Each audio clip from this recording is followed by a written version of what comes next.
Chapter 421. The real treatment was much smoother. She removed the residual magic from the wound, stimulated the growth of the cells, and accelerated the healing of the wound. As for the missing blood, Thea could not do anything about it. This guy had lived for more than 1,500 years, who knew what type of blood he had now? Thea was sweating profusely. The treatment took 1 minute, and the suppression of the demon took 9 minutes. What's going on? You don't seem to be injured. Why is this guy on the ground? Thea looked back at old Ma. Although his clothes were a little messy, his beard and tail were intact. There was no sign of injury at all. Combined with old Ma's words about how Etrigan had saved his life, Thea was very surprised that they could be together. Malcolm began to tell his own story. It was a very cliché story. The knight on the ground, who had lived for 1,500 years and was still very Chinibu, was someone that old Ma had met in England. He usually pretended to be a knowledgeable scholar. The two of them traveled together and chatted very congenially. They had already become friends. The knight did not lie. He did not feel any blood in old Ma's body. He only thought that Merlin's surname was a coincidence. They were originally looking for the needle, but they did not expect to be ambushed by Felix Faust, who had no enmity with them.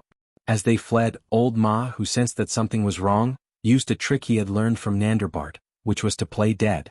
He pretended to roll down the cliff and used a special breathing method and special medicine to completely suppress his heartbeat. Logically speaking, this should have fooled the enemy, but to his surprise, the knight thought that his good friend had been beaten to death. Without any scruples, he released the restrictions of the devil in his body and crazily fought Felix Faust. Both he and the evil mage were heavily injured. When the cunning Malcolm returned from the foot of the mountain, he found that the evil mage had escaped and the Chinibu knight on the ground was injured and dying. With all communication tools lost, he could only drag the knight to a nearby cave for treatment. This place was in the middle of nowhere, and the intelligent old Ma did not dare to go too far. He was temporarily delayed here. Thea thought that this was the difference between a hero and a villain. Old Ma was very skilled at playing dead. Not to mention the enemy, he even fooled his own people. However, this hero ended up seriously injured. The needle has been found. Shall I send you back to Star City? The guy on the ground has lost too much blood and needs to rest. No, I want to continue investigating. This Felix Faust is also my target. Old Ma directly rejected the suggestion of returning to Star City. Yes, I also received news that Faust has found the temple of the dark grand magician, Morgan Le Fay. He is very important. The knight lying on the ground had already regained consciousness, speaking intermittently. Haha. Thea looked at the knight and explained to Malcolm, although this guy is just an ordinary knight, the demon in his body is a grand knight. Because he fell in love with King Arthur's sister, the dark wizard Morgan Le Fay, he betrayed his companions and was turned into a demon by Merlin.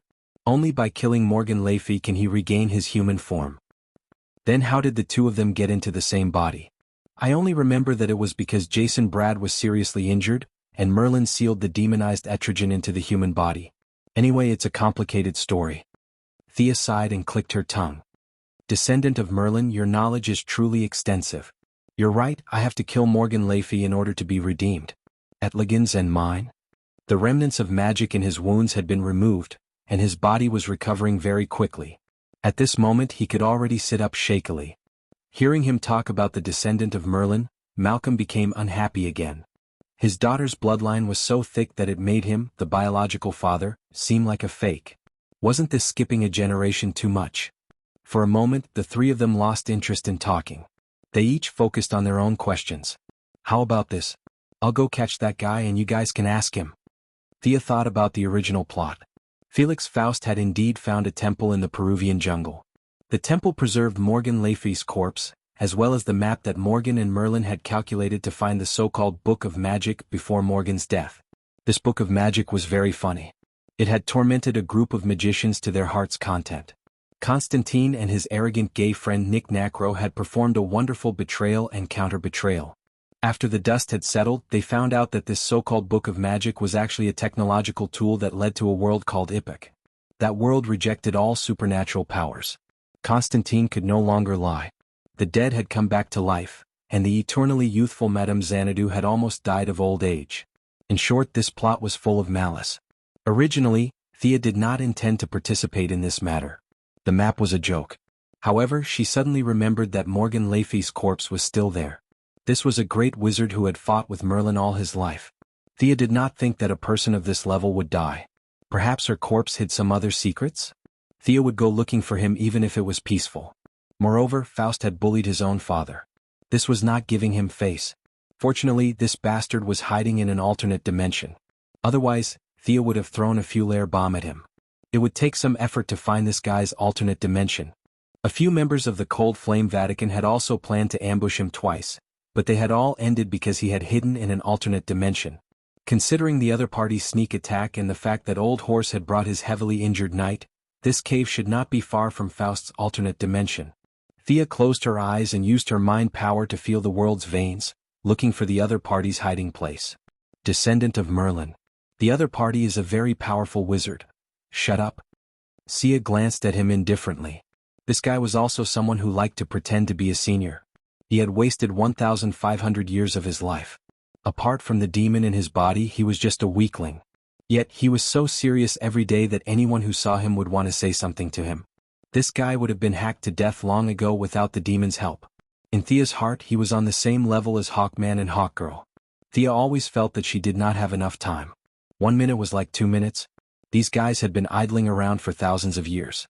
Letting them live was a waste of food. Found it. I'll be back soon. Using Sargon's method, she broke through the spatial barrier and directly teleported into the other party's alternate dimension. Is this really your daughter? She's the most powerful contemporary wizard I've ever seen. Jason Brad watched the dark blue teleportation door disappear and asked Malcolm with uncertainty.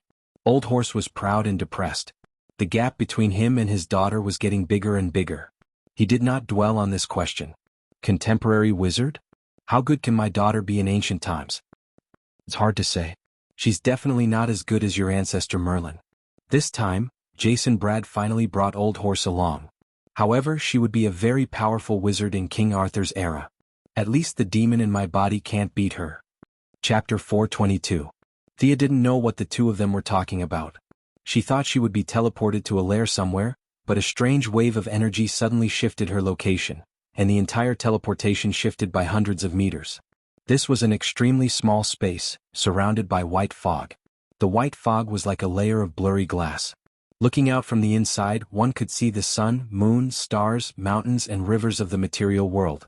In the middle of the space, there were traces of someone using magic power. It could be imagined that this small space had taken a lot of time to open up. As far as the eye could see, there was only a dark gray mountain rock suspended in the air, and on top of it was a 2-story building. It was mentioned in Sargon's memory that this was first discovered by Miriam, a magician from the 12th century. This magician's actual level was not high, and his talent was not good, but his luck could be said to be heaven-defying. He discovered this small space that had been opened up by his predecessors in the crevice of space and time. When this magician had no hope of becoming a great magician, he followed the example of the ancients and built a magician's tower in an attempt to reach a higher level. Unfortunately, good luck would not protect him forever. After a high-intensity battle between magicians, he died like an ant in the aftermath of the attacks. This area was silent for hundreds of years until Felix Faust discovered this place and built less than 1/5 of the magician's tower. Magician's tower was already scarce in the 12th century, and it was even more impossible to build one in this era. Faust did not have heaven-defying powers. He could only modify the original foundation, and finally change the original ruins into the 2-story building in front of them. Thea really did not agree with this guy's aesthetics. Since it was called a stargazing platform, it would be better to make it more ethereal. This guy just had to put a layer of gold on the outside in order to show off its gorgeous characteristics. The 2-story building shone with golden light. Those who knew would say that this was a stargazing platform modified from a magician's tower, but those who did not know would think it was some kind of farmhouse. Rustic, outdated, and shabby, these were the young lady's comments on this place. However, its functions were not bad. It could transfer her teleportation coordinates, and it could be seen that this building had many defensive functions. The Cold Flame Vatican still needed to send someone to call the door, but there was no need for that here. They were here to cause trouble anyway. The young lady raised her hand and a ball of lightning appeared. Under the crackling electric light, the ball of lightning hit the gate of the stargazing platform. Who dares to behave atrociously here? The gold-plated door easily blocked Thea's attack, and a sharp voice rang out. The person who came was a middle-aged man. He wore an ancient robe embroidered with the pattern of stars and moon. He had a mustache and a golden headband on his head. He stepped on a flying stone with a six-pointed star on it and slowly flew out. He was dressed like a hermit, but his expression was somewhat perverse. "You are Felix Faust?" Thea flew to the same height as him and asked softly. The gloomy middle-aged man carefully sized up Thea. She was just a young woman, yet she was able to fly without chanting or using any tools. How could this be? One had to know that if he didn't have the stone under his feet that was integrated with the observatory, he couldn't fly. "Woman, are you from the Cold Flame Church?" Faust didn't have an undeserved reputation. He saw that Thea's method of breaking through the barrier was exactly the same as Sargon's, and he made a judgment in his heart. The Cold Flame Church had a fierce reputation. He was alone, but there were 4 of them. In this small space, with the help of the endless magic of the observatory, he wasn't afraid of them, but if he went out, he wouldn't be a match for them. Mages were very flexible. If he was entangled by one of them, he would be surrounded by 4 of them in the next second. He had no chance of winning. He wanted to expose her background and persuade Thea to retreat. The magic of the observatory was accumulated in the other space for more than 800 years. Every time it was used, it would be depleted. The church was a group of lunatics. Every time he fought one, there would be 10 of them. It wasn't worth it to waste precious magic on a battle. He felt that he had already given the church a lot of face by speaking softly and making the other party retreat. However, the young lady was here to pick a fight today. She didn't want to talk nonsense with him and took out the God of Death's staff. This golden staff was very much in line with Faust's aesthetic. He felt that this object was destined to be with him. Letting the enemy go or keeping the enemy here, these 2 options suddenly wavered in his heart. "Leave the staff behind and I'll let you go." Greed still prevailed. Thea almost vomited. How could someone say such a retarded villain? This dog was too disgusting. Talking nonsense with him was a waste of time. Magic surged into the staff, and monstrous seawater drilled out from the void. Using such a large range attack in the material world would inevitably hurt innocent people, but there was no problem here. The huge water current carried unparalleled kinetic energy and fiercely attacked the observatory from above. So powerful. Faust was a little dumbfounded. He didn't know if this was the power of the staff or Thea's own magic. He didn't have time to think about it. He took out a thick book and turned to a certain page. A purple light flashed and dark brown lines appeared on the surface of the observatory. Facing the sloping seawater, it was like a reef firmly nailed in place. The original control hub of the Mage Tower? Thea glanced at the book and stopped reading. The Mage Tower could indeed provide a lot of help, but that golden age had passed. The scarcity of all kinds of materials could drive people crazy. The result of bowing to reality was to become a 2-story building. What was the point of existing like this? She would directly flatten it. If there was a Mage Tower spirit, it would also be grateful to her. Thea, who was in midair, waved her staff continuously. A huge phantom of a sea beast was summoned by her out of thin air. The sea beast had no facial features, and its body was almost transparent. It seemed to have 3 layers of fine sharp teeth where its mouth should be. Below its body were dozens of tentacles with suction cups. Its back was like a hermit crab, dragging a dark green hard shell. This was a biological sample that Fiora found on a distant planet according to her instructions. The real sea beast had died for countless years, but its genes were still preserved. According to the description of the scholars on that planet, this thing had the characteristic of unlimited growth. In their ancient times, it had devoured more than half of the life on the planet. After that, it was not killed by heroes but starved to death. The civilization of the entire planet had regressed for thousands of years because of this. Thea used Kryptonian genetic technology to reactivate some parts of the cells and used artificial intelligence to simulate the growth environment. Halfway through the experiment, she directly stopped it and destroyed all the cells. This thing was too terrifying when it grew. Doomsday had a weakness of kryptonite. This thing had almost no shortcomings except for eating a lot and not being able to fly. The phantom that was summoned in front of him was the image of a 30-year-old sea beast. She used a huge amount of magic to simulate its true form. Although he didn't know the origin of the sea beast, Faust still felt a chill. Needless to say, this phantom monster had sharp teeth and looked like it had nothing to do with justice. This made Faust even more certain of Thea's origin. This woman must be from the Cold Flame Church. Chapter 423.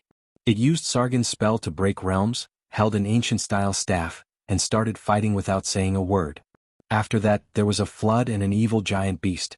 With so many distinctive features, who else could it be other than the cultists of the Cold Flame Church? Faust cursed the ancestors of the 4 mages of the church in his heart. The monster summoned by the other party basically had no attack power, but it did not say a word and directly lay on the observatory to absorb the magic power. This scared the hell out of Mr. Faust. His mustache trembled and he did not care about the loss of magic power. He gave a few orders, and the observatory began to consciously counterattack. 7 objects similar to the flying stone he was on flew out. The objects flipped 180 degrees, and the side of the hexagram was facing the sea monster. 7 pale white electric lights struck the sea monster. This was a defensive method that Faust had modified using the original structure of the Mage Tower and his own knowledge. The star-casting spell was derived from the meaning of throwing starlight.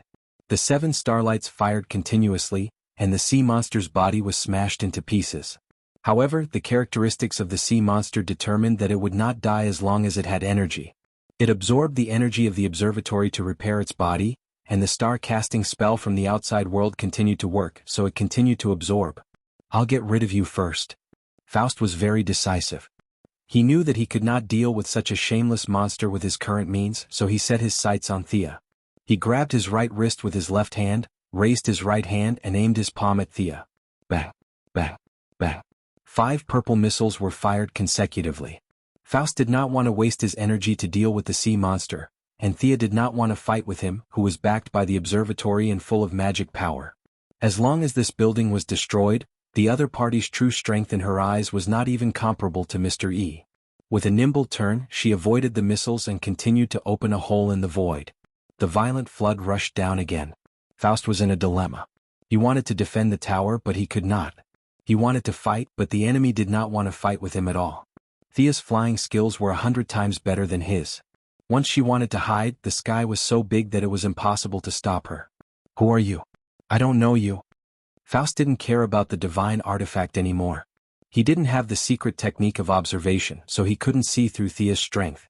However, she didn't show any signs of fatigue after such a long time, so he knew that she was a strong opponent. At this time he already had the intention to compromise. "You don't know me?" Thea was here in her original appearance, so she was very unhappy. "How dare you say you don't know me when I am so famous?" There was nothing to say. He had to be taught a lesson. The seawater kept pouring into this small space. The space was airtight and the seawater had nowhere to go. Half of the gate of the observatory was already submerged in the water. Thea was like the Jinshan temple being flooded by water. The wind and the waves were endless.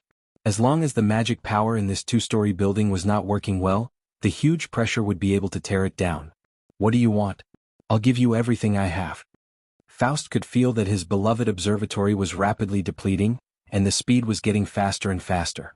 In his heart, he had a deeper understanding of the crazy actions of the Cold Flame Vatican. They didn't want to take such a good ancient building but wanted to destroy it instead? Pah! Thea ignored him and continued her battle. She pulled out Merlin's sword and activated the ice storm that came with the sword. As soon as the spell was cast, Thea was shocked. The power of this spell was twice as strong as when she cast it herself. Fist-sized hailstones fell into the narrow space like raindrops, densely covering the entire area. Even Thea was affected, not to mention Faust, whose flying skills were not up to standard and was only relying on external objects to show off. The hazy long face was hit continuously, and he lost control of his balance and fell into the sea. "It's so cold. Is this the level of an archmage?" Thea finally had a direct understanding of the spells of Merlin's era. The ice storm raged for a full 5 minutes. The space itself was full of seawater, and with the wind summoned by the ice storm, the temperature dropped by 50 degrees Celsius. The observatory was finally finished in the 3rd minute of the ice storm's rampage. First, the windows, then the door, and finally the entire brick structure and foundation. The powerful seawater completely destroyed the former magic tower, and all the magic materials were destroyed. Only some bricks and tiles were left. Thea looked at her masterpiece and did not find any spoils of war. She controlled the sea beast to pull Faust out of the sea. The north wind blew and the snow fell. Even she, who had been transformed by divine power several times, felt cold, let alone Faust, who was only wearing a robe and soaking in the sea for 5 minutes. The long-faced middle-aged man was no longer as arrogant as he was when they first met. He did not complain when the sea beast violently dragged him out. He had completely fainted from the cold and his face was pale. Only his heart was still warm and there were some frostbites on his hands and feet. Thea took one last look at the small space. It was completely destroyed. She reached out and took the middle-aged man. She cancelled the summoning of the sea beast and opened a portal to return to Malcolm's small cave. Is this the guy who attacked you? Thea threw the almost frozen Faust in front of them and asked for credit.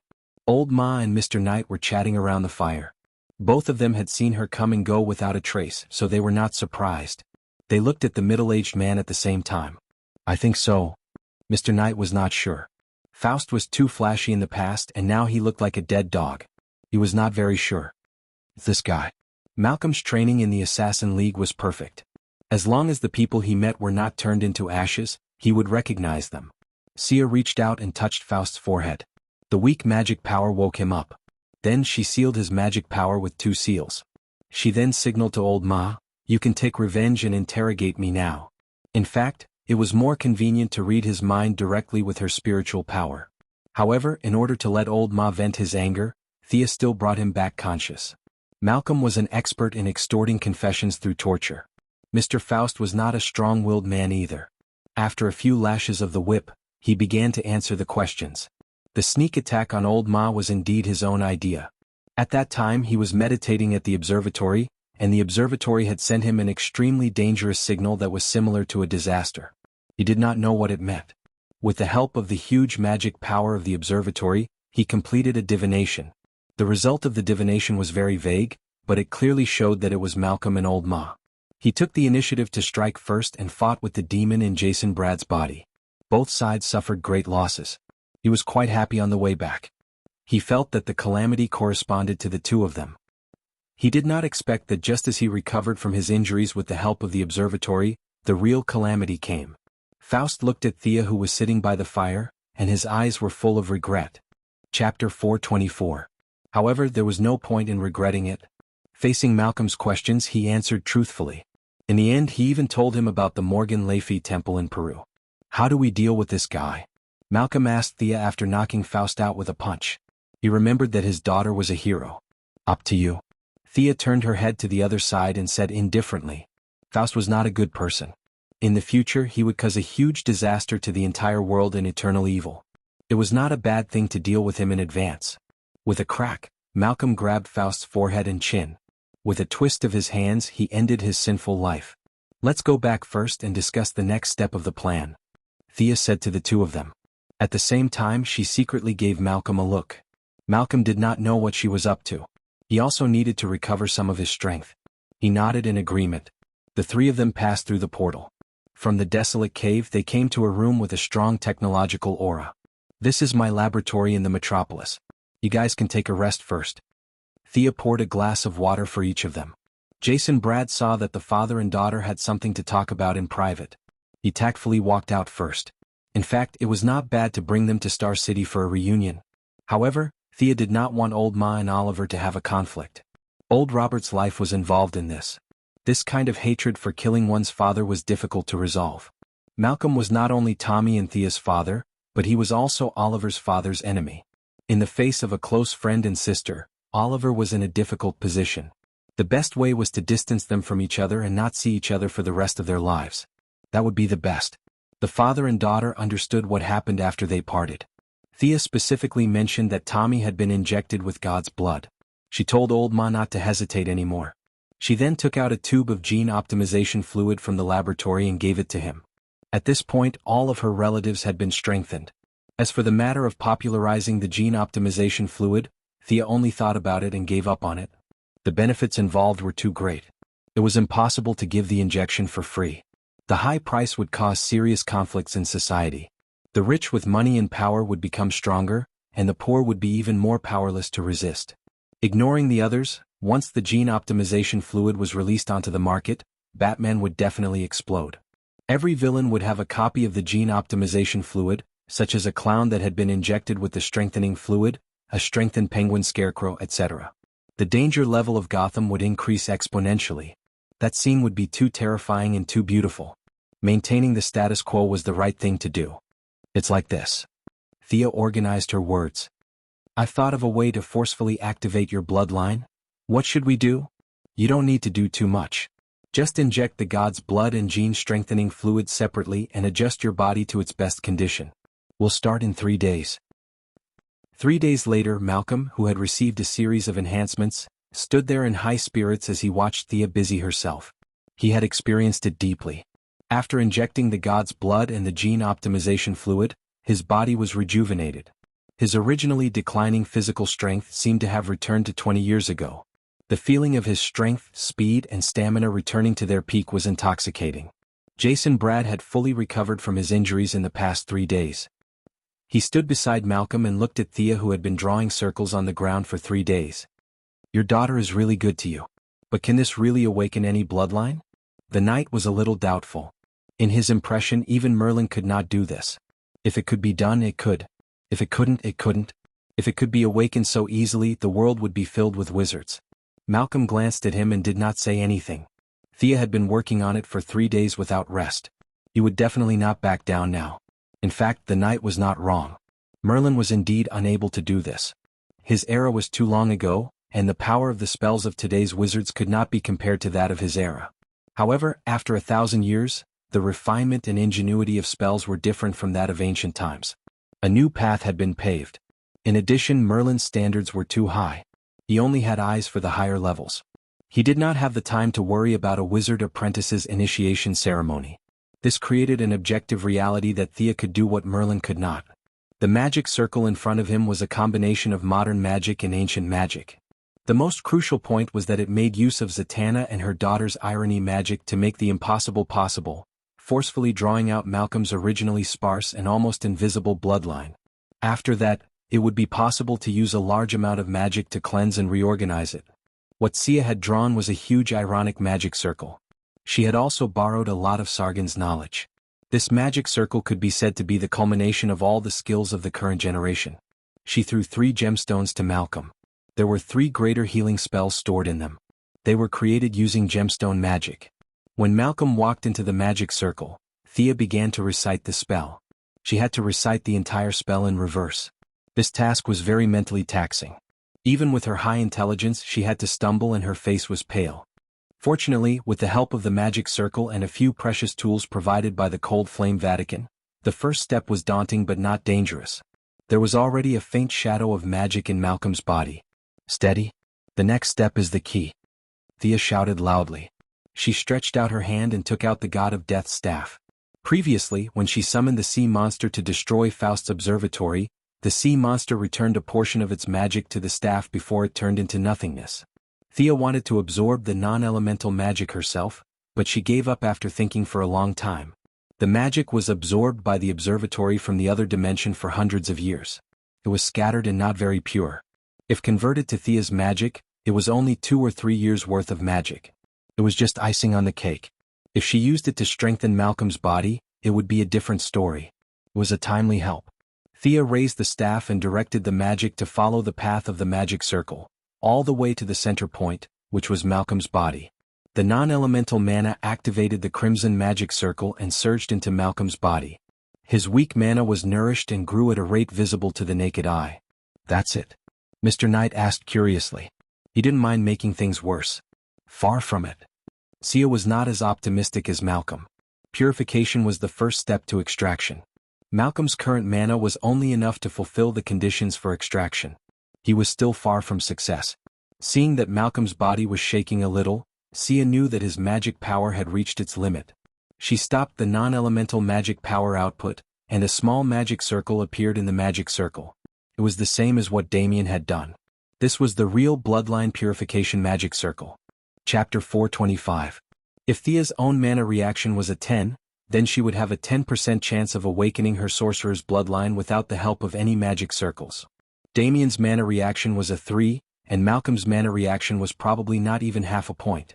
However, with the help of modern magic, he had finally reached this step. The process was extremely painful. The purification circle was constantly consuming his mana, and every second felt like hell. However, Malcolm was already so old. He understood that the gains were proportional to the gains. His willpower was even stronger than Damien's. He gritted his teeth and persevered. Thea also kept her eyes on him. Every time Malcolm's mana was about to be depleted, she would manually inject a part of it into the circle, and then the circle would purify it again. Thea would replenish it again. Twice during the process he could not hold on any longer and used the magic gem Thea gave him to heal his body. However, the consumption of mana was unavoidable. He could only endure every second. After the fourth replenishment, Malcolm finally gathered a drop of his own mana. Thea hurriedly stopped the circle. She was also exhausted. That's it? There seems to be some reaction, but the effect is mediocre. The knight who had been watching the show said with a hint of regret.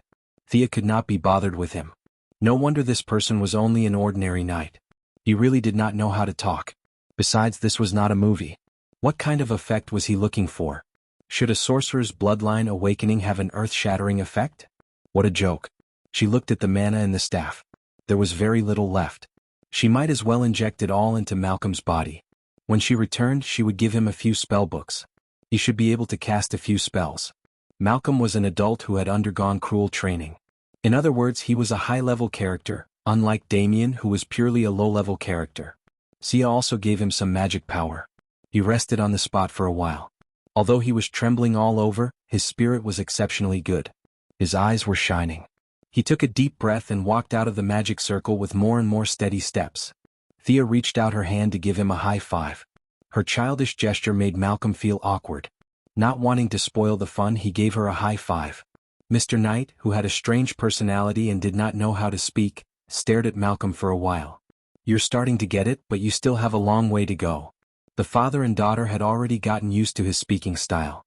This person was just like that. He was serious, old-fashioned, and inflexible. However, it was good that his actions were consistent with his words. At least he would not stab someone in the back. What new abilities do you have? Thea asked curiously. She had a unicorn tattoo, while Damien had a dark elemental damage amplification. According to the records, magic awakeners would have an ability that corresponded to their personality, regardless of whether they were strong or weak. Malcolm didn't say anything. He closed his eyes and pondered for a long time. Then he leaped into the air, turned nimbly, and disappeared without a trace. A gentle breeze blew by, and when he reappeared, he was already 10 meters away. Invisibility? Or was it spatial magic? A few well-known spells flashed through Thea's mind, but none of them looked like it. She quietly waited for Malcolm to explain. The information that the bloodline transmitted to me is, Wind Walk. I can transform into the wind. Currently, I can only borrow the power of the wind. In the future, I can control the wind and even turn it into a hurricane. Thea nodded. This ability was very much in line with Old Ma's personality. He could fight and hide, and most importantly, he could run away easily. The Merlin family's awakeners had the wind attribute for generations. This talent conformed to the norm and had potential for development. With Old Ma's research spirit, he might be able to develop a new ability. Talent was only a small aspect. Learning more knowledge and accumulating magic power was the right way to go. Thea was about to persuade Comrade Old Ma to study hard and improve himself every day, but who knew that he would speak again hesitantly. I seem to have another ability, huh? Thea was stunned. Although her unicorn tattoo had 2 transformations, it was only one ability. What did Old Ma mean by another ability? It's a very mysterious ability. I can't explain it clearly, but I'll show it to you. He did not waste the past 3 days. He contacted his subordinates and vaguely knew that the Cold Flame Church was almost completely destroyed by a group of people. He had realized that his daughter was no longer the little girl who had learned martial arts from him. She was now a powerful mage. If there was something he did not understand, he could not go wrong asking her. He reached out and drew strange lines in the void. 7 illusory stone slabs with hexagrams were summoned. Malcolm frowned as if he was trying to decide what to do next.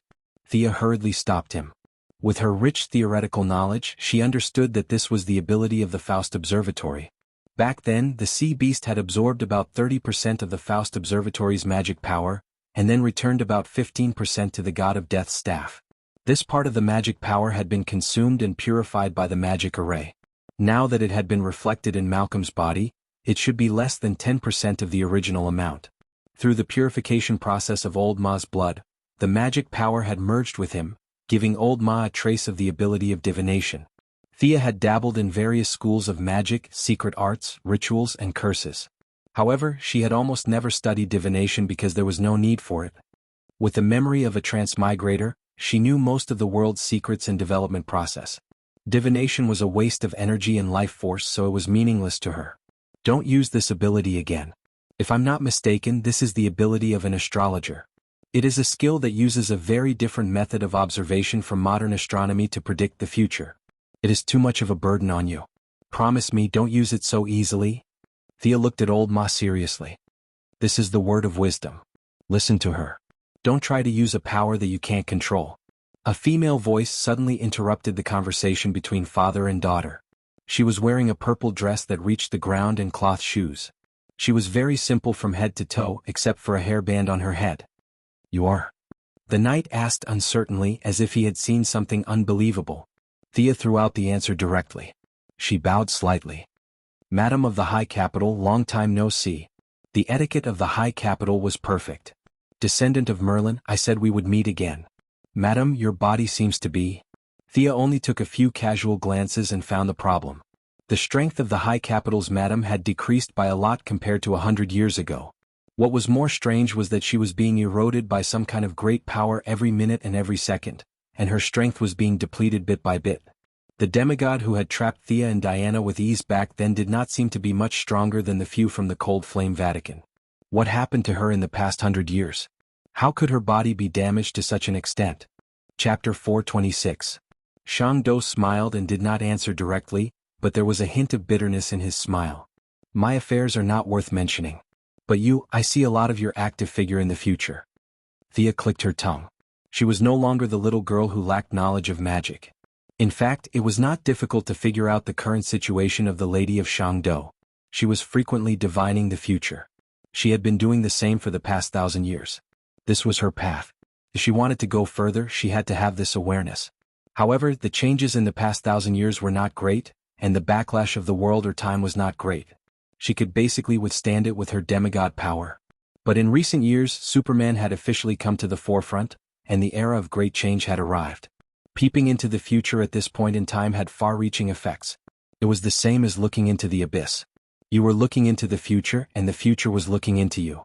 The powerful existences that would descend upon Earth in the future, such as Hal Jordan who was possessed by a ghost or the Anti-Watcher from Darkseid, would be able to sense it if one looked at them from their point in time. The kind ones wouldn't do anything, but the evil ones wouldn't have a problem spying on them in the opposite direction. Shangdo's situation was very bad. She had to use all her strength to prevent these visions from extending from the future. At the same time, to ensure that there would not be more terrible disasters in the future, she had to continue divining and watching. This vicious cycle had caused her to fall into a dilemma. This made her even more determined to not let her father go on the path of a fraud. Thinking of Malcolm, Thea realized that something was wrong. Now that a woman suddenly appeared, old Ma did not react at all. This was too strange. As soon as she turned around, an ominous feeling surged in her heart. This feeling came without reason. It appeared so suddenly and then disappeared quickly. She saw old Ma looking at Shangdo with a strange expression. The moment Thea turned around, Shangdo also closed his eyes slightly. She did not know what he was thinking. What's wrong with you? Thea poked old Ma. The father and daughter had a good relationship, but the way they addressed each other was very strange. Thea rarely called him father. Malcolm also called her by her name. People who did not know them would not be able to tell that they were father and daughter. Who is this woman? Malcolm had a strange expression on his face. Thea could see the passion in his eyes. He was a little confused but still explained, "This is the Lady of Xanadu. She is the youngest sister of the goddess of the lake." Similar, very similar. Malcolm muttered as he looked at Xanadu from afar. Thea did not have Superman's superhearing, so she could not hear him clearly. Who does he look like? Like Tommy's mother? Malcolm's words made Thea choke on her own saliva. She stood rooted to the ground. He was really going to shock her to death with his words. At this time, Thea realized that Shangdo's appearance here was not simple. She also saw the vague charm in Shangdo's eyes. An extremely melodramatic fact was about to be put on the table. In the future that she divined, she would be together with old Ma? That was why she appeared here today at this time. What could Thea say? That the two of them could not be together? Looking at old Ma's infatuated expression and Shangdo's posture of following the trajectory of time, she knew that they would not listen to her no matter what she said. What's more, the future was changed by her big butterfly wings. In the original space-time, Malcolm should be fighting Green Arrow in Star City, Faust should continue to be a handsome man in his observatory, and Shangdo should be going on his own journey. Now, fate was using his own hands to tie the two of them together. One was a diviner, the other an astrologer. One had lived for a long time, while the other was as cunning as a fox. With the help of Arthur and the goddess of the lake's complicated relationship, The two of them seemed to have some sort of relationship. Thea had the urge to cover her face. After analyzing several aspects, the two of them were really a match made in heaven. Sia, my child, I think I've found my future goal. I didn't protect Tommy's mother well back then. Now that I have the ability, I'm going to protect her. Malcolm stroked Sia's hair. It was as if he was talking to her, but it was also as if he was talking to himself. Thea was in a dilemma. What could she say? The future wife of Shangdo was in trouble. Getting involved with her was really not in line with her original intention of keeping her family away from danger. She had already seen a bunch of bad guys chasing after them, and old Ma turning into a breeze and running in front of Shangdo. Don't read the stars so easily. It will hurt your body far more than you can imagine. Feeling that she could not stop them, Thea could only cautiously advise. Don't worry, Thea. I will guide him in this aspect. No one in this world can compare to me in this field. Shangdo had walked to the two of them and said in a confident tone. She finally stopped talking about the damned descendant of Merlin, and called out Thea's name. This should have been a very satisfying thing, but where did the tone of an elder come from? Thea felt the deep malice of the world. 2 days ago she had just pretended to be Constantine's elder, and today karma came back. But looking at Malcolm's proud face she could not refute. She explained how to use the magic gems she had and gave them to Malcolm. Now that he had greatly increased his strength, he should be able to deal with any trouble. The wife of Shangdo whispered a few words to Jason Brad, and the knight with the demon hidden in his body was successfully fooled. The three of them happily bid farewell to Thea. A red light flashed and only Thea was left. They're all gone. What were you working so hard for? Thea was a little depressed. After 5 years, Malcolm had finally turned from a villain to a member of the righteous faction. Yes, Thea felt that when Madame Shangdo established the Dark Justice League in the future, Mr. Ma would definitely be a glorious member. He was now considered a rare talent among the mages who could fight and knew how to cast spells. Plus, with his complementary astrology skills with Madame Shangdo, it would not be a problem for him to become a senior member of the Dark Justice League. Maybe Madame Shangdo would retire behind the scenes, and Mr. Ma would rely on his own wisdom to take up the role. Shaking her head and sighing, she left the metropolis and teleported to New York. The Croydon compass that she had previously collected was only the dial and needle, and the last part of the lens was missing. As a local, Midnight Papa had already completed the preliminary work for her and found the target in his dungeon. The most important lens of the descendant of Croydon was hidden in his pupil. Old Ma had already turned over a new leaf, and Thea did not want to be too ruthless. Instead of digging out the lens, she used a replacement spell and an irony spell to take out the lens. The golden dial, the transparent lens, and the silver needle were perfectly combined, as if they had never been separated. Chapter 427. Croydon's Compass. Thea held the palm-sized tool in one hand and experimented with it a few times. The first function was to search for magic signals, and the second function was to find people. However, it was limited by the level of the original creator. It couldn't find divine weapons or magic weapons, and people above the level of demigod. Its range of application was limited to the level of mortals. In addition, in modern society there were all kinds of interference. Many places like the Heaven's Eye Society couldn't be found by the compass. Although there were many shortcomings, its advantages were also outstanding. For ordinary people, it could be called a divine weapon. A good-for-nothing young man who doesn't look down on a poor young man. After getting the compass, he found a secret inheritance and soared to the sky. These images instantly popped up in Sia's mind. If this thing was released to the outside world, it could easily cause a lot of trouble. At this time, she could also understand some of Constantine's painstaking efforts. This guy's bottom line was even lower than the transmigrators. He collected magic items all over the world to stabilize the world. This was the era of mortals, the era of science and technology. Thea didn't have any big ambitions to revive the glory of the magic era because she knew that in the future, Earth would continue to develop science and technology. This trend had long been set.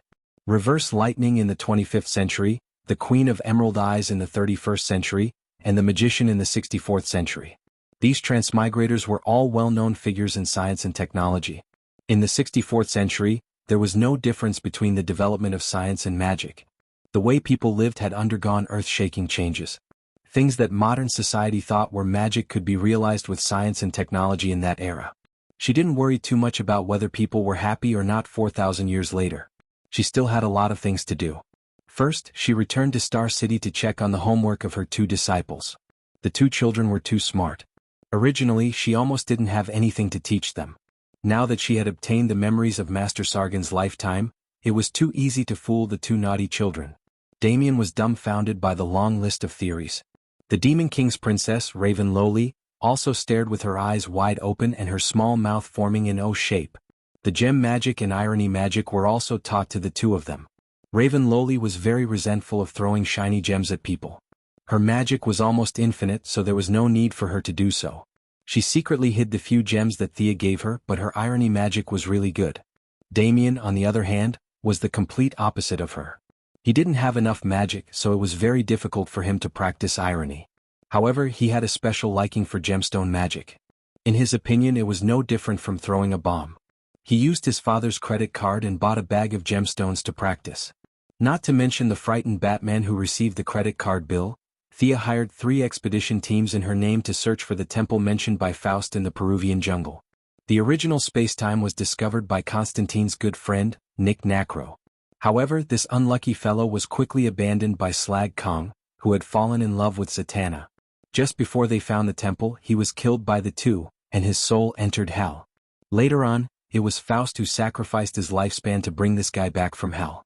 Now this unlucky guy was still in hell, and Faust himself had been sent by Old Ma to accompany him. Brother Nick would have to live in hell for a few more years.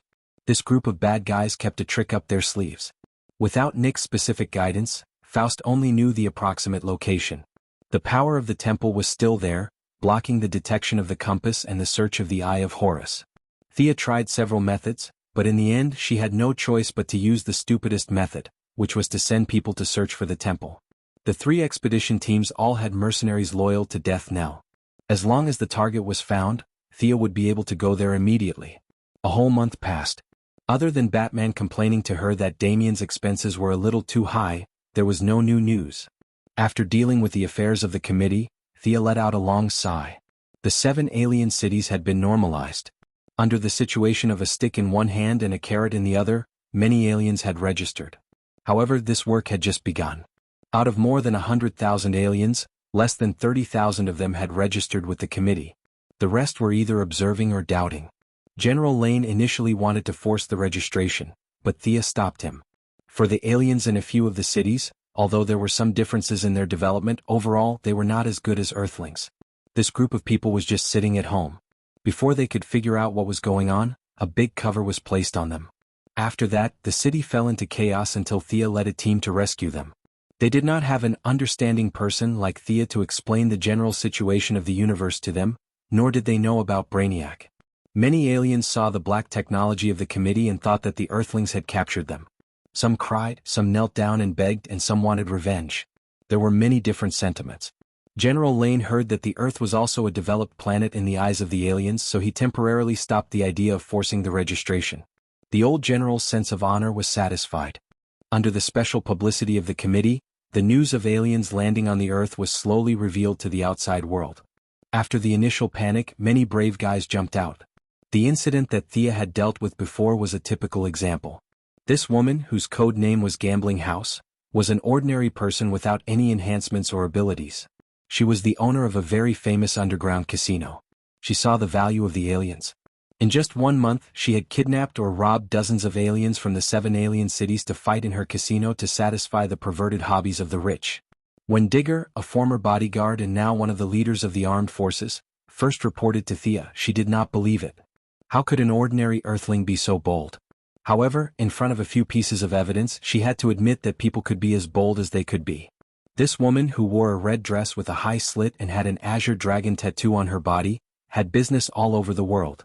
Her underground casino fully satisfied the psychology of the rich.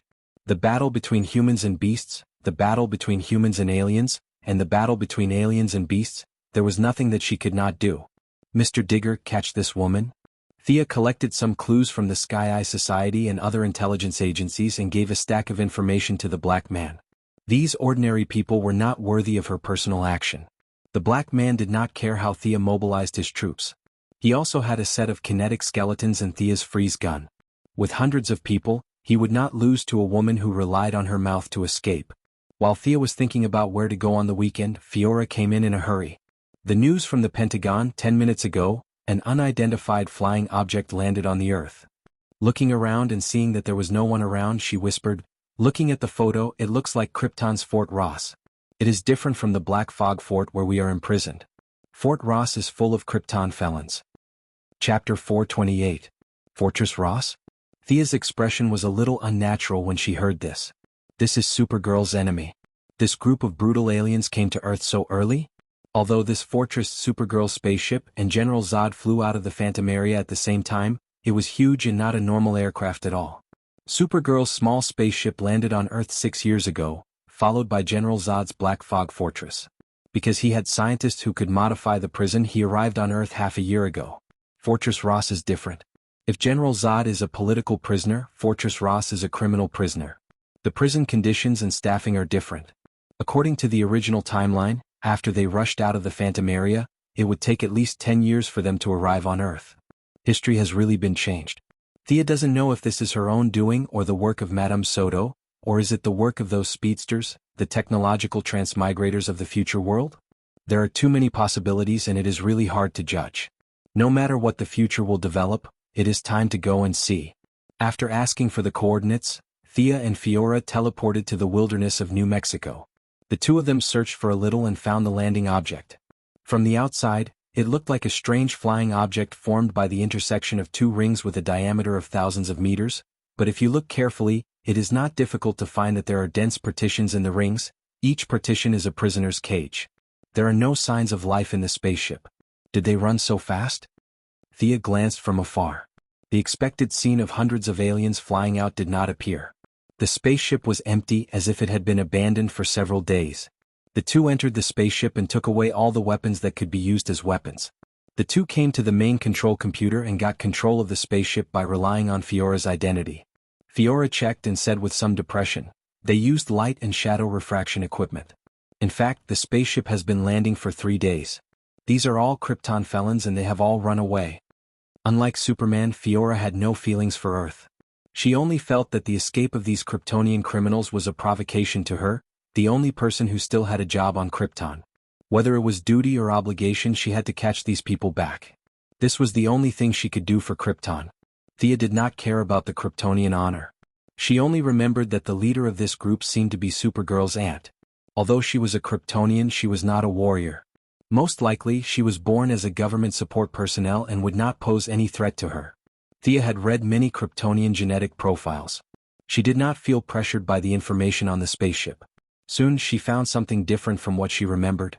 Supergirl's aunt, General Astra, had committed suicide after the destruction of Krypton. Now the one leading everyone was her adjutant and her husband, Norn. This guy used ruthless means to integrate the resources on the spaceship. This might be the main reason why he landed on Earth in advance.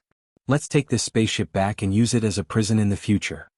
Thea was worried about where to put the aliens who committed crimes. She could not put them in Blackgate Prison or Belgrave Prison. Just as she was worrying, the prison automatically fell down. Fiora and Norn were both adjutants, but as the battle sequence, she was half a level higher than Norn, who was in charge of logistics affairs. She easily overtook the other's authority. If it was in the past, such a big toy that weighed thousands of tons would not be able to be taken away without exposing its true strength. Now it was easier. An atomized field was built on the spot. 5 rays were aimed at Fortress Ross at the same time. In the blink of an eye, it had shrunk to the size of a fist. The Missy was ready to stuff it into her bag. The two searched the spaceship and atomized the prison. It took them an hour to finish all this. Just as they were about to leave, the Martian hunter, who acted like an ordinary person, finally arrived at the scene with his men. This should be managed by the Supernatural Investigation Bureau. The Martian hunter saw the spaceship that looked like a toy in Thea's hand.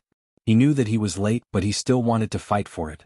This is clearly the responsibility of the Alien Supervision and Management Committee. Thea did not back down. Public is public. This is the disadvantage of the cross-agency. Their functions overlap with each other. It seems that anyone can manage it, but it is a competition of who is tough. In order to win their trust, Thea also took out her ID and showed it to them. The Martian hunter was helpless. In order to disguise his identity, he could not fly over like Thea when he heard the news. It took him an hour to get there. He was fast. The Sky's Eye Society, which could also manage this matter, had just set off. The two were talking on the surface, but the spiritual channel was not idle. One said that this was a Krypton spaceship and Fiora had the indisputable leadership. The other said that both of them were too young. I have experience in dealing with this matter. You should leave it to me. Uncle Rong'en, you don't want to expose your identity. It is dangerous to fight aliens with a group of agents. You know that these guys are felons of Krypton. Can you bear to see your men die tragically? If you can't make up your mind, let's go to the Bat Cave to vote. Thea said cheerfully in the spiritual channel.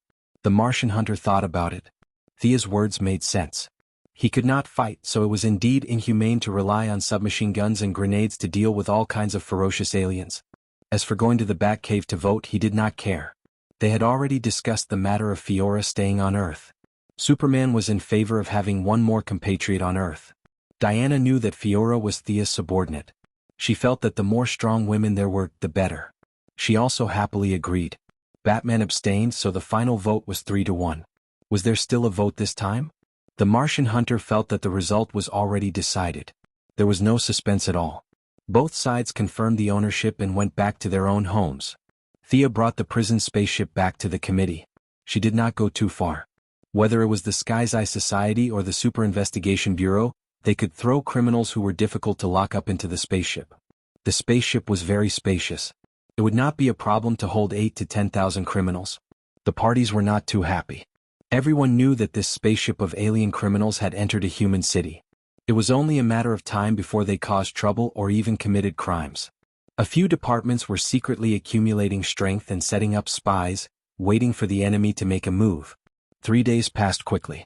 Fiora's super hearing was still running. Thea was also searching from time to time.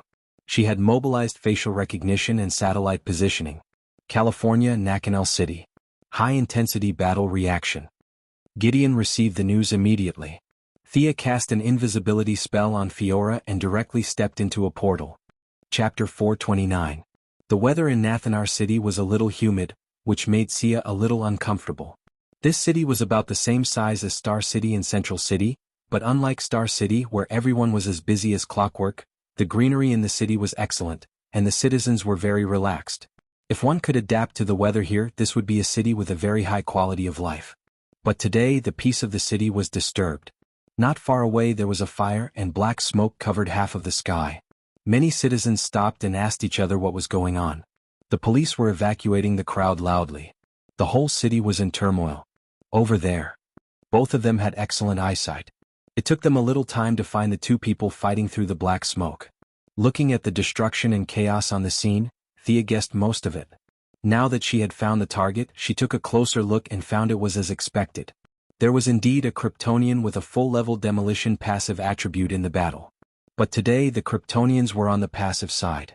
Kara Danvers, a supergirl with long brownish-black hair, was wearing casual clothes and cloth shoes, was being chased by a burly man who was nearly 2 meters tall. He had an ugly wrinkle on his forehead and was holding a giant axe. Is this little girl also a Kryptonian? Fiora saw Kara Danvers at a glance. Yes, she is also from the Iyer family. Her original name is Karazwa Iyer. On Earth she was called Kara Danvers. Sia looked at the battle scene. Kara Danvers' overall quality was actually much higher than his opponents. It was just that he did not know how to use his strength. He only used the same few moves back and forth. It's too ugly. Fiora resisted the urge to watch for a minute. Kara Danvers did not have any fighting skills, which made Fiora, who was proud of his skills, very uncomfortable. Thea did not comment. Superman's fighting style was not delicate either. The Supergirl was from the same family as him, and she had the style of the Iyer family. The Iyer family was the #1 cheat clan on Krypton. At first, it was said that they had sent away Superman. In fact, during the few minutes when the planet was destroyed, a bunch of people from the Iyer family had escaped. What was even more outrageous was that they had sent Superman's dog to Earth. It was a dog that could fly and absorb sunlight and heat rays with a red cloak. At this time, Superman's parents actually didn't know that she was going to run away. The husband and wife were very pretentious and cold as they hugged each other and watched the planet explode. Thea really couldn't understand how their minds worked. After patiently watching for another minute, Fiora couldn't help but ask, "Can we fight here? I want to teach her how the Kryptonians fight." Thea scanned her surroundings. This was an oil refinery, and the aftermath of their battle had turned the place into a mess. It's troublesome to fight here. Let's go to Gruder's place. In order to make it easier for her subordinates to contact each other, she had built a permanent portal on the planet controlled by Grud. There was no need to be afraid of fighting there, so it was the most suitable place for teaching. Control them. I'll leave the man to you. After saying that, Thea took out a magic tool and threw it on the spot. Then, she quickly drew a magic circle to communicate with the long-distance coordinates. With a little sense of her spiritual power, she found the location. You've damaged the city too much. Follow me. Thea called out. Thanks to her years of torment, the little Supergirl could still recognize her. Seeing that Fiora had knocked out the strong man with a punch, although she didn't know what the blue portal in front of her was, she hesitated for a moment and followed them into it. Wow! Suddenly she saw the purple sky, which was completely different from the plants, buildings and gravity on Earth. Kara Danvers knew that she had come to an alien planet. You're Miss Thea? I remember you. Before Kara could finish her words, she was interrupted by Fiora, who was wearing a cold face. Your fighting style is too crude. You could have dodged the punch at the beginning and then kicked sideways. But you actually chose to retreat. Fiora blabbered on and on. At first, Kara Danvers was a little annoyed. No one would be happy to be scolded by a stranger. But after a closer look, she could see the difference. You're a Kryptonian? Of course I'm Fiora. I lived in Area B15 of Area 115, which was not far from your home. Your mother was my instructor. Fiora talked about the past of Krypton. Unlike Superman who came to Earth when he was born, Supergirl left Krypton when she was 12 years old. She had deep feelings for her hometown, especially when she heard that Fiora knew her mother. Her eyes were a little red. Be strong. Your mother once taught me something. Fiora grabbed Kara's collar and spat on her face as if she was training a new recruit. Kara felt that Fiora was an elder. She glanced at Thea from the corner of her eyes and shrank her neck like a quail. Thea gave her a kind smile. This girl was 2 years younger than her and was 18 years old. Perhaps Kryptonians were generally naive, and their personalities were like minors. Ignoring the fact that they were of different blood lineages, Thea looked at her like she was looking at her own sister. Fiora talked non-stop for 5 minutes before Kara came to her senses. Why did you bring me here? I want to train you in fighting style and method like this guy on the ground. Fiora kicked the alien who was knocked out by her punch. This guy is no match for you. Kara's brows furrowed. She was not very confident now that she had fought so close to death before. The alien stood up shakily after being kicked. At first, he was also shocked by the drastic change in his surroundings. He only remembered that he was like a ferocious tiger, swinging his axe like a tiger. He was about to chop the enemy to death, but how did he end up here in the blink of an eye? However, his combat experience was far better than the muddle-headed Supergirl. He immediately realized that there were enemies around. Thea stood in the distance with a faint smile. He could not see her specific strength. However, Fiora was very close to him and realized that he was an enemy. Without thinking, she chopped down with her axe. Before Kara could tell her to be careful, Fiora grabbed the giant axe with one hand. She continued to talk to Kara as if nothing had happened. I just arrived on Earth not long ago. You are far better than me in terms of exposure to the yellow sun. However, you have not even used 10% of your strength. Watch me. Fiora let go of her hand and lowered her strength to Kara's level. She grabbed the handle of the alien's axe and pulled him to the side. She lifted him up with the tip of her left foot, turned around and kicked the alien's face with her right foot. See? You have to use all the strength in your body to fight, not just punch and kick. Fiora did not feel that there was anything to brag about defeating a brute. She stretched out her hand and wanted to raise the target again.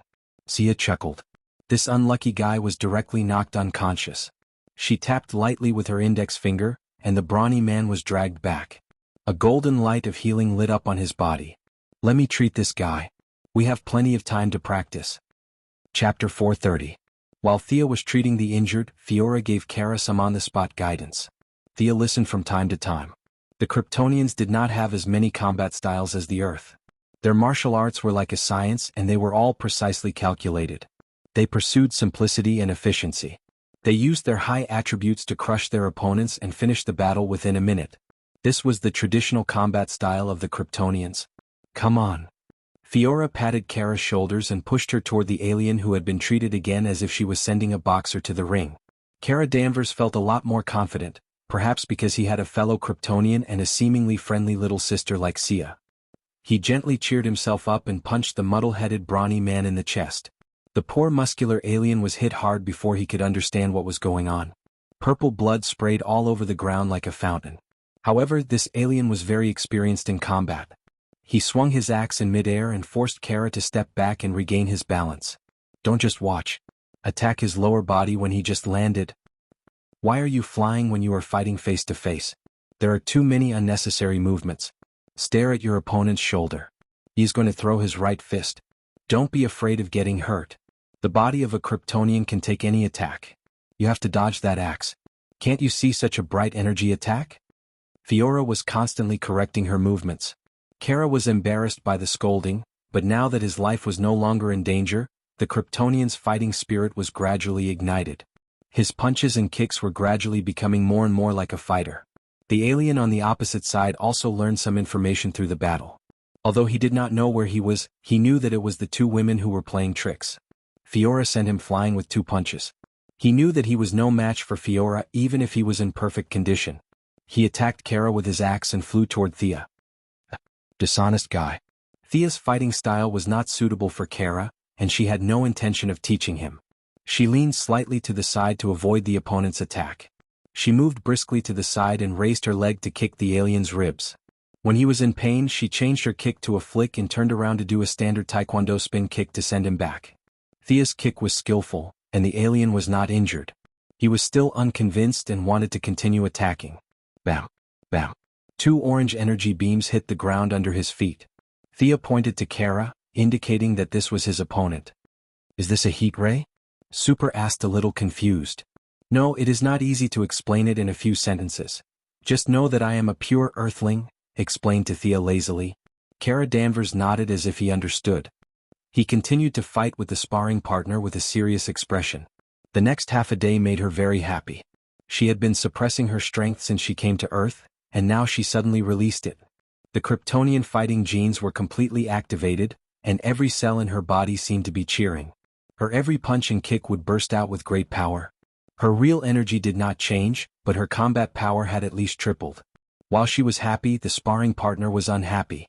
He had come with an axe to take revenge on the Kryptonians. He could not beat a tough guy like Superman, so he set his eyes on the weak-looking Supergirl. The plan had been carried out smoothly.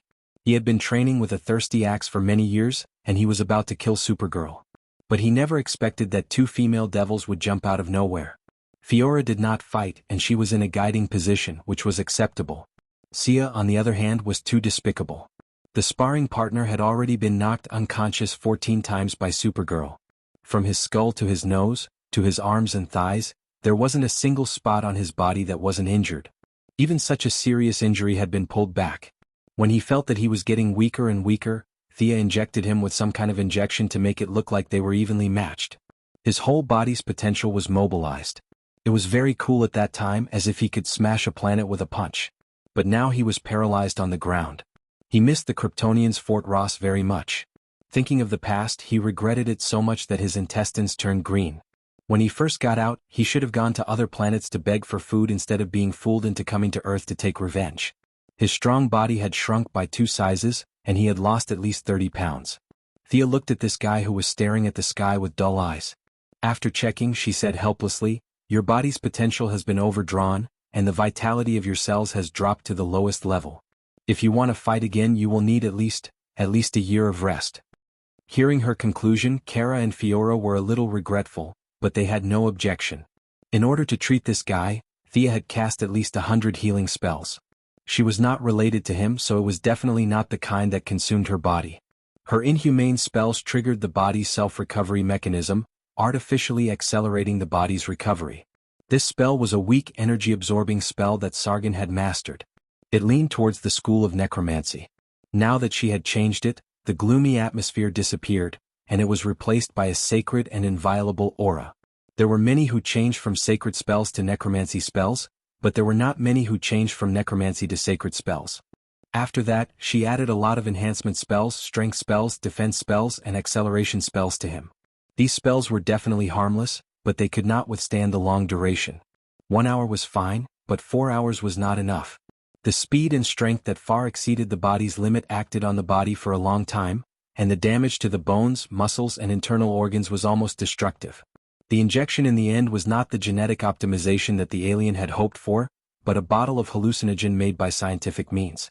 The alien thought that his strength had soared, but in fact the injection had deceived his brain and removed all the restrictions on his body, resulting in an illusion that he had exceeded his limit. With all kinds of destruction inside and Supergirl's fierce beating on the outside, the alien who was determined to take revenge finally could not hold on. He threw away his axe and lay on the ground, unable to get up no matter how hard he kicked.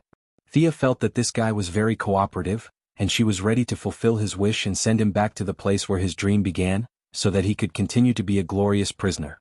When the three women dragged the prisoner away, Grid finally came back from his patrol.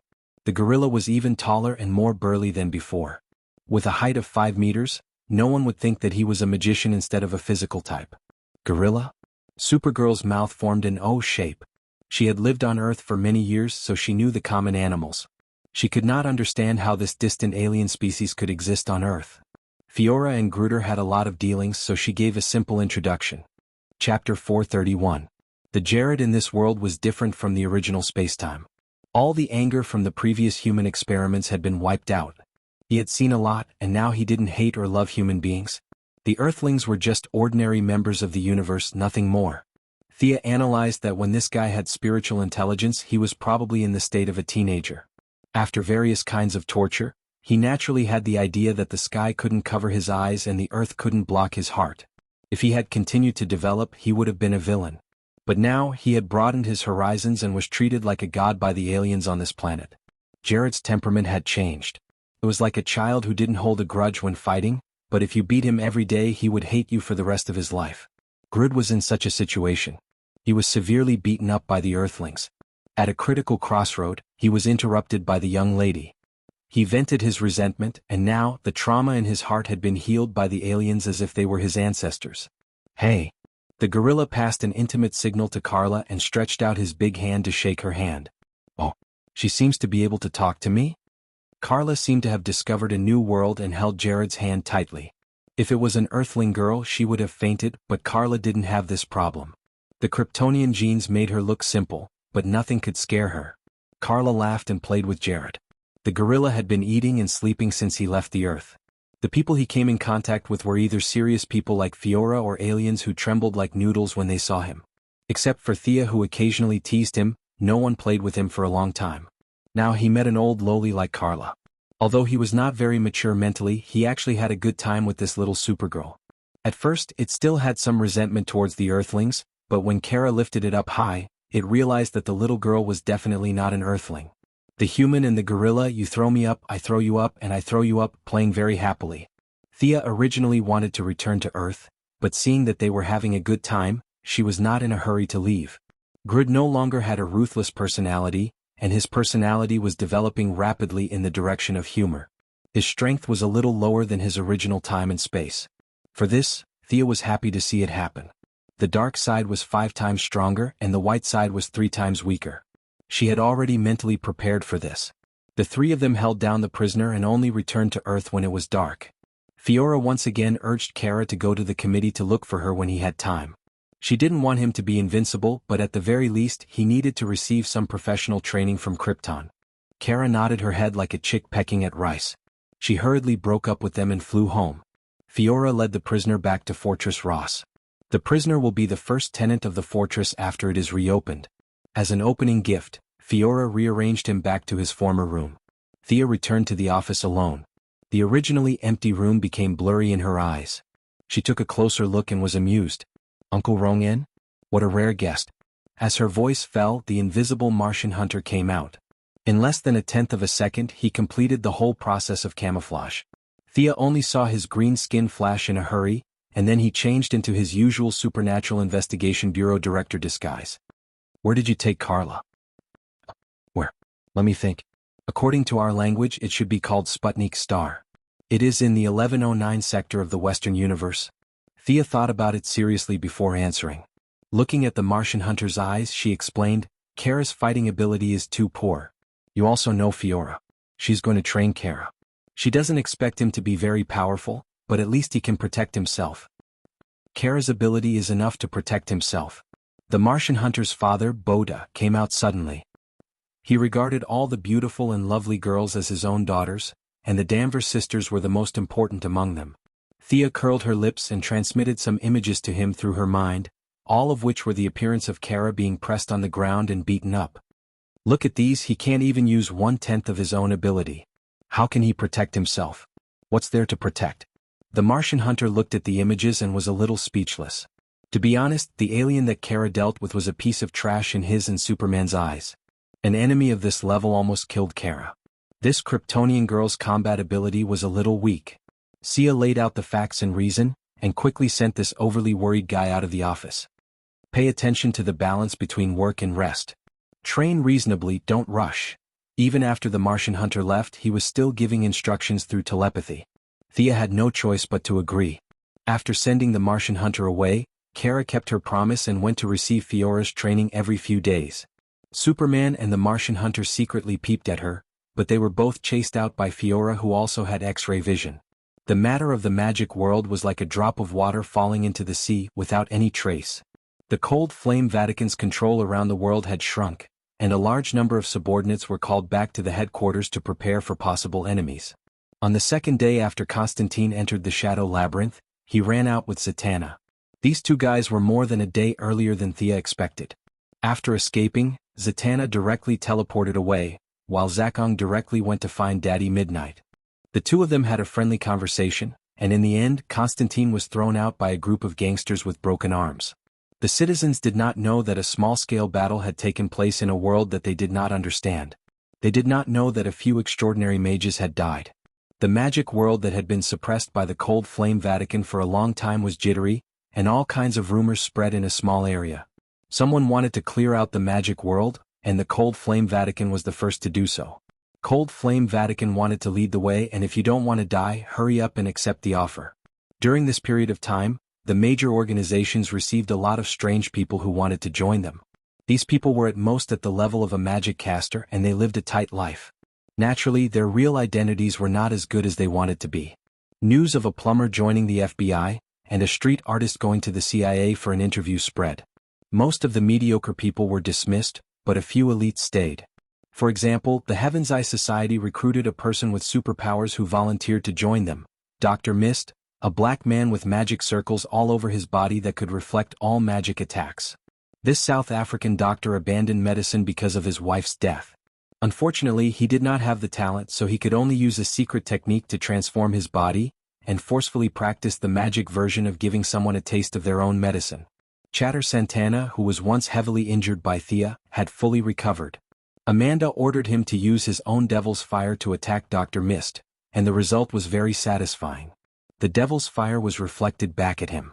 Several test results showed that this person did not have any attack power, but was almost perfect in reflecting all kinds of energy. Amanda was so happy that her back teeth were showing. If it were not for the fact that the Heaven's Eye Society's existence could not be known to the outside world, she would have gone to Times Square to raise a flag and recruit people. Chapter 432. Thea could only find it ridiculous that Dr. Mist relied on the array to reflect magic. Everything had a limit, and Dr. Mist's body was the limit. When the energy exceeded the sum of his physical and mental energy, his array would happily collapse and take him to heaven or hell for a vacation. In order not to appear special, the Alien Supervisory Committee also recruited a few idlers who had been frightened by the turmoil in the magic world. Regardless of whether they were good or bad, they were stuffed into the Black Man's army to receive re-education. Time slowly passed. The four-man team of Star City was fighting against the gangs led by the Brick Wall, and Batman was training the third-generation Robin. As the center of the maelstrom, the metropolis naturally wouldn't be peaceful. Sia came to attend a court hearing while rubbing her forehead. She was surrounded by dozens of bodyguards in black, and there was a large circle of reporters at the outermost circle, asking questions with all kinds of cameras in their hands. Her Quinn Merlin Group's headquarters had been established a month ago, and with her own high prestige, the group's affairs were carried out very smoothly.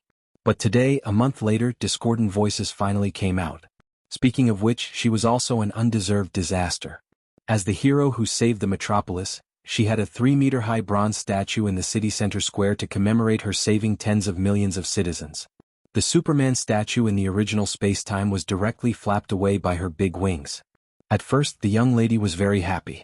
While no one was paying attention, she secretly drew a small array at the bottom of the bronze statue. This was the mark of the moon goddess. As her only chosen, Thea could continuously absorb faith through this small array and transform it into mana. In a city with millions of people, Even if everyone was a Pam believer, the accumulation of faith was still a terrifying number.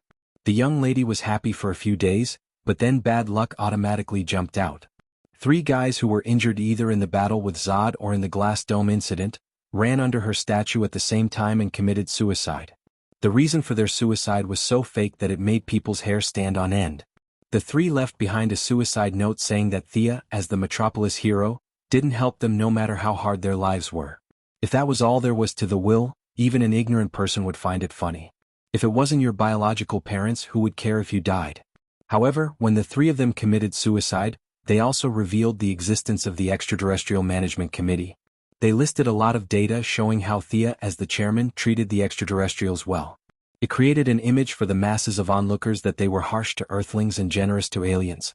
Other than the citizens of the metropolis who came into contact with Superman every day, humans all over the world still did not believe in the existence of aliens. However, under the influence of some people with ulterior motives, this group of people also joined the army of skeptics. This level of gossip couldn't even be considered slander. For those politicians, if they didn't receive insults in their mailboxes every day, it meant that they were about to step down. However, these rumors were really disgusting. The statues that collected faith were destroyed by vengeful spirits, and a bunch of people were watching them 24/7. Thea didn't even have a chance to purify them. Toads stomp on the ground. They don't bite people. They are disgusting. This was Thea's inner monologue. Dr. Quinn, do you have any response to the alien incident? Dr. Quinn, our readers would like to know that this committee costs the world's taxpayers $35 billion a year to settle aliens. Is this news true? Relying on his size, Clark Kent, who disguised himself as a human reporter, also came to Thea with the cameraman Jimmy. Seeing that he also raised the microphone and wanted to ask something, Thea glared at him. What are you pretending for? Did you come here to watch the show? If you dare to ask, I'll beat you up even if I have to use all my equipment. In the original spacetime, she remembered that a guy with a broken leg climbed onto Superman's statue and sprayed paint. Now that it was on her head, it directly escalated to suicide and 3 people died at once. Needless to say, the biggest suspect who wanted to deal with her was still Lex Luthor. She didn't know what was wrong with him. Didn't he want to have a love-hate relationship with Superman? She didn't need to die. Superman, who didn't know that Thea had taken the blame for him, also felt that this matter was ridiculous. The 2 of them were now familiar with each other with the help of Kara, Batman, and a bunch of other people. It was quite strange to pretend that they didn't know each other in public and want to interview her. His footsteps paused a little, and he smiled bitterly as he watched her walk past him. The hearing was a situation. Everyone went through the situation in a lively manner. Thea didn't say a word during the whole process. She really didn't need to explain to these people. The Quinn group hired hundreds of lawyers and half of them came today. Those who didn't know would think that this was a lawyers' association. Wasn't it just a waste of time to engage in a battle of words? The lawyers took turns to speak, picking words one by one. When it came to talking about aliens, they didn't know anything.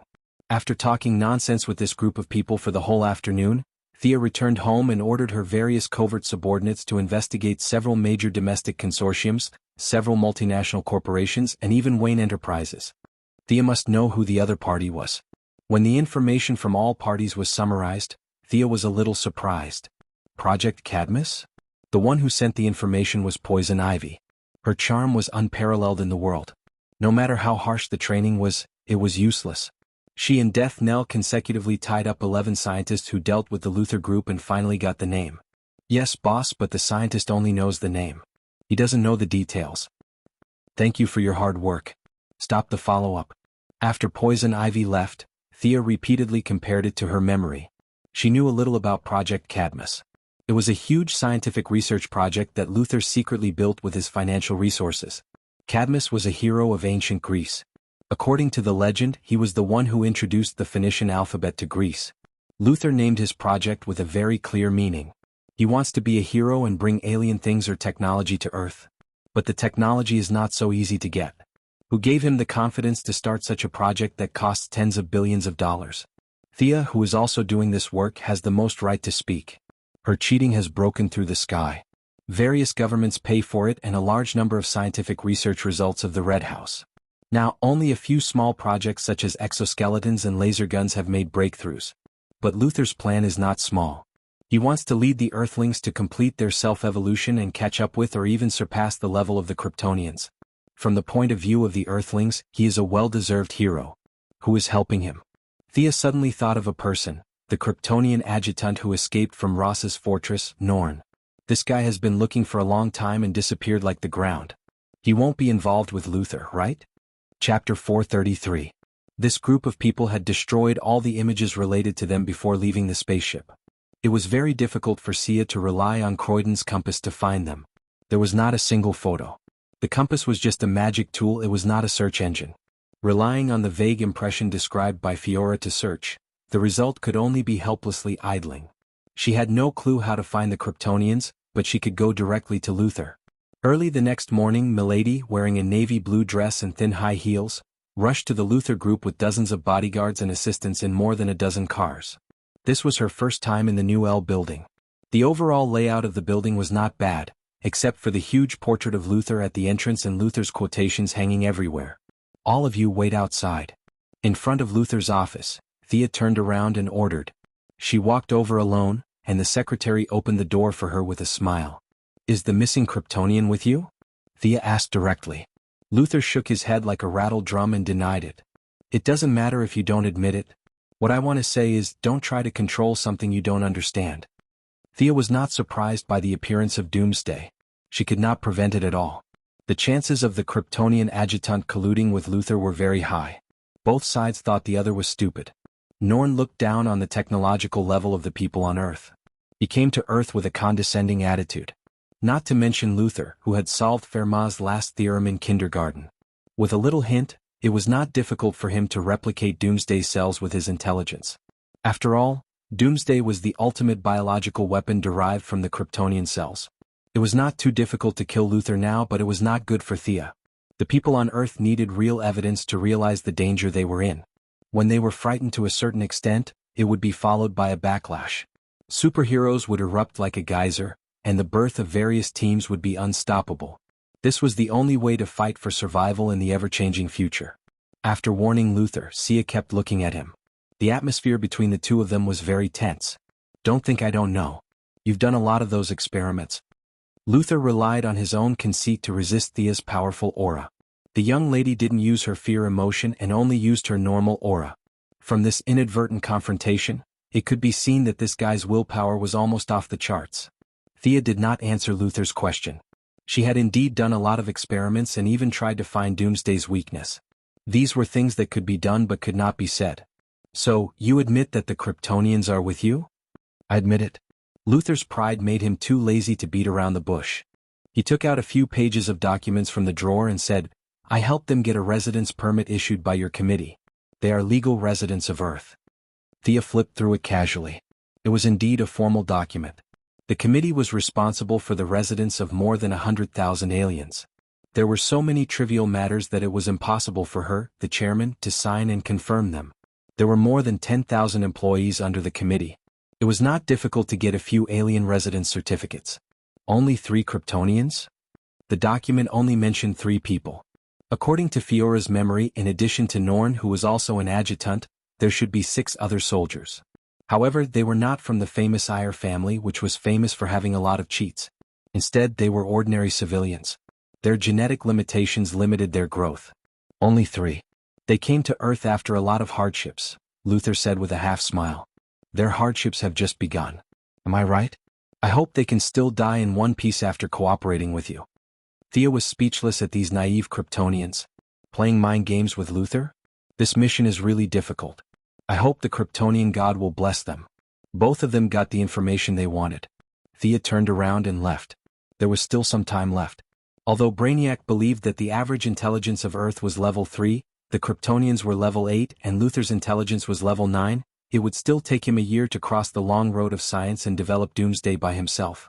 Unlike Sia, the first misused all kinds of messy names and borrowed the taxpayers' money to do her own research and to build her own weapons. Although part of the results would be taken away, there was almost no loss to her own economy. She had a huge amount of cash flow every day for her to use for larger business arrangements.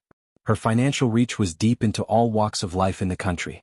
Luther's arrogant personality made him a step behind Thea in political operations. He could only rely on his own connections and funds to force his way into the Cadmus project. There was no government to pay for it, no military support, and no consortium involvement. He was busy during the day and working underground every day. He was like an evil scientist. This was not ancient times where you could bury a few tons of gold in the cellar. In today's globalized world, it was impossible to withdraw such a large amount of money without attracting attention. Thea also had shares in the Luther Group. According to the rules, she could look at the company's financial statements. She hired more than 100 famous accountants in the industry to do nothing but keep an eye on the Luther Group's cash and his various businesses. The initial investment in the Cadmus project alone cost him at least $3 billion in cash. This was just the beginning. The subsequent daily expenses would be astronomical. Since he was willing to throw tens of billions of liquid funds into the water, Sia would not stop him. The young lady had already begun to plan how much money she would have to pay to buy the Luther Group when they failed and went to jail. The funds had been taken away, but the Luther Group had a huge foundation. The meeting between the two did not have any impact on the overall situation. Without Luther's instigation, the suicide incident was widely spread on the internet, and all kinds of questions and puzzles emerged. The best way to deal with this was to muddy the waters. The young lady ordered the company's public relations department to use money to pave the way, bribe the print media, and hire Internet Water Army to stir up trouble. In order to divert attention, she negotiated with several major agencies to make their artists break the news. Who was going to a hotel with whom today? Who was going to break up with whom tomorrow? The world's attention was involuntarily attracted. The uproar about the alien incident that had been going on for a month was gradually buried in all kinds of gossip. Although the incident had subsided, the sensitive people had noticed the existence of aliens. Several members of the committee discussed it behind closed doors and decided to maintain the status quo. Those who knew could know, but those who did not know, it was better not to know. The unlucky incident gradually subsided. The expedition team deep in Peru finally brought her good news. The temple had been found. Chapter 434. Thea excitedly rushed to the target location that night. The expedition team felt that she was a little too fast, so she used a supersonic plane as an excuse. Is this the place? Thea looked at the building that looked more like a pyramid than a temple. The expedition team was at the outermost area of the temple. The location of the temple was like a small island in the middle of a lake. The place where the lake was supposed to be was now filled with silt. The expedition team was paid to do this, so they did not continue to investigate. They could report to their superiors once they found the temple. This is the place. Look inside. I heard that this temple has a history of thousands of years. No one dares to enter it. However, according to the locals, there seems to be some traces of uncivilized aborigines on the island. The leader of the expedition team happily introduced the temple to Thea. In his mind, this task was really not difficult. He did not need to explore deeply. As long as he saw the temple, the reward would be just as generous. Such a good task could only be encountered once a year. He happily told Thea a lot of local customs. She took out her phone and asked her assistant to transfer money to the expedition team. She did not find the remaining two teams, but it was a little hard to earn money. She did not start to carefully look at the temple until the noisy crowd left. She flew into the air and looked carefully. The building was more than 300 meters long, 105 meters wide, and more than 40 meters high. Wide stone steps were laid out step by step. At the top was a pool-like altar. The four walls of the altar were carved with various scenes of primitive aborigines fighting, sacrificing, and harvesting. Indeed, as the locals said, there were signs of aborigines living outside the building, but there were not many of them, only about 30 of them. The aura here was very obscure, and there were ripples of a special frequency in the air. Every time she wanted to use the Eye of Horus to peek inside, it would be offset by the strange ripples. Even with her superb mental strength, it would be blocked by the special reliefs on the outer wall of the temple. If she closed her eyes, she would not be able to see this rather large building at all. Interesting place. Thea came in a hurry and did not bring her subordinates. She flew around the periphery and did not find anything that could pose a threat to her. Then she slowly landed in the middle of the lake. The muddy ground covered by layers of dead leaves made her a little uncomfortable in her leather boots. Oh. Several natives, who only had animal skins around their waists, had different expressions when they saw her suddenly descend from the sky. Some gritted their teeth and glared angrily, while some prostrated themselves in worship.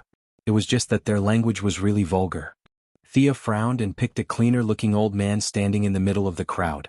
Her 5 fingers grabbed the air and pulled the old man over. Her powerful spiritual power directly entered the old man's mind, skipping the language barrier and reading his memories on the spiritual level. The result made her a little disappointed. The old man was the previous leader of this group of people, and the current leader was his son. Even so, there was no more information about the temple in the old man's memory. It was only passed down from generation to generation that they could not leave this area, nor could they enter the temple. Such a melodramatic curse, only Merlin and Morgan had the motivation and ability to do it.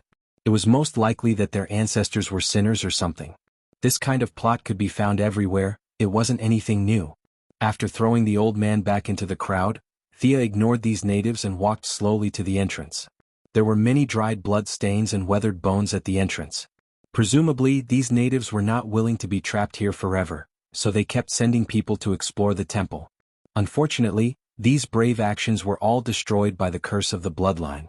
The road had been soaked in blood for a long time, and many bones had grown together with the bricks. A few skulls scattered on the ground opened their mouths slightly, as if they were still issuing a silent warning to everyone who entered the temple. Thea used 4 or 5 detection spells in a row. There were no traps at the entrance at all. Then, under the nervous gaze of the natives, she walked in. As she walked into the temple, the torches on both sides of the wall seemed to have received some kind of signal and lit up one by one. The path was not winding and there was a crossroad inside. Thea entered from the north gate and exited from the south gate. She walked carefully and did not spend more than 10 minutes. Strange, there's nothing here. Thea turned around and walked in all directions again. Except for the sound of her footsteps that lit up all the torches in the temple, there was nothing unusual. These ancient mages all like to pretend to be masters. Milady was too lazy to search by herself. She took out the power armor and activated the artificial intelligence scanning function. The temple also hindered the scanning to a certain extent, but after all they were different professions. Thea adjusted the scanning frequency twice, and the magic enchantment of the temple was completely deactivated. Gideon scanned the interior and exterior of the temple and began to compare the information. The gaps between the bricks, the structure of the wall, the weight of the temple and ancient buildings were still buildings. The numbers could not be faked. After a large number of positive and negative function calculations, he found a secret door in 2 minutes. The secret door was not heavy.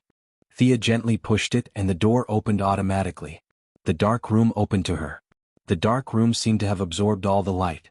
The hundreds of torches in the temple were instantly extinguished. Thea seemed to be standing in the void. It was so dark that she could not even see her own fingers. She raised her hand and released a light spell. The spell that was easy to cast in the past was extremely difficult to cast now. Fortunately, Thea's magic power was considered to be one of the best in the world. Just as Etrigan said, if she was in ancient times she would have no problem being a court mage. This is. Thea increased the output of the light spell. Only then did she see the internal structure of the dark room clearly. The first thing that caught her eye was the dark giant coffin in the middle of the room. Thick and heavy, these words could be used to describe this giant coffin. However, it was not the coffin that attracted her attention. It was the skeleton sitting cross-legged on the giant coffin.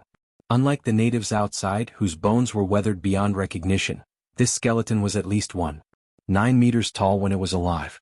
From the shape of the pelvis, it was not difficult to tell that the skeleton sitting on the giant coffin was a female. Morgan Le Fay? Thea wanted to withdraw her gaze, but she found it difficult to do so. The other party's flawless white jade skeleton was constantly emitting a demonic charm. A seductive rhythm was silently knocking on her heart. The skeleton held a golden cube suspended in the air with both hands.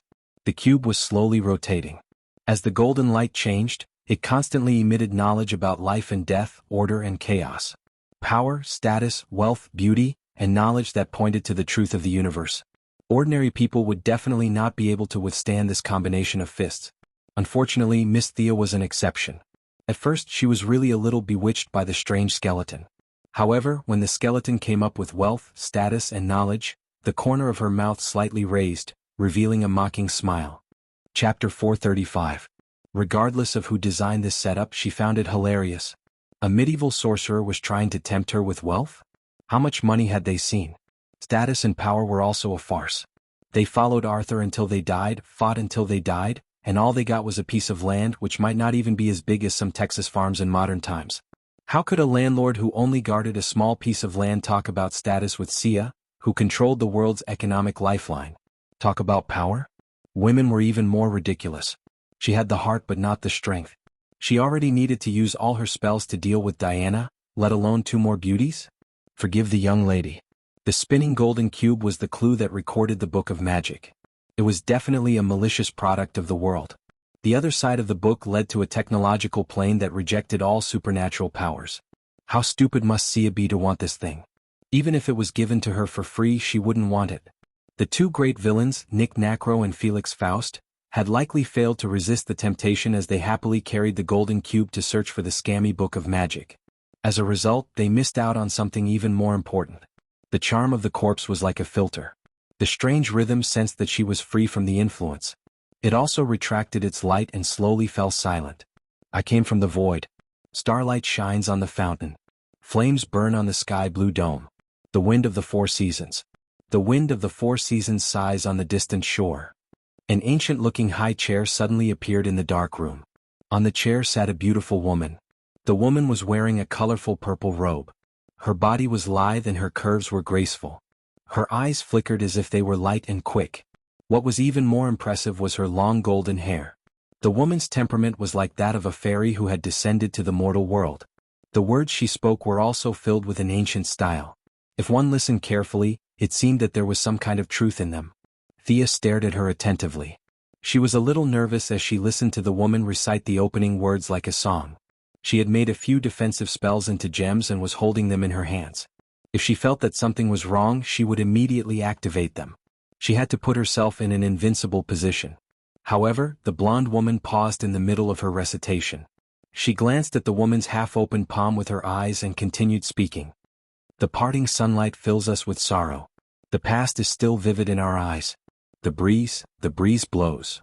The woman quickly glanced at her palm again, but her original cold temperament was completely ruined by her little action. She pretended as if nothing had happened. Thea's eyelids twitched uncontrollably. This woman looks serious, but she seems to be a clown. Ahem.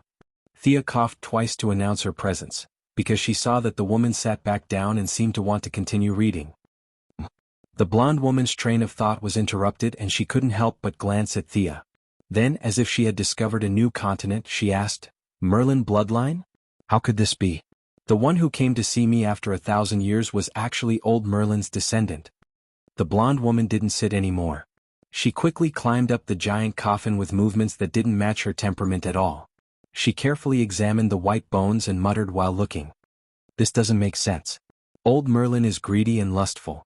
These spell formations are still in operation. How could he let his descendant in here? Thea revealed a smile that was uglier than crying. All kinds of temptations were still vivid in her mind. Greedy and lustful? Is this the image of the ancestor? The image of a Dharma god in Missy's heart collapsed. Based on her words and the state of her soul, it wasn't difficult to guess the woman's identity. Thea still wanted to confirm it. You are? The woman searched the skeleton for a long time but didn't find anything. She scratched her head in confusion, jumped down from the coffin and walked to Sia. Under Sia's nervous gaze, she made a gesture to compare who was taller. Oh, descendant of Merlin, you're not tall. Meh. I'm Morgan Le Fay's doppelganger. Can't you tell? Have you heard of the name of my main body? The blonde woman said with a brisk tone that didn't match her appearance at all.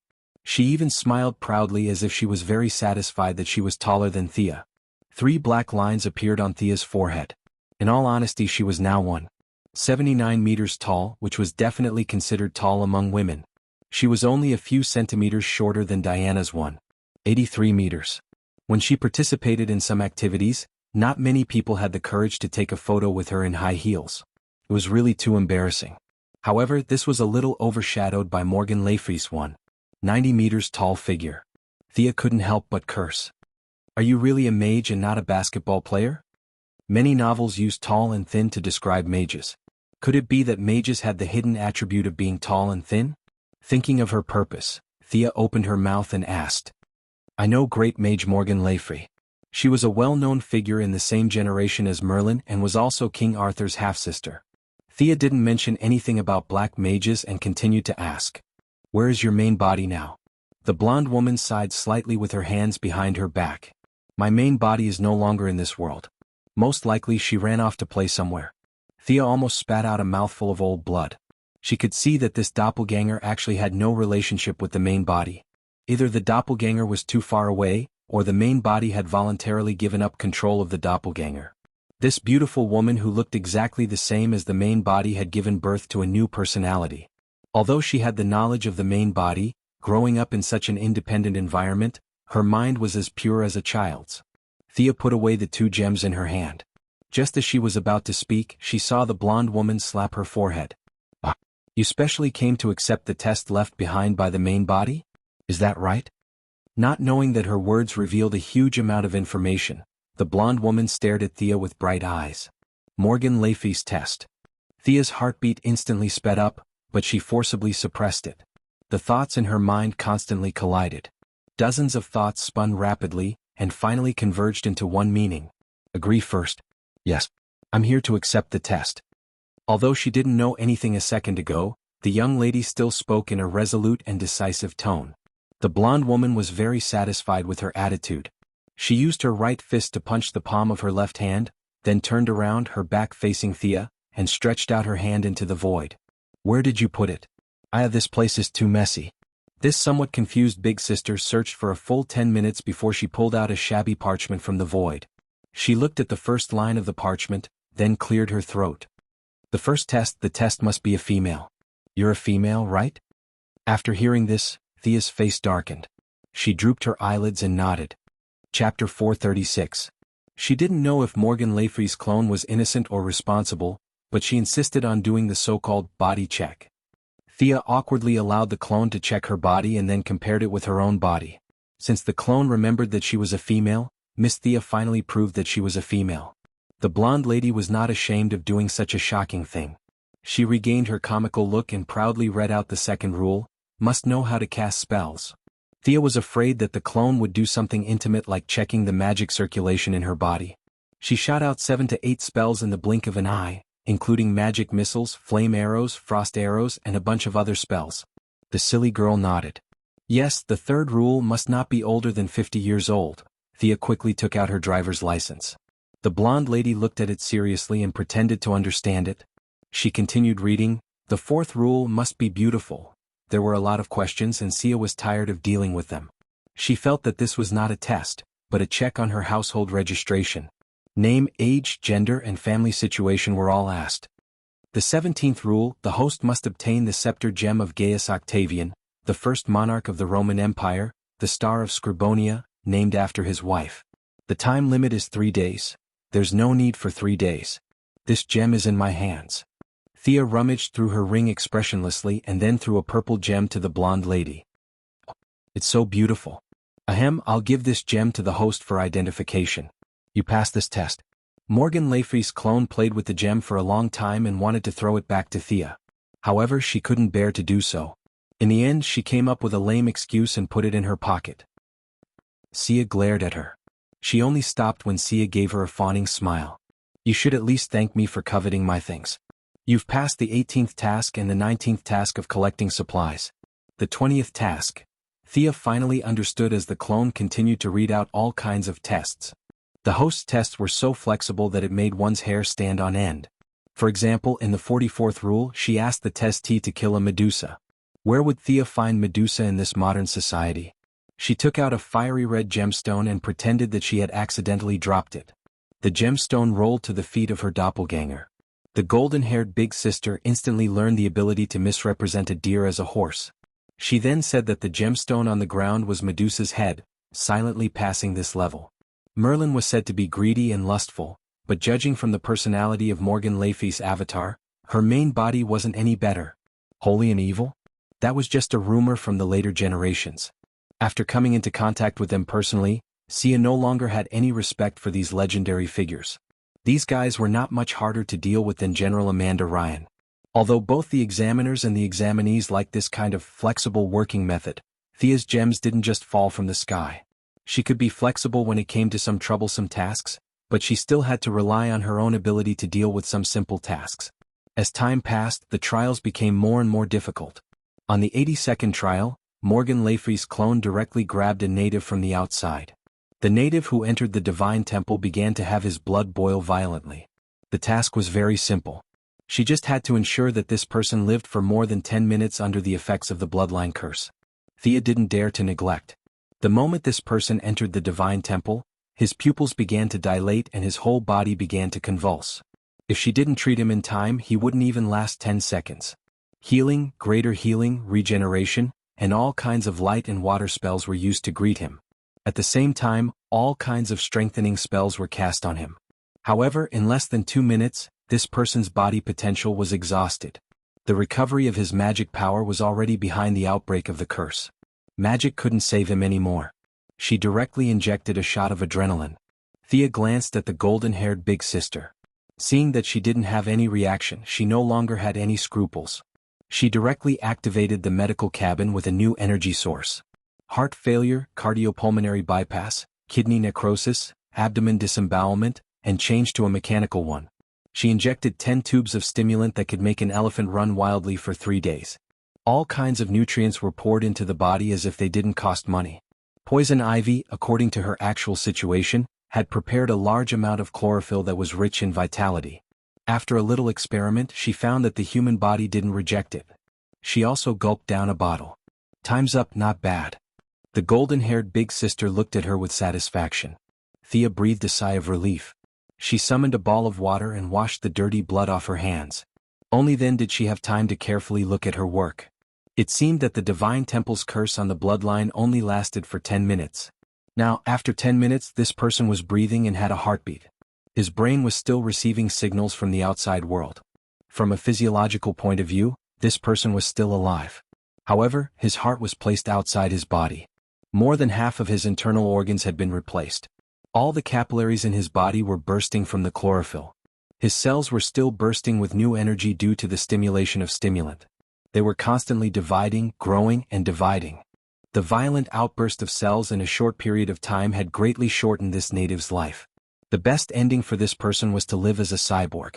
Thea didn't ignore the follow-up just because the time was up. She thought for a while and used her skillful mechanical knowledge to re-expel the excess substances in his body. Metal skeleton, biosimulated nerves, and artificial skin. With the help of the medical cabin's powerful functions, it took her half an hour to clean up this person. Thea motioned for the golden-haired big sister to send him out. She felt a sense of accomplishment. She had created a cyborg in 40 minutes. After this person woke up and returned to his race, his strength and speed would definitely increase a lot. The artificial skin was also determined. If she didn't dissect it, she wouldn't be able to see any clues from the outside. After calming down for a minute, she motioned to continue the test. After spending so much time and effort, Thea had to see what the final reward was. Morgan Le Fay's doppelganger was a spiritual body. It didn't know fatigue at all. Seeing that she wanted to continue, it also happily began the follow-up test. The Phantom of the Knights of the Round Table was beaten up by the young lady's magic and martial arts. Thea played riddles with the Sphinx. She took out a file of Gotham's Riddler. Many of the riddles were difficult for Batman to solve. She picked a few difficult ones and directly defeated the Sphinx's doppelganger, whose intelligence was lowered by several levels. The 98th test. Find the treasured sword of the original body's nemesis, Merlin.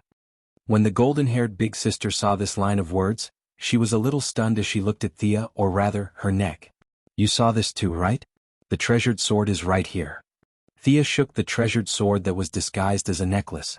This test could be said to be reasonable and expected. This test would be extremely difficult in other times, but in this modern society where the Heaven's Eye Association had been searching everywhere for decades, they had basically collected all the equipment of famous sorcerers. Even if they wanted Merlin's staff, Thea could pay a little price for it. This test was almost no difficulty for her. Chapter 437. Alright, you've passed all the tests. Now you can take your reward. Morgan Le Fay's doppelganger closed the parchment and summoned the golden cube that the skeleton was hugging, hinting for Thea to come forward and take it. Ichim? What's the meaning of this? Thea initially thought that the reward was really this cube, but she soon realized that something was wrong. Not to mention the actual use of this thing, just the fact that it was a part of a trap meant that Morgan didn't value this thing at all. Morgan and Merlin fought for 3 days and 3 nights, and then worked together to deduce the clues. She was afraid that it was all fake. This skeleton was also a bit fake. Thea didn't believe that Morgan would engrave such a low-level spell like charm on his bones. That was too low. Most importantly, there were only 98 questions in the test. As long as she read a few more books, she would know that there was 1 or 2 more tests. Perhaps the cube itself was also a test? Taking this cube now was definitely a stupid thing to do. Thea stood still and shook her head. I don't want it. You really don't want it? It contains the truth of the universe. I don't want it. The blonde doppelganger sighed and put away the golden cube and parchment. You've passed the last test. Come and take your real reward. After saying that, she reached out and wiped the space, and a pool of dark blue lake water suddenly appeared in the dark room. The water rippled. This wasn't the so-called mountain spring water of modern society. It was clear and transparent, and the water contained bursts of vitality. Along with the slight undulation of the water, one could hear the lake water hitting the shore and smell waves of moving fragrance. This is? Thea was finally a bit moved. She didn't expect the blonde Morgan Le Fay to answer her, because she recognized this pool of water from the source of her bloodline. This was a part of the elven kingdom of Avalon, the habitat of the goddess of the lake. It was different from the Avalon she had summoned that day. That was just a projection from a distant space, and didn't even reflect 1% of its power. The pool in front of her was only the size of a few people hugging it. It looked like it was only a small part of the original area, but the magic it contained seemed to be telling her something. This was real, or it could be said that Morgan Le Fay had cut out a part of the past and placed it in the present world in front of Thea's eyes. Such a miraculous method was obviously not done by the silly clone. This was a gift personally left behind by King Arthur's sister, Morgan Le Fay, who had fought with King Arthur all his life, but who had carried him back to Avalon at the last moment of King Arthur's life. Anyone who knew the story of King Arthur would know that after the sword in the stone was broken, he received Merlin's guidance and obtained the sword in the lake from the goddess of the lake in Avalon. It was the widely spread sword of victory and oath. Thea felt her heart beating a little too fast. She quickly turned around to look at the blonde Morgan Le Fay's clone, hoping to get some pointers. Thea had lost gems many times before, so they were still very valuable. The golden-haired woman scratched her head, nodded at her and made a throwing gesture. Throw things into the water? Then the goddess ran out. Is this the golden axe you lost? This story doesn't seem to be set in England. Thea was a little stumped.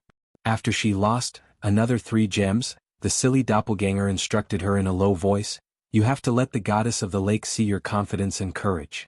Then it ran away quickly. Obviously, this was the limit of what it could reveal. Confidence and courage? Thea was deep in thought.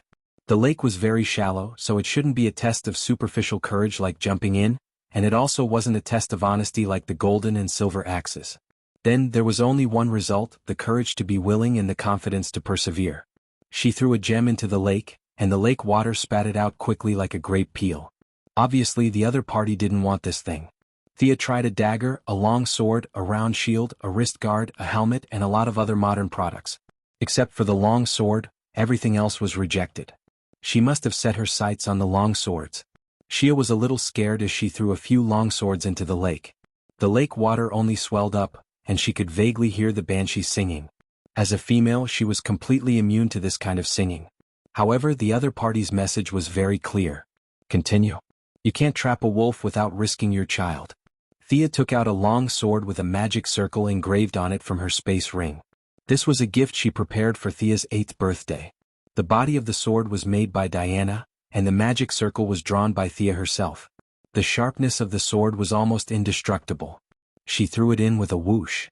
The lake water was filled with cheerful emotions, but the goddess of the lake still didn't appear.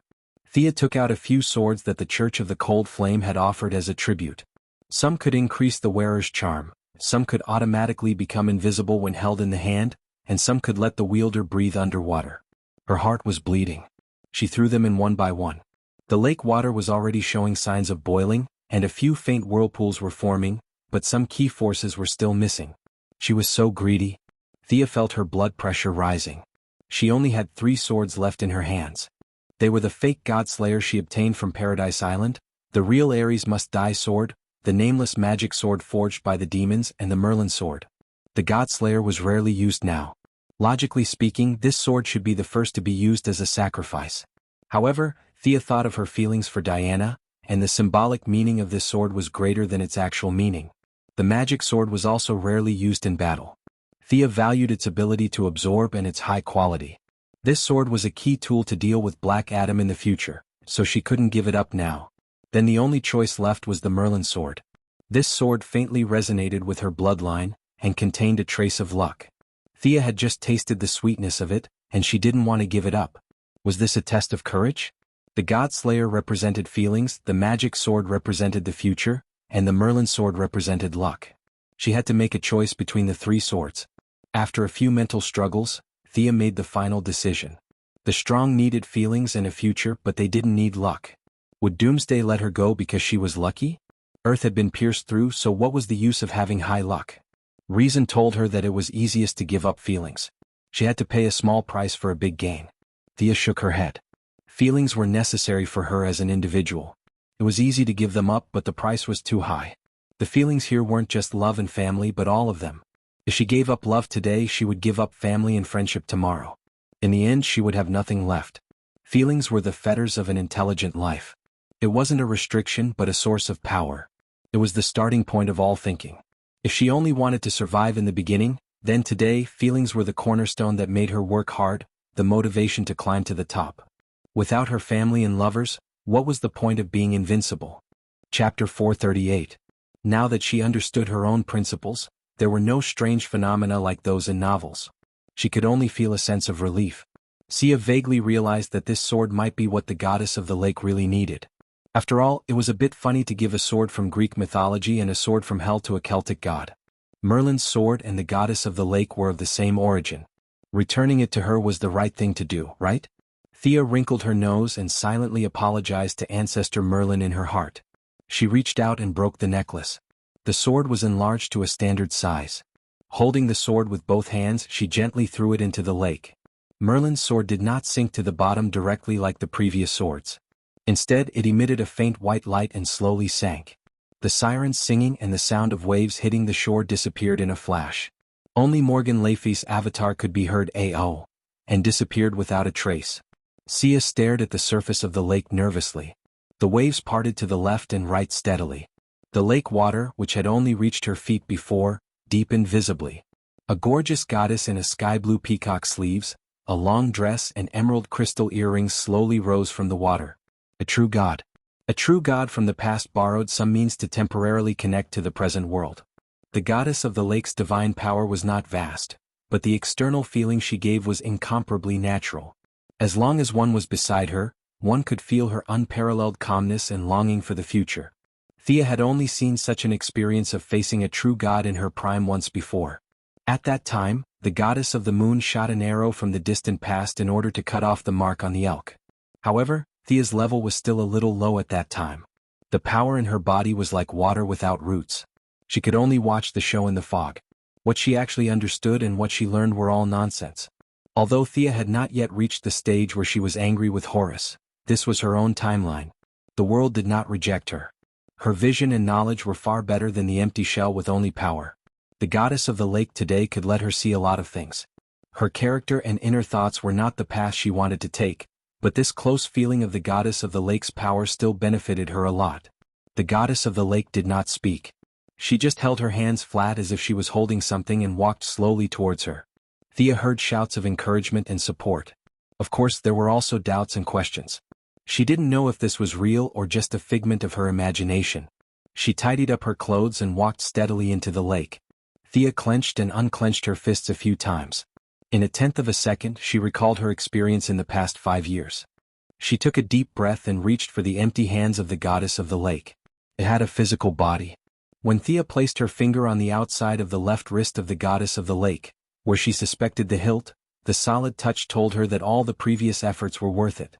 This legendary holy sword had crossed the distance of time and space and was about to be reborn. As she touched it, the shape of the sword gradually revealed itself. Upon closer inspection, one would discover that the azure sword hilt was made from a star stone that could emit a faint light even in the abyss. The blade was in the shape of a half-moon. It was made of a metal that the ancient mages called the Earth's core gold. Thea's magic sword also contained a small amount of Earth's core gold, but the amount was very small. This blade was a whole piece of Earth's core gold that was smelted with the fire of the sun. However, these precious materials were just a foil. The 1.2-meter-long blade was the real treasure. It was not gold, copper, or iron. The blade was thin and light. Thea shook her wrist and a variety of colors emerged. The bottom of the blade was engraved with the inscription Excalibur, in Old English, which meant to break steel. However, modern society gave this sword a more unique name, the sword of victory and pledge. The ancient mages could not recognize the material of this sword, but Xia was all too familiar with it. It was the same material as the Ring of Lamps, except that it was of a higher grade and grander. This was an ultimate holy sword that relied on the emotions of intelligent life forms and was created through imagination. Unlike the single emotion of the Ring of Light, the emotions contained in this sword could be said to be extremely rich. At least, the few emotions that Thea knew, such as anger, jealousy, fear, courage, pity, hope, and love, were all contained in this sword. It was the same as the Ring of Light. Inputting one's emotions, it would emit a light that was countless times more dazzling than the sun, destroying everything. This was the combination of the thoughts of all living beings. To reach this level, Thea still had a long way to go. The premise to fully exert the power of the Holy Sword was to control all emotions. Her own emotions, the emotions of the outside world, the good, the bad, and the evil. In the face of the attack of all intelligent life and the combined thoughts of all living beings, presumably those who could not be named would also retreat. The goddess of the lake sent out the sword, and it gently brushed Thea's cheek like a spring breeze. Her hands were warm and soft, like a dancing evening wind, taking away all her worries and also smoothing out her slightly frowned brows. From the beginning to the end, the goddess of the lake did not say a word. She smiled and slowly retreated, and the light of the lake separated again, and the slight waves brought her back to her peaceful hometown. Thea watched her disappear into the lake and bowed deeply. At this time, any words would be useless, and the goddess of the lake did not say anything. Thea also understood her intentions. Just like King Arthur, this was the choice of fate and also her own choice. Did that guy leave? The originally silent atmosphere was instantly broken by the golden-haired Morgan Le Fils doppelganger. This very amusing fellow had actually conjured a wall in the spacious and empty dark room. He leaned against the wall as he carefully looked around. Thea was too lazy to pay attention to him, and she casually waved the sword twice. This sword was fine just holding it, but as long as one had the intention to fight, the sword would become very heavy. She tried to inject fear into the sword, but the sword could only be said to be a little lighter, and it was still far from being able to be used freely. Thea was stronger than King Arthur in that she knew the existence of the emotional spectrum, and she knew about the Seven Lantern Core. As long as she could wear the 7 lantern rings, she could at least use half of the sword's power. Sister Morgan, do you know where the scabbard is? I can't always carry it, right? Thea tried to put the sword into the space ring, and could only turn to ask the blonde. The scabbard is much more important than the sword. When my original body discussed with that guy, he did not mention the scabbard. The blonde Morgan touched her chin and thought for a while before answering. The guy she was talking about was the goddess of the lake. It seemed that it was not easy to get a bargain, and the gods were not stupid. Thea certainly knew that the scabbard was more important. Originally, she wanted to see if she could get the scabbard, but today had given her a lot of surprises, so she was in a very good mood and did not continue to worry about the scabbard. Chapter 439. Isolated from the world, this scabbard was even more powerful than the holy sword. It could protect the wielder from all attacks, immune to the passage of time, and immune to magic attacks. Could even be said that the scabbard itself represented the word magic. This was the top law of the world. As the wielder of the current generation's sword of victory and pledge, Thea could faintly hear the call of the scabbard. It was just that the distance was beyond her understanding.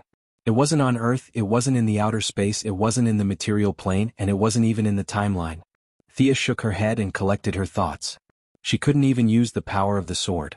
It was too unrealistic to expect a scabbard now. Sister Morgan? This is? Thea was still thinking about the future when she saw the blonde woman drag 3 stone slabs out of the void with great effort. This is the reward left by the original body for the test. The blonde woman wiped the non-existent sweat on her forehead and said vaguely. Thea was a little dazed. She looked at the sword in her hand. Then what was that just now? That was the test of the goddess of the lake. You didn't think that the original body would reward you with a warrior's sword, did you? We're mages. Of course the reward is related to mages. The blonde woman said while looking at Thea as if she were stupid. Thea didn't want to argue with her about warrior and mage. The meaning of the holy sword was far beyond such a mundane definition. This clone looked mature and beautiful, but in fact her intelligence was not as good as Damien's. There was no harm in following her words. This was the only experience she had in dealing with naughty children in the past 2 years. The dark gray stone slabs were very heavy. 2 of them emitted a faint white light, while the other one was shrouded in a faint black aura. Thea gently placed her hand on the stone slab that emitted a white light. The stone slab's surface was incomparably smooth, but when one's spirit power penetrated it, one would discover that the stone slab contained a wealth of knowledge. Morgan Le Fay might have anticipated the language barrier of the future generations. She was like Thea, who read minds outside, skipping the language barrier and directly using her spirit power to leave her own magic and experience inside the stone slab. Thea, who had always been calm, could not help but exclaim softly. This evil sorcerer, who was known for his black magic, had left behind a large number of medical spells. Much of the knowledge was related to modern medicine, but it would take a lot of time to read all of them. The two white stone slabs contained medical knowledge, while the last black stone slab recorded necromancy and black magic.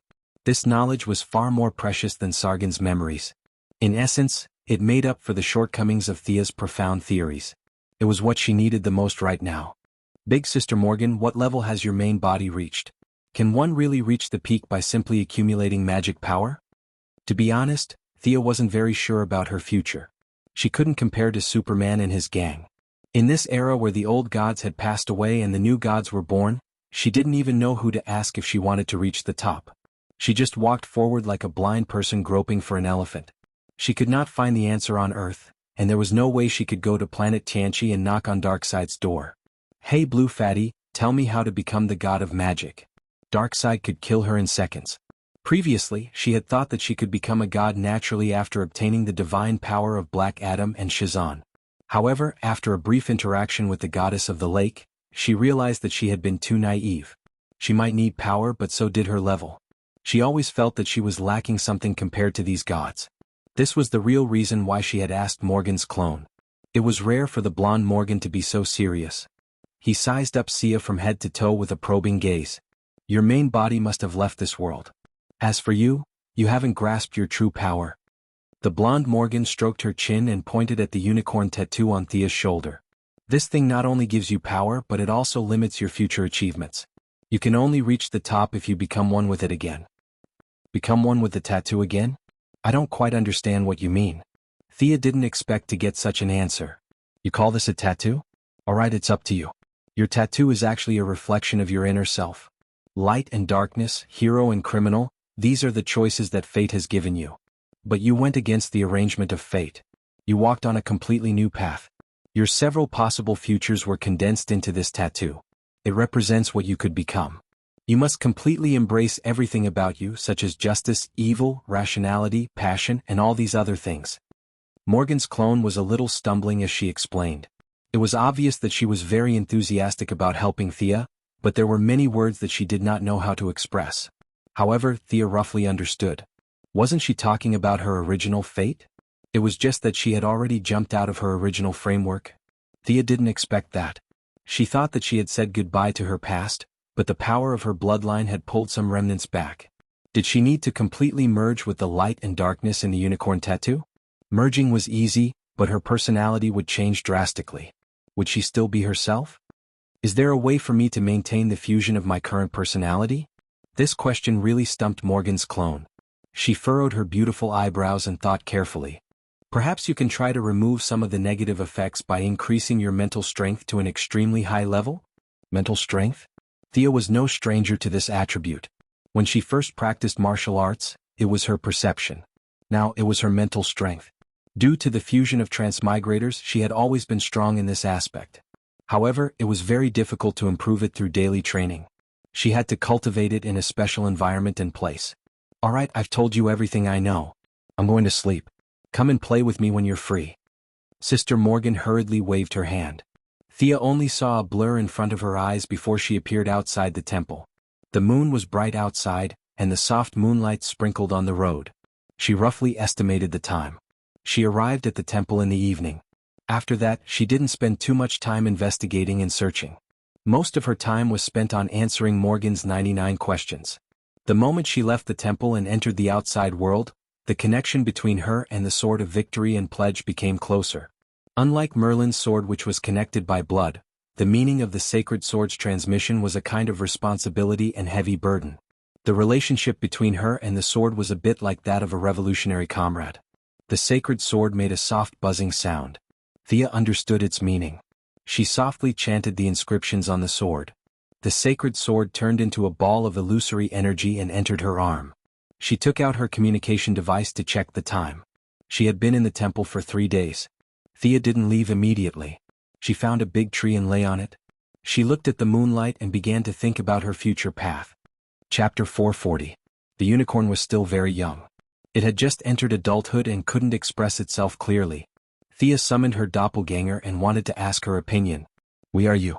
As long as you make up your mind, you don't have to worry about our opinions. We are a whole. This is your future and the choice you can make. When our existence hinders your path, you should make your real choice. The doppelganger said calmly before vanishing like a puff of smoke. Become a chinibu like the unicorn?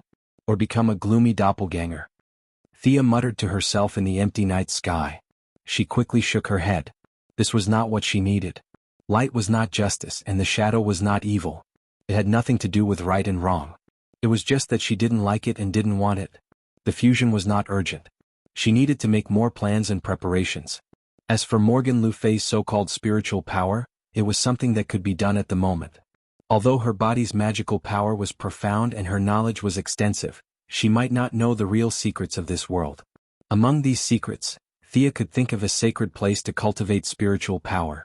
Nandarbat. Of course, it was not the place called the base camp of the ninja master, which was actually a cellar. It was in the crevice between the mountains and valleys, material and illusory. There was a paradise that was rich in high-level energy. When the ninja master chose this place, Thea felt that it was most likely the three-palace demon behind him who spied on it across many planes. He saw that this place was different. Unfortunately, the distance was too far. Even with the strength of the great demon king, he could not find the real secret place. If the current Earthlings were the 5th generation and Atlantis was the 4th generation, this place was the treasure left behind by the original civilization of the Earth. Aware that their civilization was about to be destroyed, on the eve of the upheaval, these wise men of the ancient civilization gathered the spiritual power of the entire race and forcibly opened up a space. All of their people abandoned their material bodies and lived here in the form of spiritual power to avoid the inevitable disaster from the outside world. The original plan was good. Their spiritual power was preserved and to a certain extent they were immortal. However, the 2nd and 3rd generation civilizations of the Earth appeared one after another. Without the support of a physical body for a long time, even the leaders with iron will could not withstand the erosion and baptism of time. They had forgotten their names and their mission. Tens of thousands of years of emptiness had caused them to be severely polarized. The kind were more kind and the evil were more evil. The weak spiritual bodies were all abandoned. Many champions walked out of the spiritual space, some helping the new civilization to build a new home, while others hated these people for taking their place, stirring up trouble and committing all kinds of evil. They had all forgotten that the other party was once their kin, and the result of attacking each other was the destruction of all of them. As the world changed, civilized societies continued to rise and fall, and after that, a new cycle began. Their weak clansmen had been left behind in that eternal spiritual space. Even in the books of the gods, which claimed to be omniscient, there were very few records of their former glory. They had been completely forgotten both physically and spiritually. When Zeus and the other gods fell into a deep slumber, mankind entered the 5th era. Many devout monks, bishops, and imams of Tantric Buddhism had their spiritual power skyrocketed before they died. They vaguely saw that place. From the few words they left behind, mankind named that place Paradise Lost, Heaven, Pure Land, and so on. Of course, this was the definition and perception of heaven by secular religions, not the heaven that actually existed. Thea arranged her own matters and came to this area alone. She wanted to find the entrance to Paradise Lost. After the great event of eternity of evil, the evil of the world would converge with the spiritual bodies here to form a new evil god, which would then be purified by Boston Brand. However, that was something that would happen a long time later, so it wasn't worth Thea's worry. Without alerting Talia and the others in Nandarbart, she dressed up like a traveler, bypassed the Assassin League's headquarters, and walked alone into the deep mountains. The civilized world was left behind by her. She was surrounded by towering mountains and rocks. Not to mention humans, even animals couldn't be seen here. The young mistress' body was now astonishing. She walked steadily in the wilderness, taking out Croydon's compass from time to time to confirm her position. She had to admit that this item that Constantine had been thinking about was sometimes useless, but sometimes its effects were heaven-defying. Sia had done a lot of homework before she came here. She had borrowed all the records that mentioned this area, including the notes of several religious leaders before their deaths, under various pretenses. However, the records were all illusory and she was confused when she read them. After that, she also used the blood connection to find old Ma, who was now very beautiful, and asked the Lady of Xanadu to do a divination. The divination result was disappointing. 5 cards jumped out at once and the area covered the 5 continents. The Lady of Xanadu was stunned. Thea realized that she could only rely on herself. She began to use all kinds of satellite positioning, carbon detection, supercomputer simulation, spiritual power scanning, and magic power sensing. However, all of these things added together were not as effective as the Croydon's compass. This compass completely taught her what it meant to specialize in a field. A magic item that could catch the eye of Constantine, the son of the DC world, was not just for show. The compass followed her instructions to find the place with the richest spiritual power. At first, there were some disturbances, and then it would deviate from the direction from time to time, but generally speaking, it was gradually getting closer. The young mistress did not fly. She was afraid of missing some key points and this matter could not be left to others. She could only follow the compass's guidance and walk in this primitive forest step by step. On the 3rd day she had walked through most of the mountain range but found nothing. On the 15th day she went back to take care of some business. After several confirmations she realized that she had walked past the target entrance. She could only continue to search in the opposite direction. On the 19th day, Diana also accompanied her to search. Wonder Woman was also very helpless. Her lasso of truth could not trap the mountain and ask. She did not even know who to ask. The two found an open space and had a friendly discussion. The young mistress sent off Diana in high spirits. On the 25th day she finally found a clue. The place she was now in was ordinary. There was no light, no purple gas and nothing on the ground except 2 big stones. However, this was the strange part. Thea had an excellent memory. She had walked through this coordinate 3 times in just over 20 days. Her route had been recorded by Gideon. She had walked through the entire mountain area twice without any blind spots. Along the way, according to the compass's guidance, there were 7 or 8 places that she had walked through the same place twice, but only this place was the same place 3 times in a row. Chapter 441. Thea took out her compass and paced around. The needle of the compass went from south to north, and when she reached a certain point, it spun like a windmill. It's here. She sat in the same place. After more than 20 days of searching, she was exhausted. She still had plenty of physical strength, but she was mentally exhausted. She needed to recover and face any unexpected situations in a relatively good state. There's nothing in the sky, so it must be underground? Sia did not simply close her eyes to rest. In the original timeline, it was Ninikro who messed around. He was tricked by the fake magic book and caused a series of changes in Nandarbat. Only then did Paradise Lost reveal a tentacle from the spiritual world. Now nothing happened. This small world had been hidden for tens of thousands of years, avoiding the prying eyes of countless true gods. Its hiding ability could be said to be very unique. Thea first used several detection methods of Sargon and Morgan Le Fay to explore the spatial structure here, and the results were very satisfying. Several spells transmitted the point under her feet. Although it was weak, it did have the meaning of an interlayer. After that, she began to search for the entrance, and the Eye of Horus was fully activated. From where she sat, she could almost see Mars, but she didn't see anything. This proved that the entrance was not in the sky. She turned her head and continued to search the ground, but after only seeing through 2 layers of rocks, she couldn't see any further. Her line of sight encountered an invisible energy, and then it was absorbed. It's underground? Thea was overjoyed. After busying herself for nearly a month, it was finally time to reveal it. She took out the God of Death's staff. This staff could sink the continent. Even now in the hands of an outsider, Thea, its power was less than 10%, but a simple hole was no problem. The staff gently touched the ground, and she felt the throbbing of the veins. This artifact of Atlantis clearly told her that there was a cave under the rocks. Thea no longer hesitated.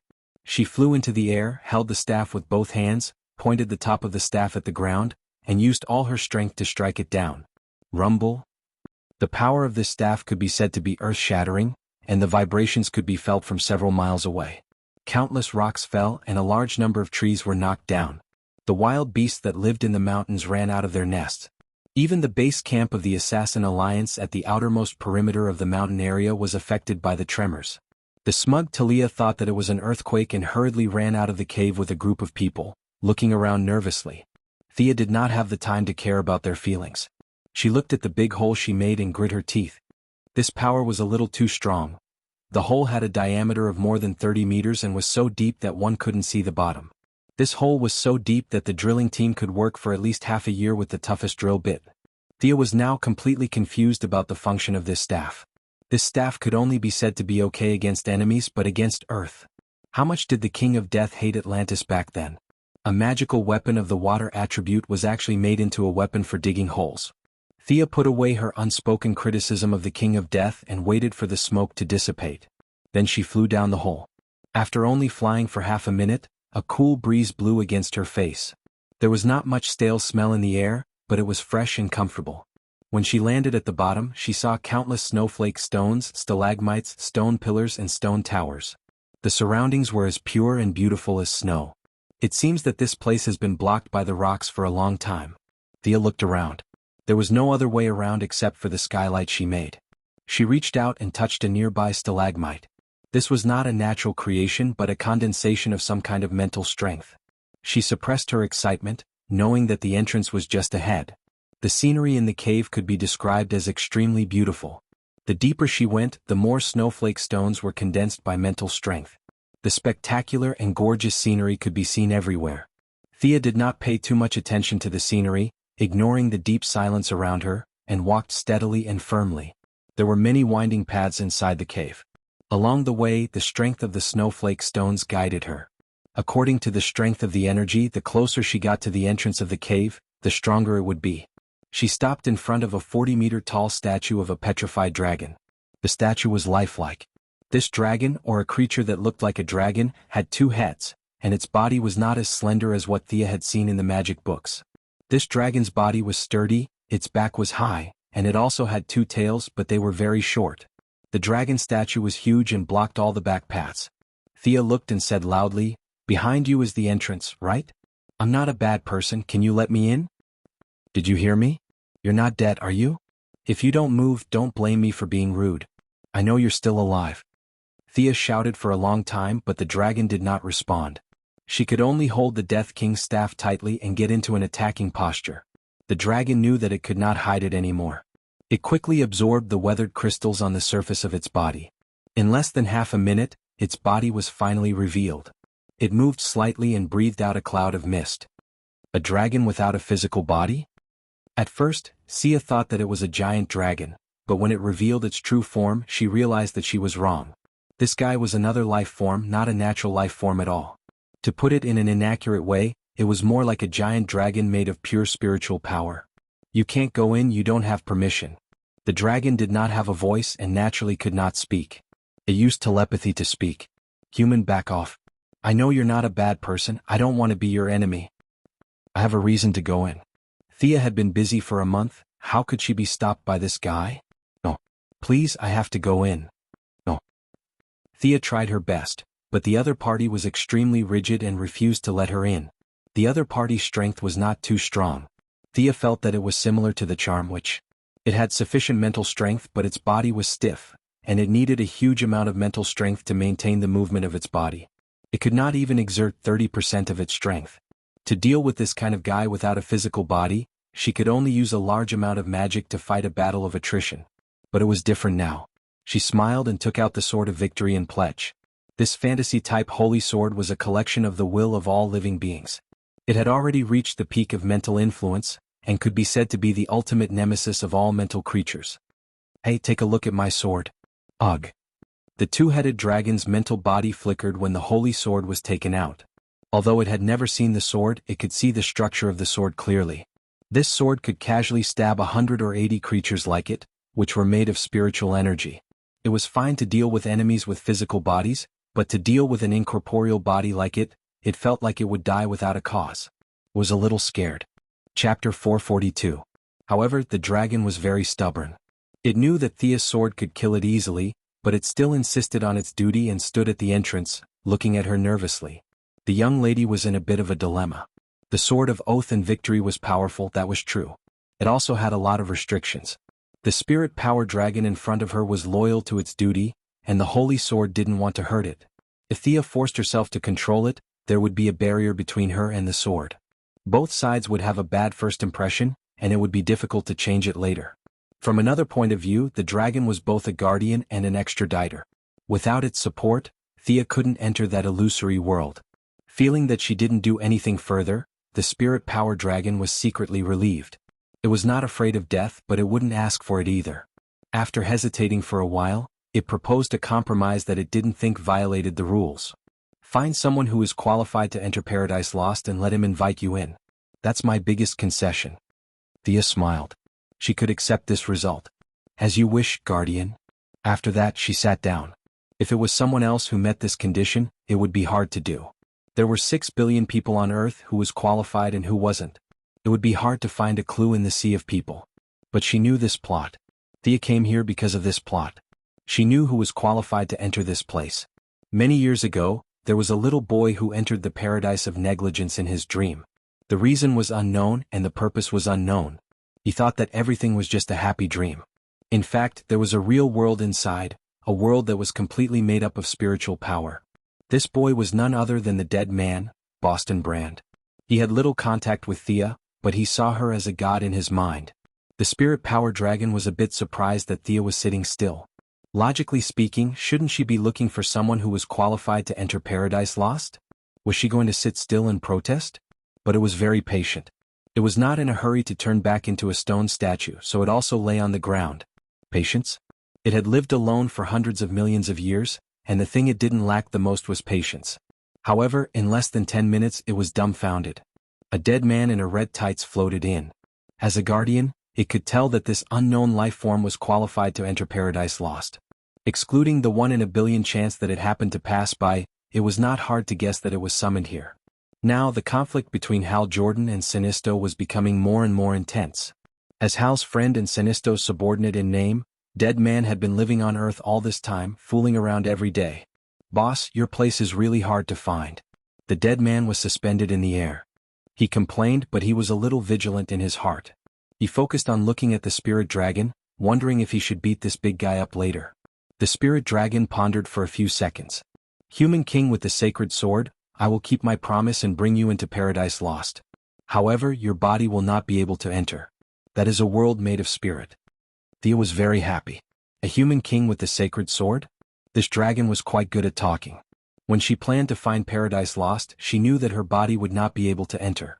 This small problem could be solved by the sacred sword. The sacred sword gathered the will and imagination of all living beings. Its functions were as diverse as the stars in the sky. Holding the sword hilt made of star stone, one person and one sword communicated with each other. A power was transmitted from the sword. This was the power of imagination. It could make the impossible possible. Thea's body gradually dimmed. The body that was originally made of matter turned into spirit. From reality to illusion, she turned into a heroic spirit.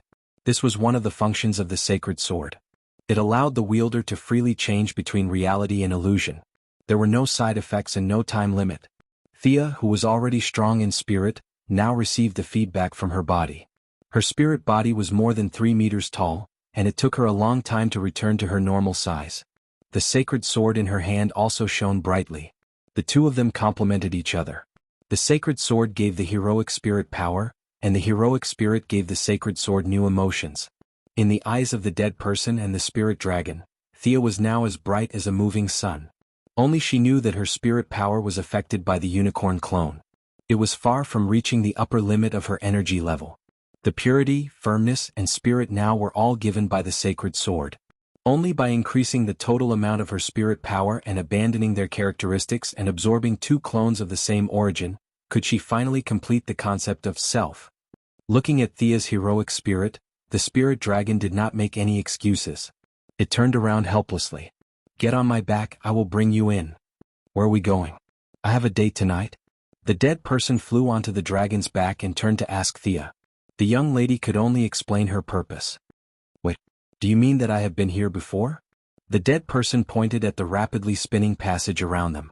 Although he was already incorporeal, he still hugged the dragon's neck tightly. He looked around and asked Thea with uncertainty.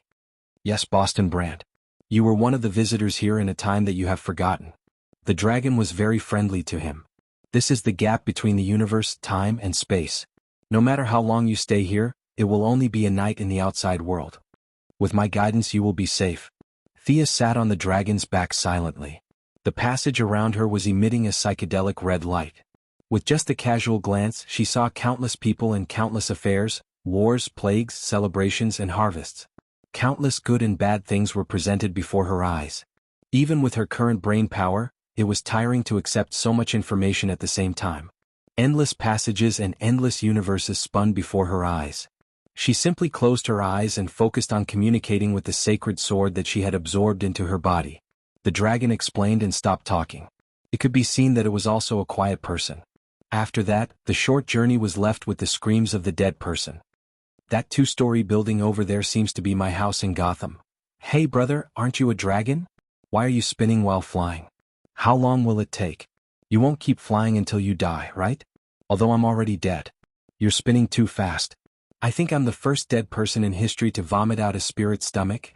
Sia's forehead popped up like a watermelon. This guy was too talkative. Shut up, dead person. Although that was what she said, the dead person could not be blamed. The dragon was like an acrobat, rolling continuously in the countless passages. Thea only felt that she was spinning with him. At first she was sitting still like a grandmaster. Later she could not stand it anymore. She hugged the other neck of the dragon and watched it gradually fly into the depths of the passage. Chapter 443. Time seemed to have lost its meaning here. Thea was like a traveler who had fallen into a quagmire. She hugged the dragon's neck and watched it perform its flying skills as if it was courting death. The dead people who were shouting beside her were also completely speechless. Only the dragon was still happily drilling towards the end of the passage. Thea felt that this fellow must be taking revenge on her for scaring it with the holy sword. Otherwise, why would it drill into the 100-meter-wide passage in a spiral? It was too late to say anything now. She could only hope that this path would end soon. After enduring for an unknown amount of time, her heroic spirit body felt that she had passed through a tough barrier. The fiery red passage was replaced by a dazzling golden light.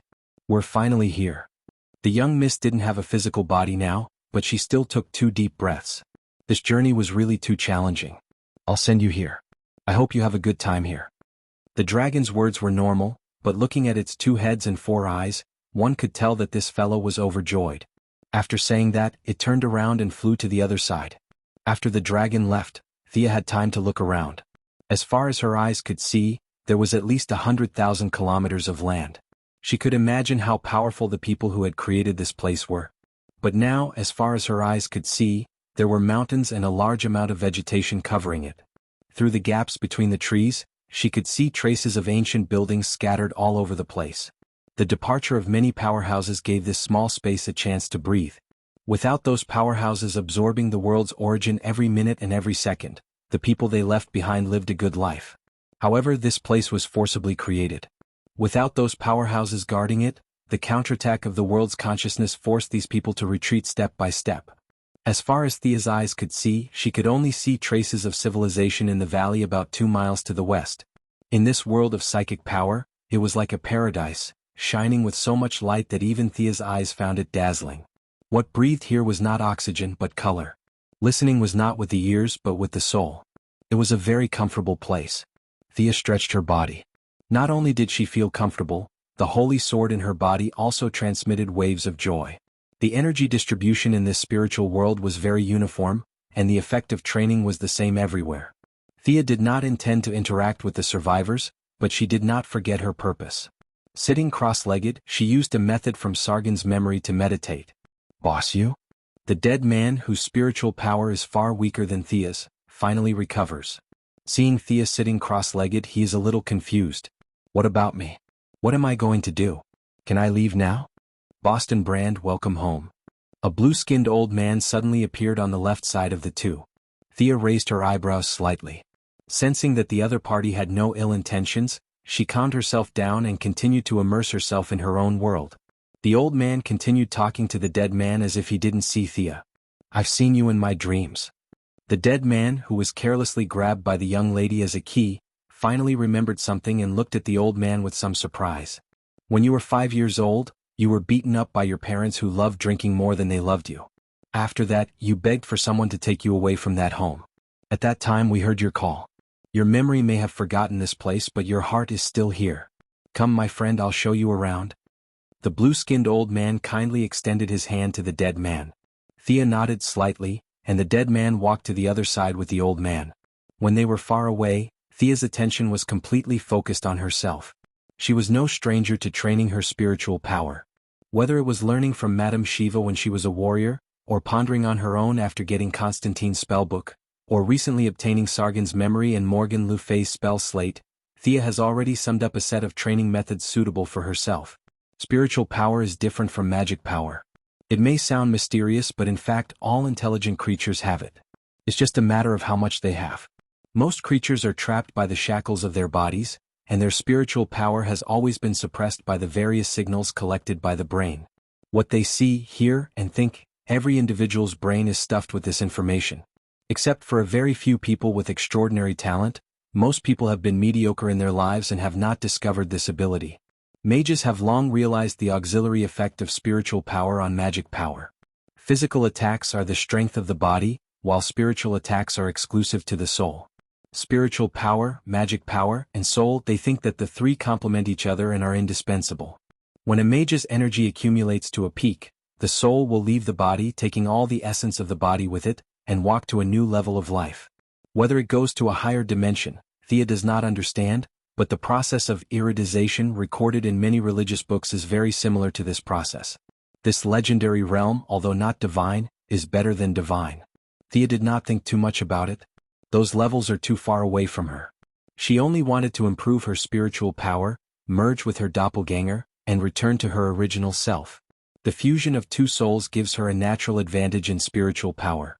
Now that she has entered this spiritual space, coupled with the feedback of some energy from the Holy Sword from time to time, her progress is now 100 times faster than in the outside world.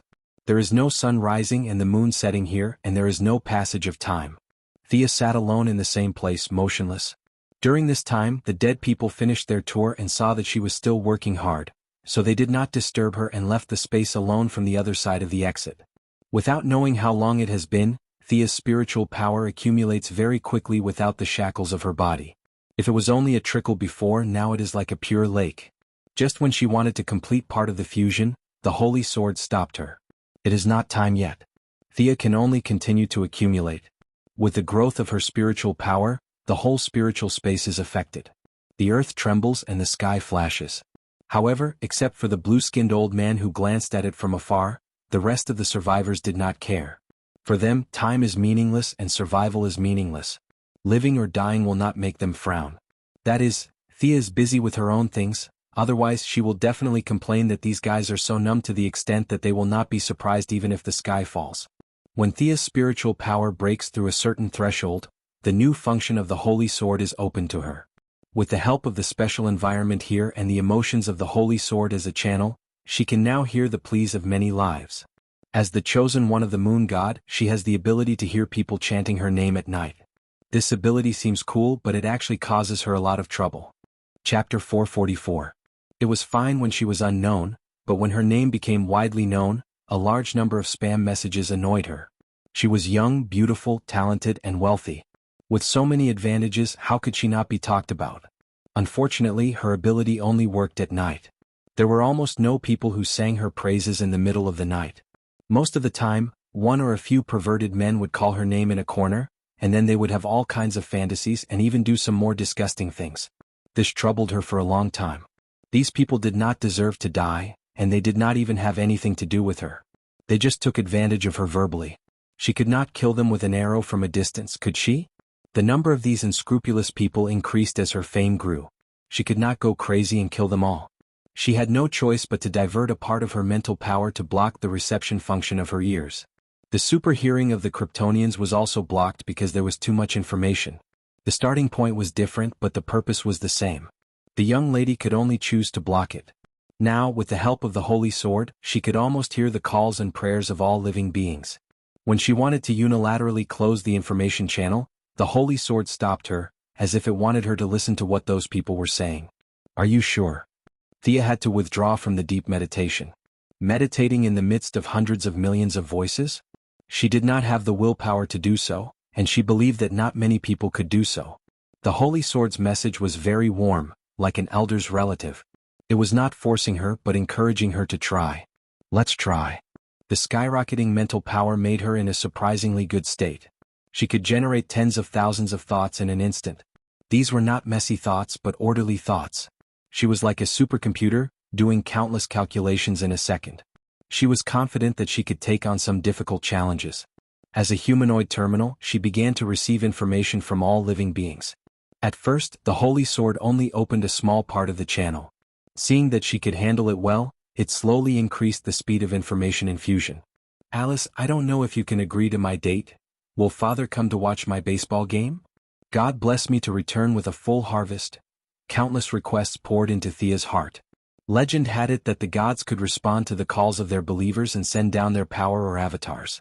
At that time she didn't think much of it, but now, Thea only lasted for half a minute before she wanted to curse. This was too tiring. She didn't need to do any further processing, nor did she need to make any response. Just the simple act of receiving the information caused her spiritual body to fall into a trance. Seeing that the Holy Sword had no intention of stopping, Thea could only continue to persist. Her clever mind quickly came up with a set of methods that were not really methods. Many people did not have strong intentions and were considered dispensable. She put all of these aside and prioritized those who had strong intentions. Anyway, she did not need to deal with them. She listened to them as quickly as possible and moved on to the next one. Thea's spiritual power was rapidly depleting. At the same time, those who had strong desires seemed to feel that their prayers were being listened to. They were in a good mood and unknowingly returned a portion of their spiritual power. With this replenishment, Thea's total spiritual power was decreasing, but she could still hold on for a while. During this process she also heard many familiar calls. For example, Shadow was begging them to hold on to the brick wall. Laurel wanted to see her sister, Luther's secretary. She hoped that Luther would spare some time to see her. Most of the people's wishes were good. Of course there were also many evil wishes. Thea directly gave up on them. Just as she was sifting through the messages, a golden light entered her spiritual world. This was an unparalleled call. The intensity of the will and the sincerity of the wish surpassed the sum of all the wishes she had dealt with before. My brother and I are trapped in the basement by bad guys. The bad guys are on their way to kill my father. I pray that God will give me the power to save our father. The image of a young boy appeared in Thea's mind. The person's voice was not loud, but his attitude, will and determination exceeded the traditional definition of power. This was the only voice left in the spiritual power channel. The combination of the War Eagle and the White Dove, Donald Hall? Then the one next to him is his brother, Henry Hall? Through the construction of the medical cabin, Thea collected information on many people. She knew the brothers. They were not big shots in the world. The older brother was good at solving problems with violence. In Thea's eyes he was just an ordinary person. However, the younger brother, Donald Hall, was an amazing person. His combat strength was negligible, but his holiness was unparalleled. Even the black lamp that swept across the universe could not shake him. Thea shook her head and chuckled. It seems that the War Eagle and the White Dove in the future were also made by me. Interesting. Combining the causes and effects, Thea knew what she had to do. She summoned the unicorn, the symbol of her light and holiness. The unicorn's spiritual body did not take human form. They were telepathic and understood each other's situation. Come on, Arthas. Merge with me completely. From today onwards we are no longer separate. The unicorn licked the corner of her eyes with its large tongue. Thea tugged at her ear. She did not feel good about not being able to see this cute pet again in the future. However, thinking that this was a fusion and not a parting of life and death, she steeled her resolve. Wiping the wet corner of her eyes, the unicorn also sensed her thoughts. The human and beast had already merged before, so they only needed to adjust the resonance amplitude. Come on. Thea completely opened her mind and welcomed the symbol of the future that fate had arranged for her. The fusion of the two spiritual bodies caused the space to tremble violently. The mountains, lakes, and forests formed by spiritual power were attracted by her and turned into pure origin power, providing power for the fusion of the two. Thea's consciousness was operating at high speed, leaving behind her power and origin power. As for the qualities and holy characteristics, they were wrapped up by her layer by layer, turning into a dazzling golden ball. This was the purest part of her. Thea believed that as long as she absorbed this golden ball, her moral character would undergo an earth-shattering change. Justice was good and people yearned for it. She could carry the whole world on her back and move forward. She had the courage, but Thea did not like that image. She did not like to be a pure and kind person. That was not her character. The brothers, especially Donald, are rare saints in the world. They should meet your standards. Thea seemed to be talking to the unicorn after the fusion, but also to herself. This time the fusion was complete. She no longer had the golden helmet and golden armor. What followed was a drastic change in her life level. Perhaps she was still not as good as Superman Diana, but there were very few people on this earth who could match her. This golden ball was more or less contaminated with some of Thea's essence and a small part of the unicorn's ability. The power inside could completely change the Donald brothers. Chapter 445. Thea had wasted some time, but for the Donald brothers, not even a tenth of a second had passed. Following Donald's shout before he could finish, a voice that was far beyond the limits of their imagination rang out in their hearts. Power, you desire power? Then I'll give you power. Thea did not intend to scare them, but she was too far away from the material world, so she could only communicate with them telepathically. However, she neglected the fact that they were just two ordinary teenagers, while she was not bound by her body, and her spiritual power had increased by 100 times, so the difference between them was unimaginable. Seeing that the two brothers were dumbfounded, Thea felt that it was a good time to throw the golden ball over from the other side of the passage. The golden ball automatically split into two parts according to her will and fused with the two brothers. The older brother, Henry Hall, received the larger part of the power according to his own wishes, while the younger brother, Donald Hall, received the heart of justice and holiness. The originally noble nature was now sublimated to a level that even Thea was amazed. This was not 1 + 1 = 2 but a qualitative change in faith. The soul of this young man named Donald Hall was overflowing with golden light. Even without testing, Thea could imagine that he was almost immune to soul magic and dark magic. It was too pure, and except for those who could not be named, no one could do anything to his soul. The two brothers both received the flying ability of adult unicorns, as well as physiques that surpassed ordinary people. The older brother received more power while the younger brother received more virtue. When you're in danger, summon the war eagle and the white dove to awaken the power in your body. Go do what you need to do. The flow of time between the two worlds was very different. One side flowed rapidly while the other remained motionless. Thea had to do her best to stop the erosion of time, and it was very difficult for her to resist. She simply told the two brothers how to use it, and unilaterally cut off the connection. The noble qualities were not wasted, and the power was entrusted to those who needed it. Next, whether the two lived or died had nothing to do with her. They were not her family, friends, or subordinates, so Thea quickly put them to the back of her mind. Thea spent a lot of time fusing with the clone that represented the dark side. Thea's personality was more unique and unique. In order to extract her essence, Thea spent a lot of effort. Compared to the unicorn that represented light and justice, the dark element doppelganger was the one that resembled her the most. In order to prevent this part of her personality from being corrupted, Thea could only be extremely careful. Slowly, bit by bit, she analyzed the doppelganger bit by bit, leaving behind her mana and her elemental attributes. However, his several attempts to condense had all ended in failure. The magic power of the main body and the doppelganger was too deeply entangled. It was simply impossible to condense the magic power like the unicorn. The courage to do so. After failing for the third time, Thea reached out her hand and stroked the holy sword. She knew that it was time for her to make up her mind. As she waved her sacred sword, a large amount of magic power wrapped around her clone's personality and abilities were forcefully sliced out of her clone's body. There were no visual effects of flesh and blood flying everywhere, nor were there any heart-wrenching cries of pain. All that was left was the trembling of her soul. That was really painful.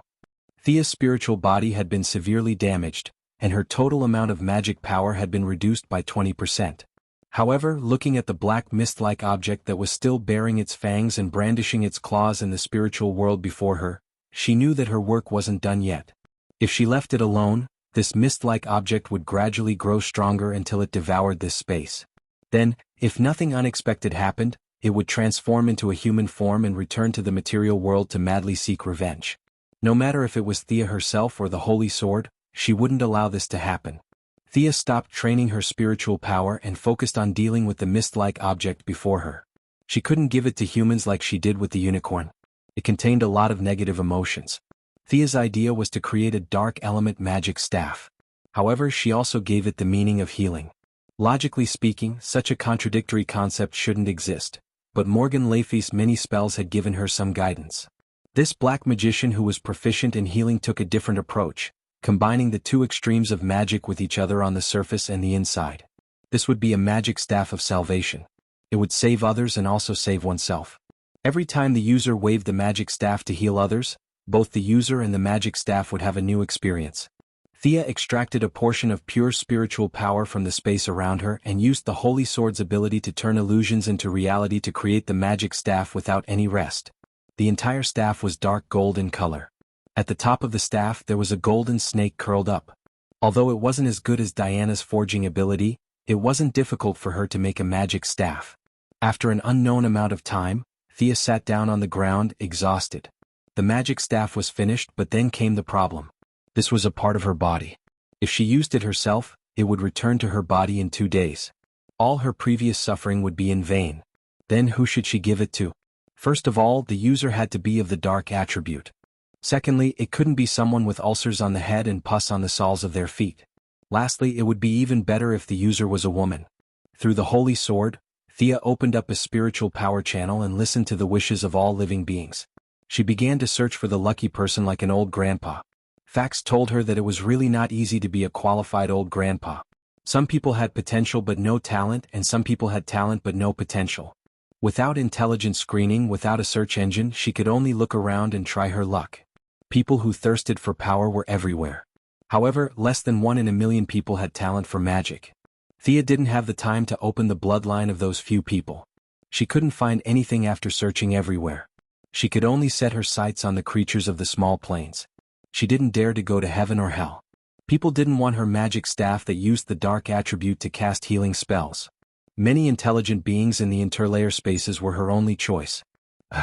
When her gaze swept across a small plane that was lower than the material world and higher than hell, a 3-headed, 6-legged monster with snake hair and 6 scarlet eyes attracted her attention.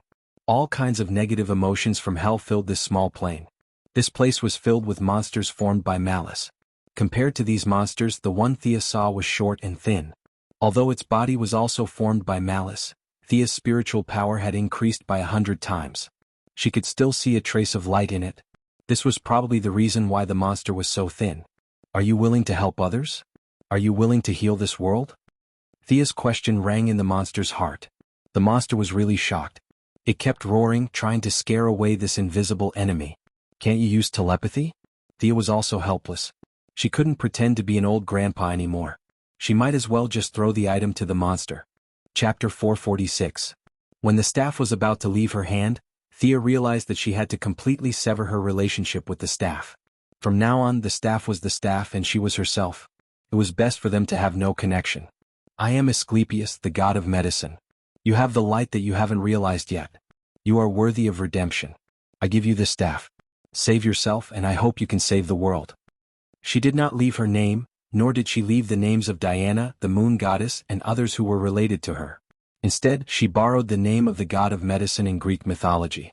The son of Apollo, the god of light in the myths and legends, had never appeared in Thea's memory. Saving people with a snake staff was his standard image. Although she had used his name, it was a good thing. Presumably he would not mind, right? On the other side, the snake-haired monster looked at the staff that fell in front of it. Its 3 heads searched up and down, left and right, but found nothing. Finally, it boldly grabbed the staff. Save the world and save yourself. You have woken up from the abyss dream. From now on, your name is Nurse Nightmare. The snake-haired monster was affected by the residual magic on the staff. Its illusory body gradually shrank, and a somewhat vague female figure gradually appeared. Thea left a sentence that confused her, and unilaterally closed the passage. Like the brothers Warhawk and White Dove on the other side, these 3 people were not her subordinates. Whether they lived or died in the future, it had nothing to do with Thea. What they could do was entirely up to them. Although her magic was damaged, her spiritual power had increased by a lot. Thea was a little surprised. She was no longer a noob. Such an increase for no reason could only mean that her physical fitness had improved greatly after the fusion, and it was reflected in the spiritual world. She could not practice her spiritual power anymore. Her main purpose had been achieved. She needed to return to the material world to adapt to her new body. Sorry to disturb you. I'll take my leave now.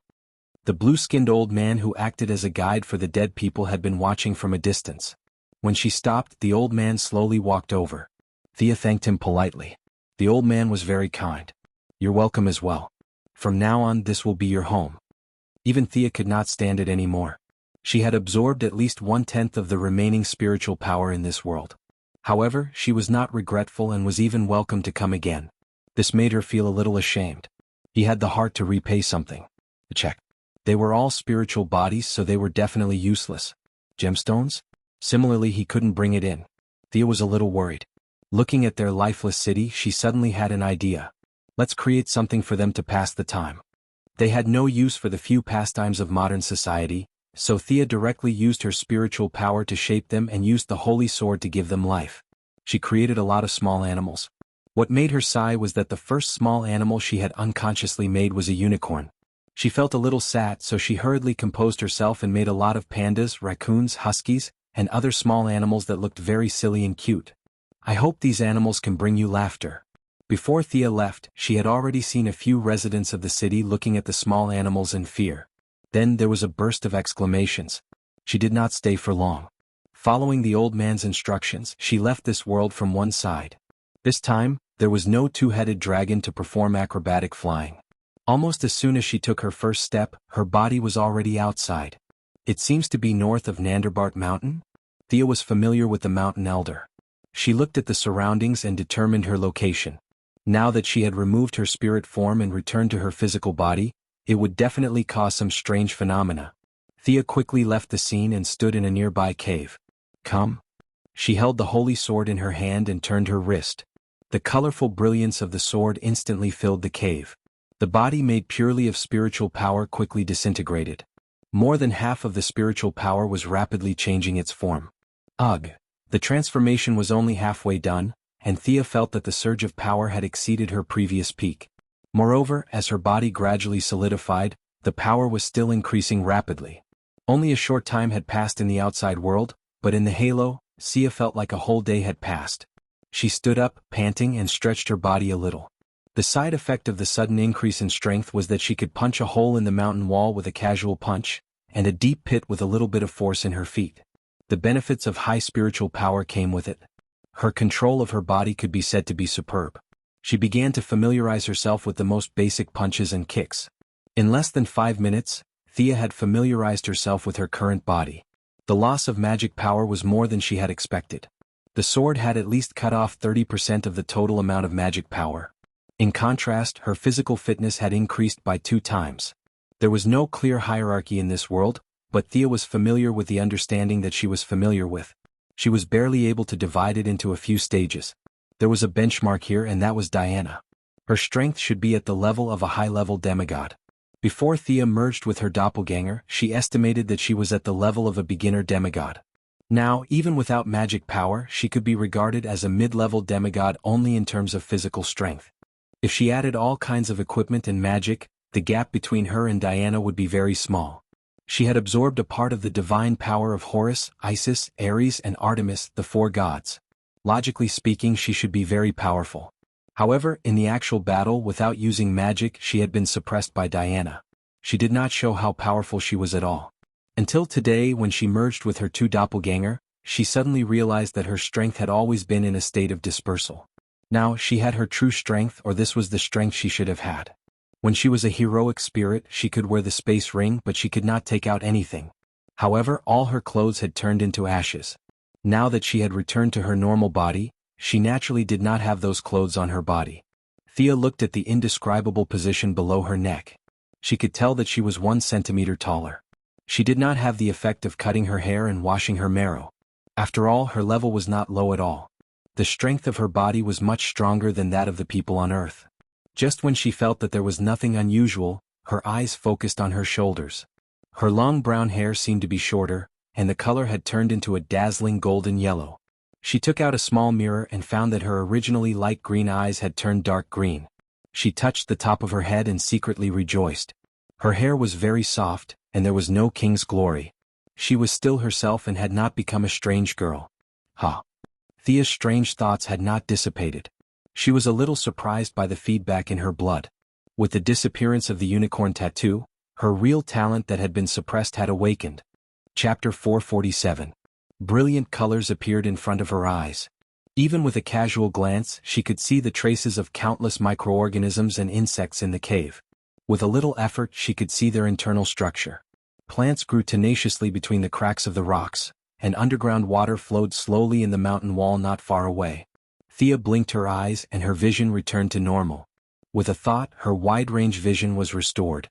The world in front of her was slightly different from what she had observed with the Eye of Horus. Whether it was the color, the details, or the molecular structure of things, as long as she wanted to, she could see it all. The Eye of Horus was gone. That was the only thought left in her mind. She was a little surprised, but more than that, she was happy. Her body returned to its original state after the heroic spirit transformation. In addition, she had merged with 2 doppelgangers in the process. The Eye of Horus was completely absorbed and assimilated by her body during this process. From now on, there was no Eye of Horus, only Thea's own eyes were left. Without the barrier between her body and her eyes, her spiritual power skyrocketed. Now, what appeared in front of her eyes was the real world observed by the divine eye. Without worrying too much about the changes in her eyes, Thea received the message from her bloodline. She understood her true talent. This talent was very complicated. It was not as simple and crude as Damien's and Old Ma's ability to deepen. It was also different from her previous unicorn tattoo. This talent had slightly touched on the level of rules. The balance of order. This was the name of her new talent. According to the bloodline, a golden balance would be erected in her spiritual world. The 2 sides of the balance represented order and chaos. There were many things that could affect both sides. Thea roughly read it with her spiritual power. There were hundreds of items, some praise and slander, some construction and destruction, some fairness and bias, and even some neatness and chaos. These things could all affect the measurement of the scale. When the order was heavier than the chaos, it would provide her with something called the power of will. The effect of this power of will was so great that there was no limit to it. It could change reality, distort space, turn nothingness into reality, stop time, and various other functions. However, the more heaven-defying the ability was, the more power of will it consumed. Order suppressed chaos, and the power of vow accumulated in the balance. When she extracted it, the balance would return to its original balance point, and a new round of measurement would begin. When chaos overpowered order, she gained nothing. She could only try her best to increase the weight of order. There was no punishment in this process, but there were also no benefits. She had to work hard to make order overpower chaos again. How troublesome. The thought that flashed through Missy's mind was, go back and buy the news media, then promote herself 24/7? Could it be that his company had transformed from a traditional construction industry to a high-tech R&D company, and now was going to enter a media company? That was a bit too big of a leap. Thea was a little embarrassed to buy the world's mainstream media. This idea could only be a joke. The country's system determined that the media had a lot of freedom. It was not uncommon for them to scold someone even though they were paid a salary. Some people even took pride in scolding their bosses. He couldn't buy that indescribable national media. Even if he did, they wouldn't say anything good about him. It was even more impossible for Al Jazeera to do business with him. This was just a beautiful dream. Thea observed the balance for a while. There were many people who scolded her, but there were also many who praised her. For example, the vast number of poor people who benefited from her medical pod. Quinn Group's medical pods were being spread all over the country. Surgeries that cost tens of thousands of dollars in big hospitals only cost a few thousand here. It was safe and efficient. Within half an hour, basic illnesses could be solved. This talent is really tailor-made for my personality. Thea couldn't help but sigh. She was used to making a fortune in silence. She was asked to do good deeds in public like a superhero. Today she saved an old lady who ran a red light. Tomorrow she would help a child find his dog. These were things that she couldn't bring herself to do.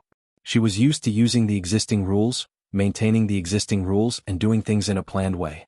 She was not like a firefighter running around the city and saving whoever she saw. To a certain extent, she and the superheroes had a conflict of ideals. Now that she had obtained this talent that emphasized order and priority, her ideals were further strengthened. She wanted to test the power of will.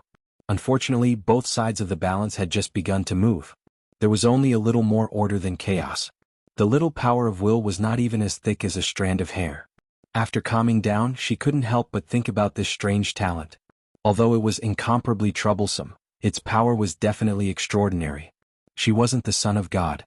With such a strong bloodline talent, even Merlin didn't awaken this level of talent when he was a wizard apprentice, let alone Damien and Old Ma. After eliminating a few impossibilities, the only explanation was that her true talent had always been suppressed and was constantly changing as her ability deepened. Or rather, her talent awakening had never progressed to the final step. When the unicorn tattoo was removed and this talent appeared, it was already so strong that no one could compare to it. Others awakened their talents when they were mortals, but Thea was forcibly suppressed until now. Purely from the perspective of talent, she was probably the first demigod-level wizard apprentice in history. She checked her body on the spot. Although she was in a cave, there was still light. She still retained her ability to absorb sunlight and moonlight. Otherwise, she would rather be a warrior if she had to practice 18 types of meditation techniques a day like Mr. E. She took out a set of clothes from the spatial ring. Between flying back or teleporting back, she hesitated for a second. She was afraid that it would be troublesome, so she chose to teleport. She didn't return to Star City or the metropolis. Instead, she went directly to London. Diana bought an apartment here as her residence. "Have you settled your matter?" Diana, who was watering the flowers, felt the spatial fluctuation and asked without turning her head. "My strength has increased greatly now. Let's compete." "It's still daytime, what are you thinking? Let's compete. Change your equipment and we'll find an uninhabited planet." Thea didn't allow any explanation as she pulled Diana and ran to an alien planet.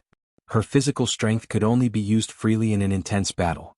Diana helplessly put down the water bottle, carried her equipment, and followed Thea to an uninhabited planet.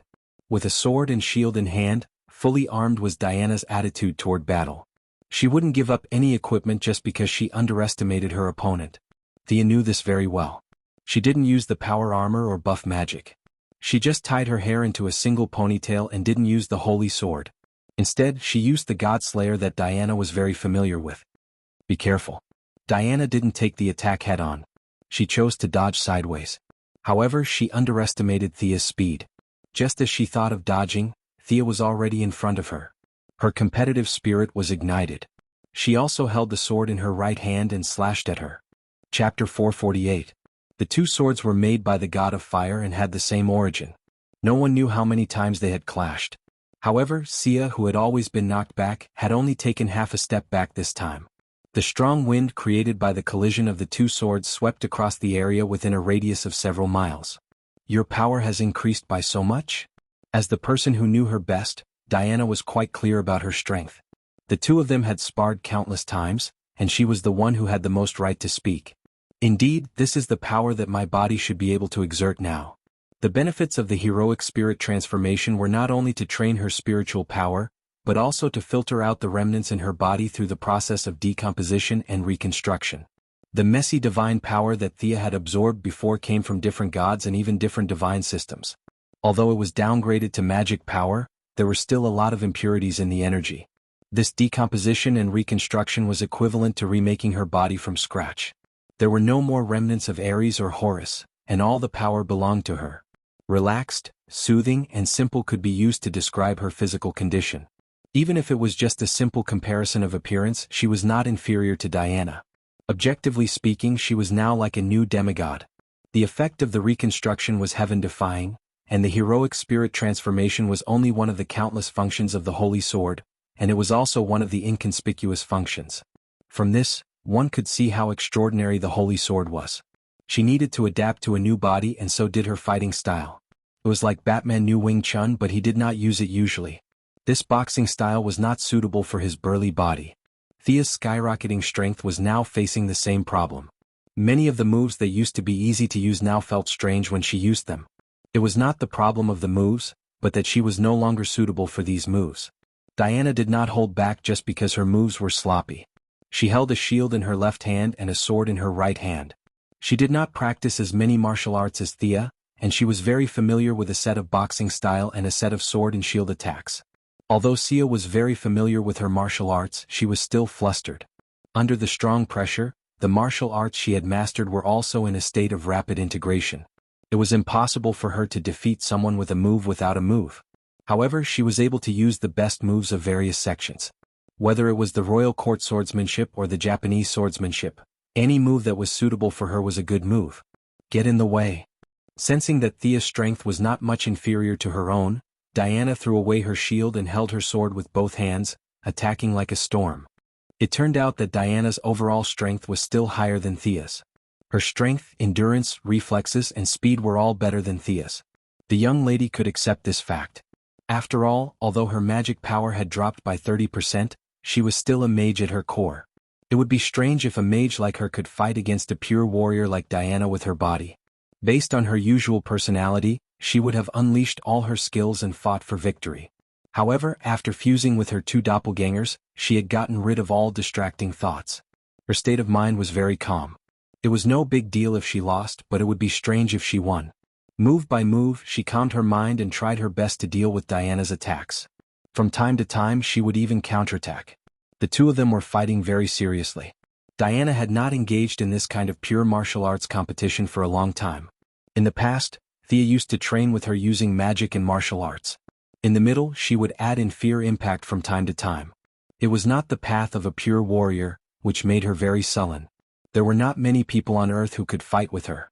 Fiora could only be said to have known her through her relationship with Thea. It was okay to spar once in a while, but it was not okay to do so too many times. The two of them did not have such a friendship. As for Superman, Diana wanted to experience his skills. Unfortunately, Student Clark was so busy every day that his remaining spare time was filled by Louise. He did not have the time to spar with Diana. It could be said that after leaving the island for 100 years, this female demigod who was a warrior to her bones had been bored to death. Now that she saw that Thea's close combat ability had improved by leaps and bounds, in terms of happiness, perhaps she was not inferior to Thea. The two of them began to unleash their energy without restraint. One of them slashed a ditch with her sword, and the other punched a wind wall with her fist. On the desertified planet, rocks were constantly blown away by the aftershocks of their fight. The planet's atmosphere was also rumbling because of the aftershocks of the fight. It was as if a typhoon had wreaked havoc within a radius of 100 miles, and in the eye of the storm were the two beautiful ladies. The two of them fought for a long time. Even the demigod's body was a little tired. Diana took advantage of the moment when she turned around in the air to jump up and punch her. Thea realized that this might be her last punch. She also mobilized all the strength in her body. She twisted her waist and bent her arms. At the same time, she drew out a weak wisp of power of will from the spiritual world. She secretly said to herself, "I can do it, I can do it." A faint golden light wrapped around her jade-white arm. This light flickered slightly and disappeared without a trace, as if it had never existed. Bang! There was a loud explosion at the point where the two of them collided. An invisible shock wave swept out in all directions with the two of them as the center. Diana fell back to the ground.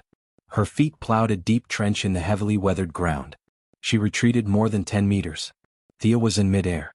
She somersaulted 7 or 8 times before coming to a stop in the air. What a strange power. Diana had fought with Thea countless times.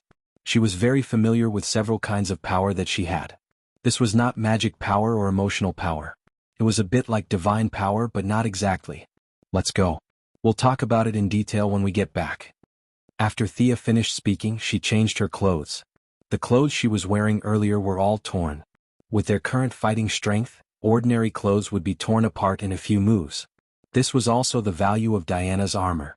Not to mention its defensive power, its blocking effect was just perfect. They returned to Diana's apartment through a portal. The two of them were covered in dirt. They took a simple shower. Both of them were exhausted. They had been fighting all day long, so they did not have the energy to do it today. They ordered takeout for 10 people. The young lady took the large pile of food under the surprised gaze of the delivery man. The two of them sat on the ground and chatted as they ate as if they were on Paradise Island. Power of will? This seems to be something described in the religious scriptures, right? Diana asked in a muffled voice as she swallowed half a pizza. Sia was gnawing on a drumstick in an unladylike manner. This food was really dispensable to them. If they wanted to replenish their energy, even 100 servings wouldn't be enough. They were just greedy for this little bit of food.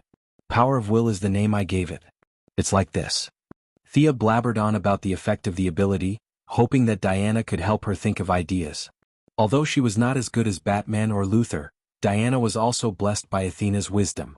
She was also quite intelligent, but she was more used to using her fists to reason. Chapter 449.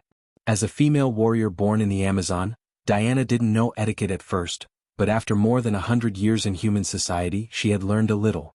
She wiped the oil stains on her hands and counted with her fingers to think of a solution for her. I think there are a few ways to get credit. First of all, eliminate discrimination between men and women. I've been doing this for more than 10 years. If you were to do it, the effect wouldn't be much. Diana was really worried about this matter, and Thea did not have any good ideas. She nodded. This was the general situation and it had nothing to do with wisdom. Secondly, eliminate war, save children and pay attention to the vulnerable, provide them with some work opportunities, provide free medical treatment, help people below the poverty line. It was obvious that Diana had been paying attention to these social issues, but her words carried little weight, and she did not have a good way to promote this matter. Not only did she have a headache over these issues, Sia also found it extremely difficult to deal with them. To put it in an exaggerated way, if she took Moira's speech during the mayoral election, there were tens of thousands of words on it. Every politician had promised a bunch of things to the voters, but it was still the same. For thousands of years in human society, there were so many people in high positions and selfless politicians who could not do it, and the two of them, demigods, could not do it. Thea pondered for a moment. The national gene injection was definitely not possible, but some special drugs that could cure terminal diseases at the genetic level could be manufactured and put into the market at a low price to see the reaction. I think. She was just about to speak when she was startled by a palpitating heart. Something seemed to have happened in a very distant place. Diana's level was high, but a pure warrior's reaction to abnormalities was not as sensitive as her. She saw that she was halfway through her sentence and carefully felt the changes around her, but unfortunately she did not feel anything. Our world seems to have a hole in it? Thea had secretly made a lot of arrangements before. She did not know which one was activated, but her intuition told her that it was a big deal. The two women did not have time to talk. They flew out of the atmosphere and Thea looked into the distance. At the same time, in the middle of the Atlantic Ocean, on a small island in the Azores, the buildings that were originally full of indigenous style were crowded today. After the famous archaeologist Dr. Daniel Evans received mysterious financial support, he stole the trident of the Sea King Arthur Curry a few years in advance in the original time and space. He led a large group of media reporters to open the so-called Gate of Atlantis. What the reporters at the scene recorded was not a glorious era, nor was it a treasure of an ancient civilization. This middle-aged man with an elegant temperament opened a passage that had been sealed for tens of thousands of years. Countless giant creatures that had been sealed by the Atlanteans and the Greek gods were released from the passage. The cameras were pushed down, and a few reporters who were close to him were torn to pieces on the spot. The rest of the people ran away, but they forgot that this was a small island and they had nowhere to run. The giant creatures did not touch Dr. Evans, who was already dumbfounded. It was not that they were merciful, but they wanted to continue mocking this upright middle-aged man. Thea saw this scene and secretly sighed in relief. Fortunately, when the barrier between the two worlds was broken, she sensed it. Otherwise the casualties would be greater. She was the one who instructed the Court of Owls to transfer the mysterious funds that Dr. Evans received. Her purpose was to release the Greek hero Hercules, who was trapped on the other side of the passage, and obtain enough divine power of the earth attribute to establish a complete magic cycle. Although it was Dr. Evans who stole the trident, and it was the giant creatures who bewitched him to open the passage, to the balance of order, she was also an important participant in this matter. The weight on the side of chaos was heavily added, and both sides were almost equal, which made her heart ache. She asked Diana to put on her equipment, and she hesitated for a moment.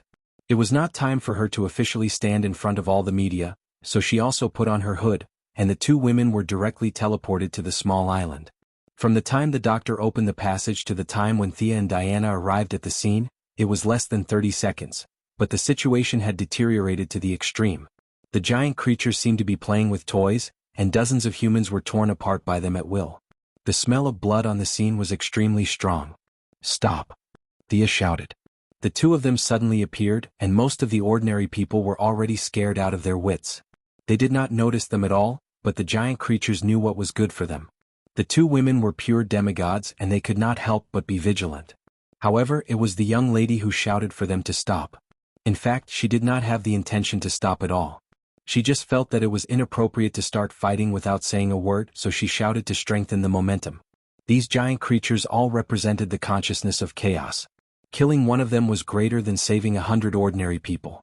At the same time, the sacred sword also transmitted a strong fighting spirit to her. Thea immediately made a decision.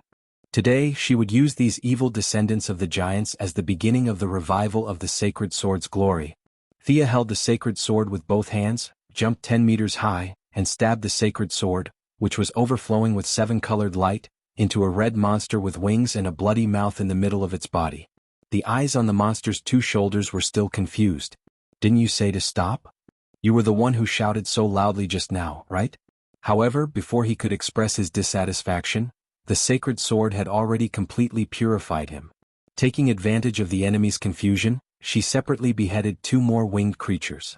Diana had been cooperating with her for a long time, and she did not hesitate.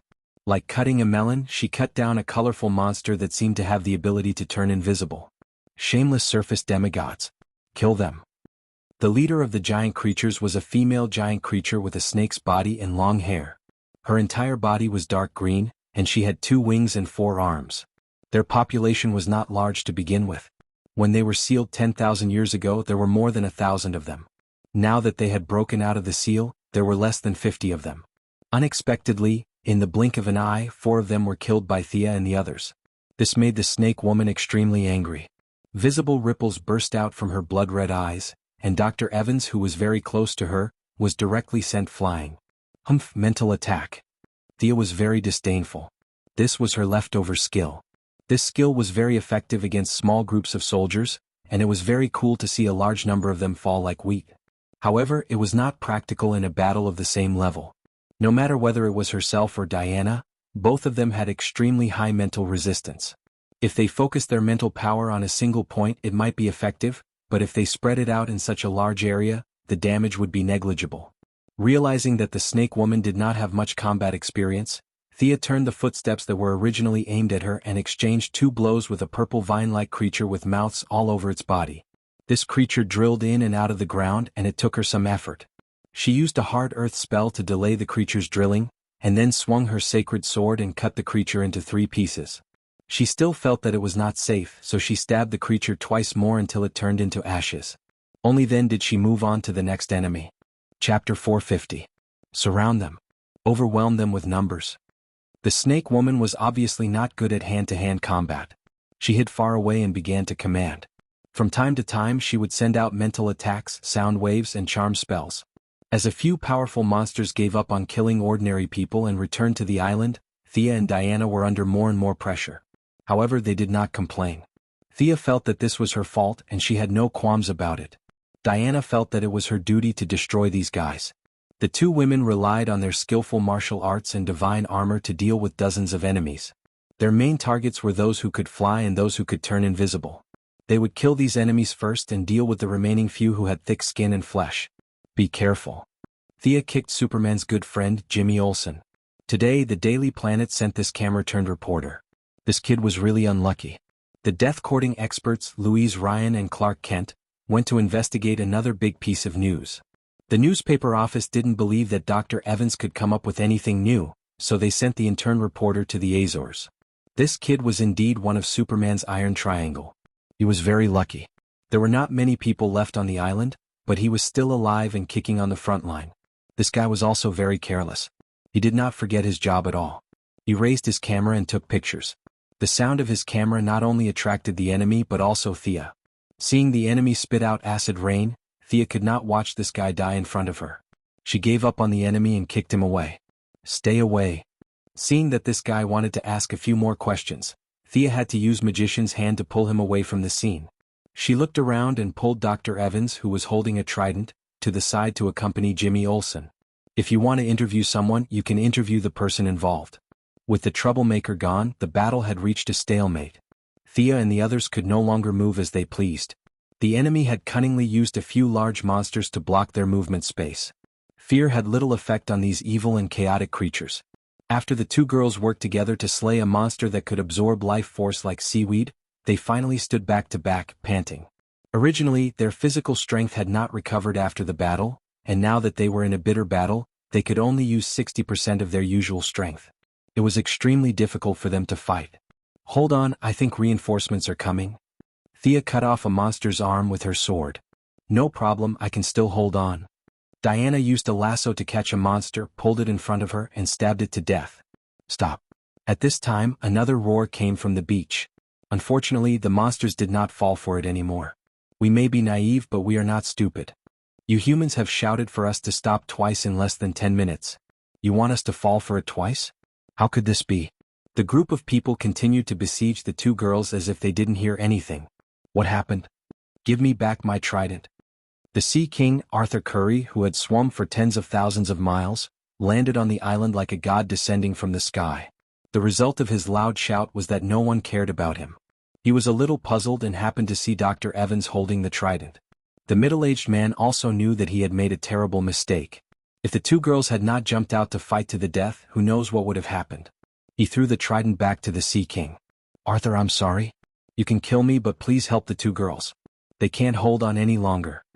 The Sea King wanted to see who was being besieged, but the group of giant creatures surrounded him.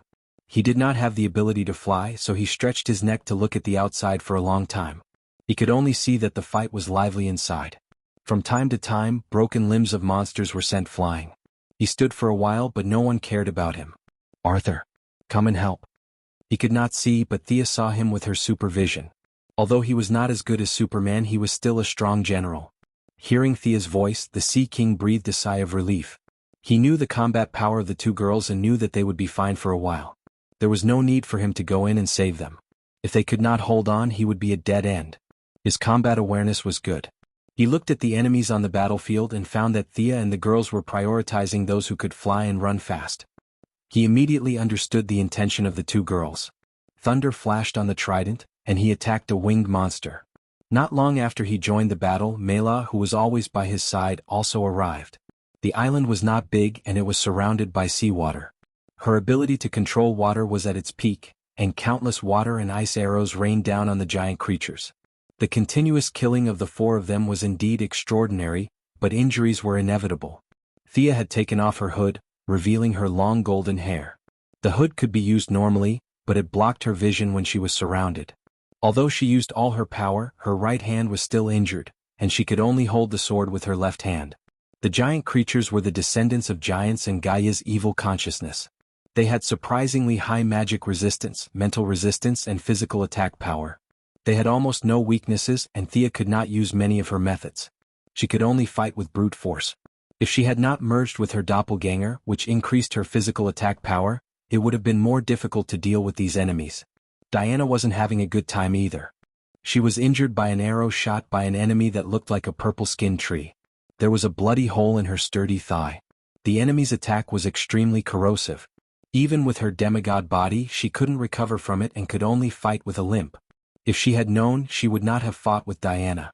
Thea felt that after Merlin abandoned his sword, her luck was a little bad. If the two of them were in good condition, they would not have to fight so hard. Use the power of will. She alone had killed 7 or 8 giant creatures, and the order scale was very satisfied. After canceling out the matter of secretly supporting Dr. Evans, there was still a lot of power of will left. Recover our physical strength and injuries. Thea chanted silently. In a place where they could not see, an obscure white light shone, and the two girls' physical strength rapidly rose. However, their injuries were only half healed, and before they could fully recover, their power of will was exhausted. They threw 2 more healing gems and more or less relieved their injuries. The snake woman had been observing the situation from the periphery.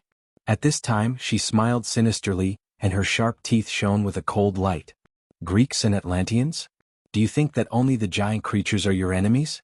Too naive. I'll let you see a real nightmare, this friend who has been with us for tens of thousands of years, hee." Before she could finish her sentence, the entrance of the passage that they had escaped from was suddenly blasted open.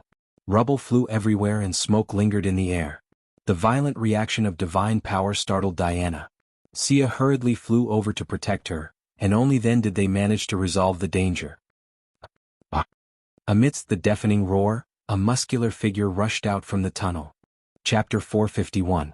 In front of a group of monsters that were a few meters tall, the 3-meter-tall man who rushed out was not conspicuous, but the power that overflowed from his body was enough to attract everyone's attention. The man's head and waist were wrapped in animal skin, and his naked upper body was full of explosive muscles. 2 ferocious dragon heads were used as shoulder pads, and through the animal skin, one could see his bearded face and a pair of crazy eyes. Even if one could not see his face, one could feel the oppressive feeling in the air. Hercules. Diana was really a little surprised. This was the interesting part of Greek mythology. Other than a few old ones, the rest were all brothers and sisters. They were all created by the loving Uncle Zeus. Whether it was Apollo or Ares, including Diana and Hercules in front of them, their mothers included all kinds of races and levels. There were mortals, demigods, and true gods, but there was only one father. Diana did not expect that other than Ares she could see another living brother, who was very mechanically dealing with the attacks of the giant creatures. She looked at Thea. The Missy also pretended that she had just found out. She was 70% puzzled and 30% shocked. She was not a child of Zeus, so this expression was just right. Kill. Kill all of them. They are all traitors. Think about the despair you felt when they betrayed you and you were alone in the abyss. The snake woman did not dare to get too close to Hercules. She only used her charming voice to stir up his emotions from afar. Hercules' gaze became crazier and crazier. His chest was undulating, and the steel-like muscles all over his body were visibly bigger. Even from afar, one could hear his heavy breathing. Atlantean, I'm going to tear you apart. Hercules looked around. Just like when the Sea King first arrived, he did not see the two women who were surrounded by a few giant creatures that were as big as mountains of flesh. Instead, he saw the Sea King, who seemed to be very muscular and was attacking fiercely with a trident in his hand. This guy must be his enemy. Without thinking, Hercules stomped his feet violently on the ground, creating a gust of wind as he raised his huge fist at the Sea King. The Sea King had heard Diana's exclamation before, and he knew that she was a god who was famous for her strength. If she had been an ordinary person, he would have punched her back with his fiery temper. However, he chose to avoid the mighty Hercules. His plan was very good. He wanted to build up his strength in one go, weaken in the second, and exhaust in the third. Unfortunately, he underestimated the power of Hercules. If he only relied on 3 axes, this son of Zeus, the lion of Olympus, who was not favored by Zeus, would not have lived to this day. Having fought against the giant creatures alone for 10,000 years, his physical strength was almost limitless, and his martial arts had also reached the peak. Although he was now driven crazy by the giant creature's whispers for 10,000 years, his fighting strength was not affected in the slightest. The combination of punches forced the Sea King to retreat continuously. In less than 10 moves, he grabbed the Sea King and raised him above his head, intending to tear him apart. Let him go. The 3 women, for different reasons, came to the rescue at the same time. Mira's eyes were almost red, and ice arrows as thick as an arm rained down on Hercules. Diana also threw out the lasso of truth, binding one of his arms. Thea also took out the silver moon bow, knocked Zeus' lightning arrow, and shot an arrow at Hercules' chest as fast as lightning. The Sea King, who was raised in the air, was not completely helpless. His natural ability allowed him to control all aquatic creatures. When he saw a giant creature that looked like a catfish beside him, he did not care about anything else and directly took control of it. His ability was indeed powerful. The other party only resisted a little and was controlled. Then it opened its bloody mouth and bit down on Hercules' head. Hercules only felt his vision go black, and his vision was covered by a stinky object. He wanted to tear this unknown object away, but his arm was tied up by Diana, and his body was shot by Thea. The familiar smell told him that the arrow contained his father's divine power. In addition, Mira had opened a few holes on his body, so he had no choice but to throw the Sea King out. After struggling for a while, Diana's strength was also not bad. She pulled the lasso tightly. Hercules' right arm did not move at all. He could already feel the giant creature under the Sea King's control biting his neck. He used his free hand to hit the giant creature's head. His heavy fists were like thunder, and every hit made a bloody hole in the giant creature's head. An unknown liquid gurgled out. Very powerful. I underestimated you. The snake woman was still watching the show. She did not expect a blue lightning arrow to directly penetrate her chest. Before she could say a word, she was shot to death by Thea. I've hated you for a long time, trash. Thea spat out a mouthful of turbid air. In the midst of the chaos, she shot 2 arrows. The one that was shot at Hercules was a simple arrow, while the one that was shot at the snake woman was a real lightning arrow with magic power. No matter how high their magic resistance was, they could not ignore Thea's strongest attack. Moreover, this fellow was only good at charm. Her own strength was weak. A big hole was opened in her chest, and she fell to the ground with a look of unwillingness. Without her secretly controlling and commanding, many of the giant creatures that were not so smart fell into chaos. Thea and Diana finally fought their way out of the encirclement. Mira, come help me. Diana, go help Arthur. They had basically killed all the giant creatures that could fly. The remaining ones were all ground units. Mira's ice arrow was actually a physical attack. Together with Thea's lightning arrow, the 2 of them were most suitable to deal with the remaining giant creatures in the air. Diana was also eager to chat with this crazy brother. Holding a shield, she replaced the Sea King, who was in danger. Thea was dealing with the enemies below while paying attention to Diana's battle. After a few glances, she discovered the problem. Diana's hands were tied and there was a gap in strength. She was like a bowling ball, fighting from the east to the west and then from the north to the south. Thinking back to the original time and space, the Sea King seemed to have defeated him underwater. She immediately shouted, "Pull him into the water, Arthur can defeat him underwater." The Sea King gave her a thumbs up, which meant that she had good taste. Thea began to continuously shoot arrows at Hercules' back. Diana's lasso showed its power again, and Mira also controlled a large amount of seawater to help pull. Some pulled, and some pushed. The cooperation of the three women was really good. Hercules' feet plowed 2 deep trenches in the ground. He roared repeatedly, but the three of them were determined to pull him down. No matter how angry he was, it was useless. Plop. Thea dug a hole under Hercules' feet. He missed a step and stumbled. Diana suddenly exerted her strength, and the Sea King also pulled with her. The two of them were like a tug of war, dragging Hercules into the water. "Leave this to me, you go help too," Thea said to Mira. The couple's combat power underwater was immeasurable. She was too lazy to go underwater and these targets on land were left to her to deal with. This arrangement was the most suitable since she could gain glory and willpower. Chapter 452. Mela looked at the battlefield. There were only a few enemies left that could not fly. Her ice arrows were not very effective against these thick-skinned monsters. She nodded. "Be careful." With that, she leaped up and dove into the depths of the sea to help the Sea King with a graceful dive. Even though they were separated by layers of seawater, Sia could see the intensity of the battle below. The Sea King, who was almost invincible in the water, was blocking the Hercules. Diana could only do some supporting work, and with Mira also entering the water to fight, she was a little helpless. Diana was not worried that the Sea King couple would kill Hercules. She swam out of the water to help Thea clear the monsters on the island. Without Hercules' interference and without the Snake Woman's control, these giant creatures that only knew how to destroy were no match for the two women who cooperated with each other skillfully. Diana used a trap while Sonia used a holy sword. Diana used a sword and shield, while Sonia used a bow and arrow. The two of them could switch between melee and ranged attacks at any time. A monster fell to the ground every 10 seconds. The fewer there were, the less pressure the two women felt. Thea used her power of vow again to recover some of their strength and injuries. Finally, they killed all the ancient monsters. The sea in the distance was still rolling with huge waves. It was obvious that it would not be easy for the Sea King couple to take care of the Lion of Olympus underwater. However, Thea was not worried about them. As long as there was seawater, the two of them had almost unlimited recovery. Unless they were the kind of people who could kill in one move, not many people could defeat the Sea King underwater. Moreover, the deduction of a portion of Sia's research funds to support Professor Evans was caused by the Sea King randomly throwing the trident around, which was why someone had taken advantage of the loophole. The couple was destined to be in trouble this time, and Sia had only brought this matter forward slightly. The scene was a mess. Thea had purified the monsters at first, but later found that purifying also consumed some of her strength. She quickly turned off the purifying function. At this time, the central area of the island was full of monsters that had been killed by them. There were all kinds of monsters and none of them were similar. Some were bleeding, some were bleeding purple and some were directly turned into stone. "You're the one from Quinn Group?" Jimmy Olsen, who was not far from the battlefield, heard that the commotion had died down. Together with Dr. Evans, he gathered his courage and came to observe.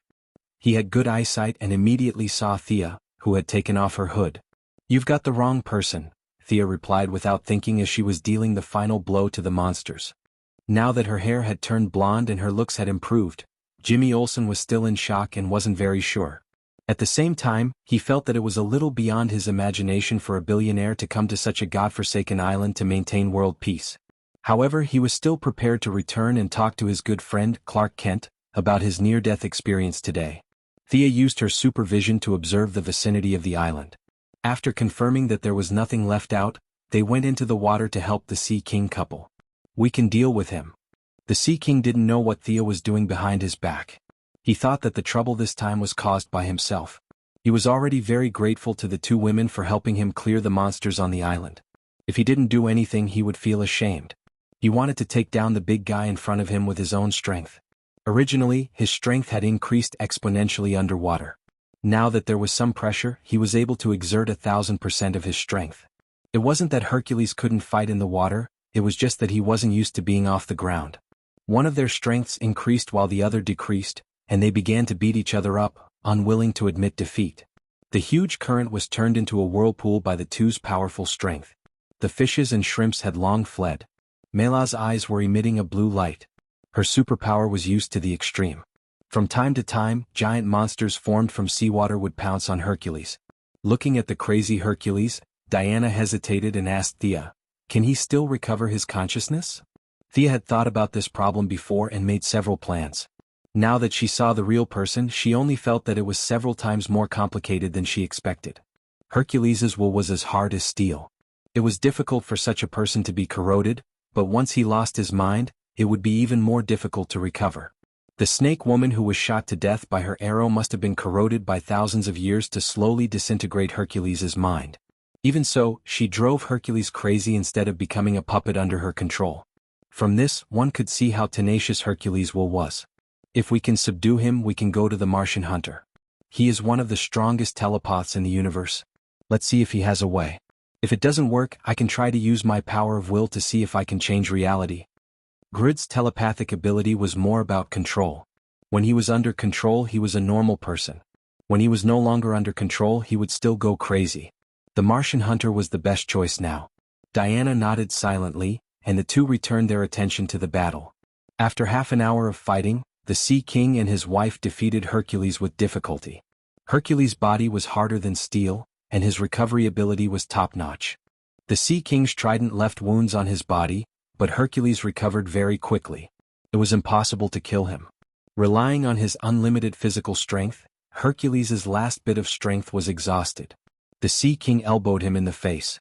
Hercules' eyes were closed, filled with madness and murderous intent. This warrior who dominated the gods with his strength was finally knocked out due to exhaustion of his physical strength. The Sea King heard the conversation between the two women and happily handed Hercules to them. "Arthur, everything is my fault." The four of them carried Hercules, who weighed tons, back to the island. Dr. Daniel Evans apologized to the Sea King with a guilty look on his face. The four of them did not blame him too much. This person was not a bad person. He was just too focused on his own research and was bewitched by the giant creature. They came back to the place where the seal was broken. Originally they could put the trident back and reseal it. However, when Hercules came out, he had completely destroyed the barrier between the two worlds, so the trident was useless. The three of them could fight and kill, but when it came to the matter of sealing, it was up to Missy. They looked at Thea together. Thea also did her research. The other side was equivalent to a different world the size of a town. Now that all the prisoners had been killed by them, there was nothing on the other side. It did not matter whether they sealed it or not. However, Thea still used her knowledge to redraw the sealing enchantment on the spot. Because the giant creature had been there for thousands of years, the air on the other side was filled with madness and evil. If they did not seal it, there would be a few more villains if those auras entered this world. The result of her rich theoretical knowledge was that she was familiar with it. It was easier than sealing the hole in Nandarbat. Using the original specifications of Atlantis, Thea quickly resealed the passage. Chapter 453.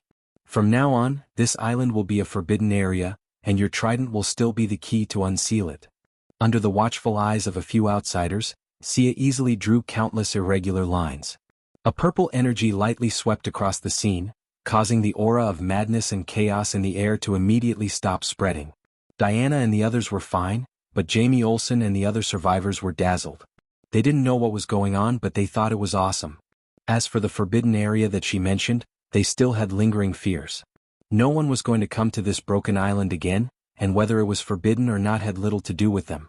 The surrounding sea was affected by their battle. The waves were still turbulent, and there were still countless whirlpools under the water. The warm-hearted Sea King called the survivors to board the ship, and they carried the ship underwater and left the sea. Thea and Diana said goodbye to the two and watched them leave with the survivors. The noisy island quieted down. Only the destruction of various energies and the flow of corrosive blood destroyed the little vegetation on the island. Lady Natasha first put a bunch of sealing spells on Hercules, and then put on a large number of high-tech confinement devices from the Heaven's Eye Society. Amanda could use these things to trap ferocious Wolf Rob, so it should be effective against Hercules as well. Under layers of confinement, even if Hercules suddenly woke up, his violent counterattack would not be lethal. Thea first checked Hercules as if he was mentally ill, and then she picked the largest medical cabin and put him in. After scanning for a long time, the result was no use.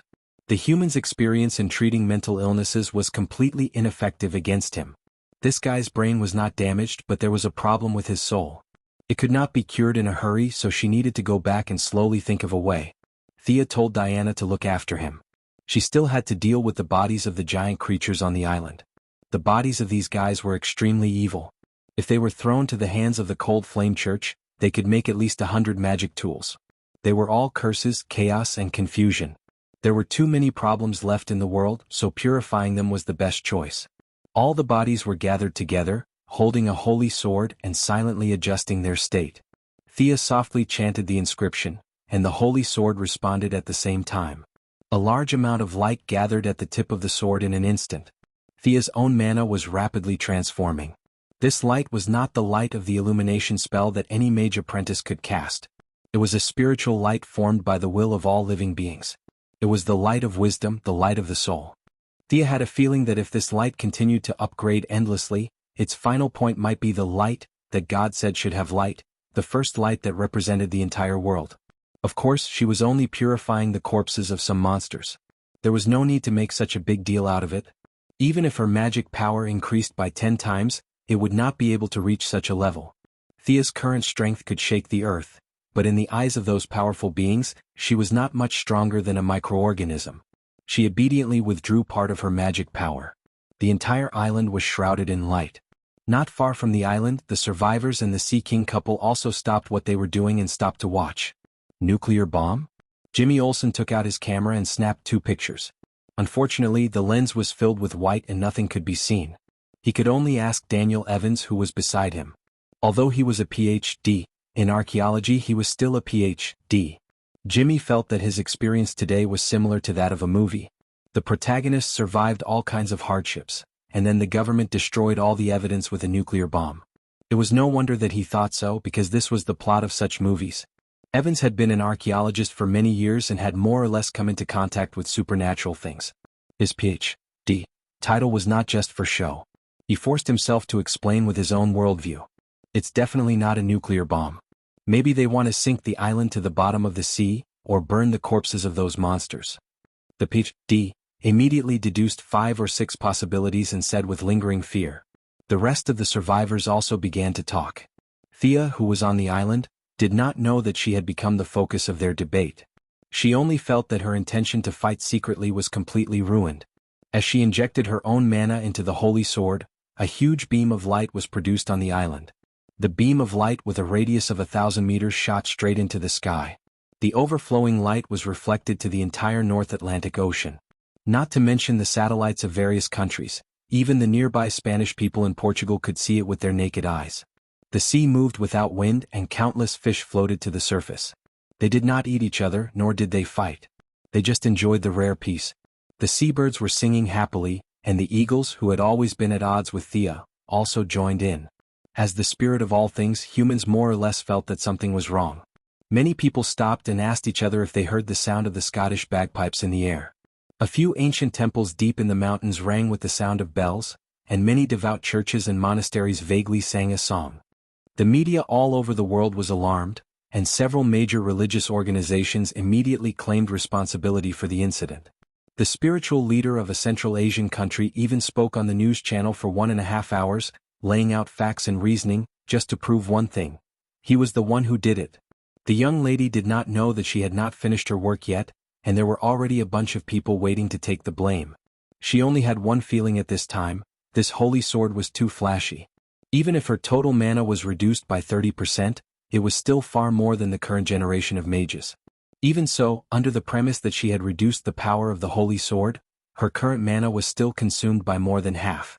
Feeling that the light energy had been accumulated, it was more than enough to purify the bodies.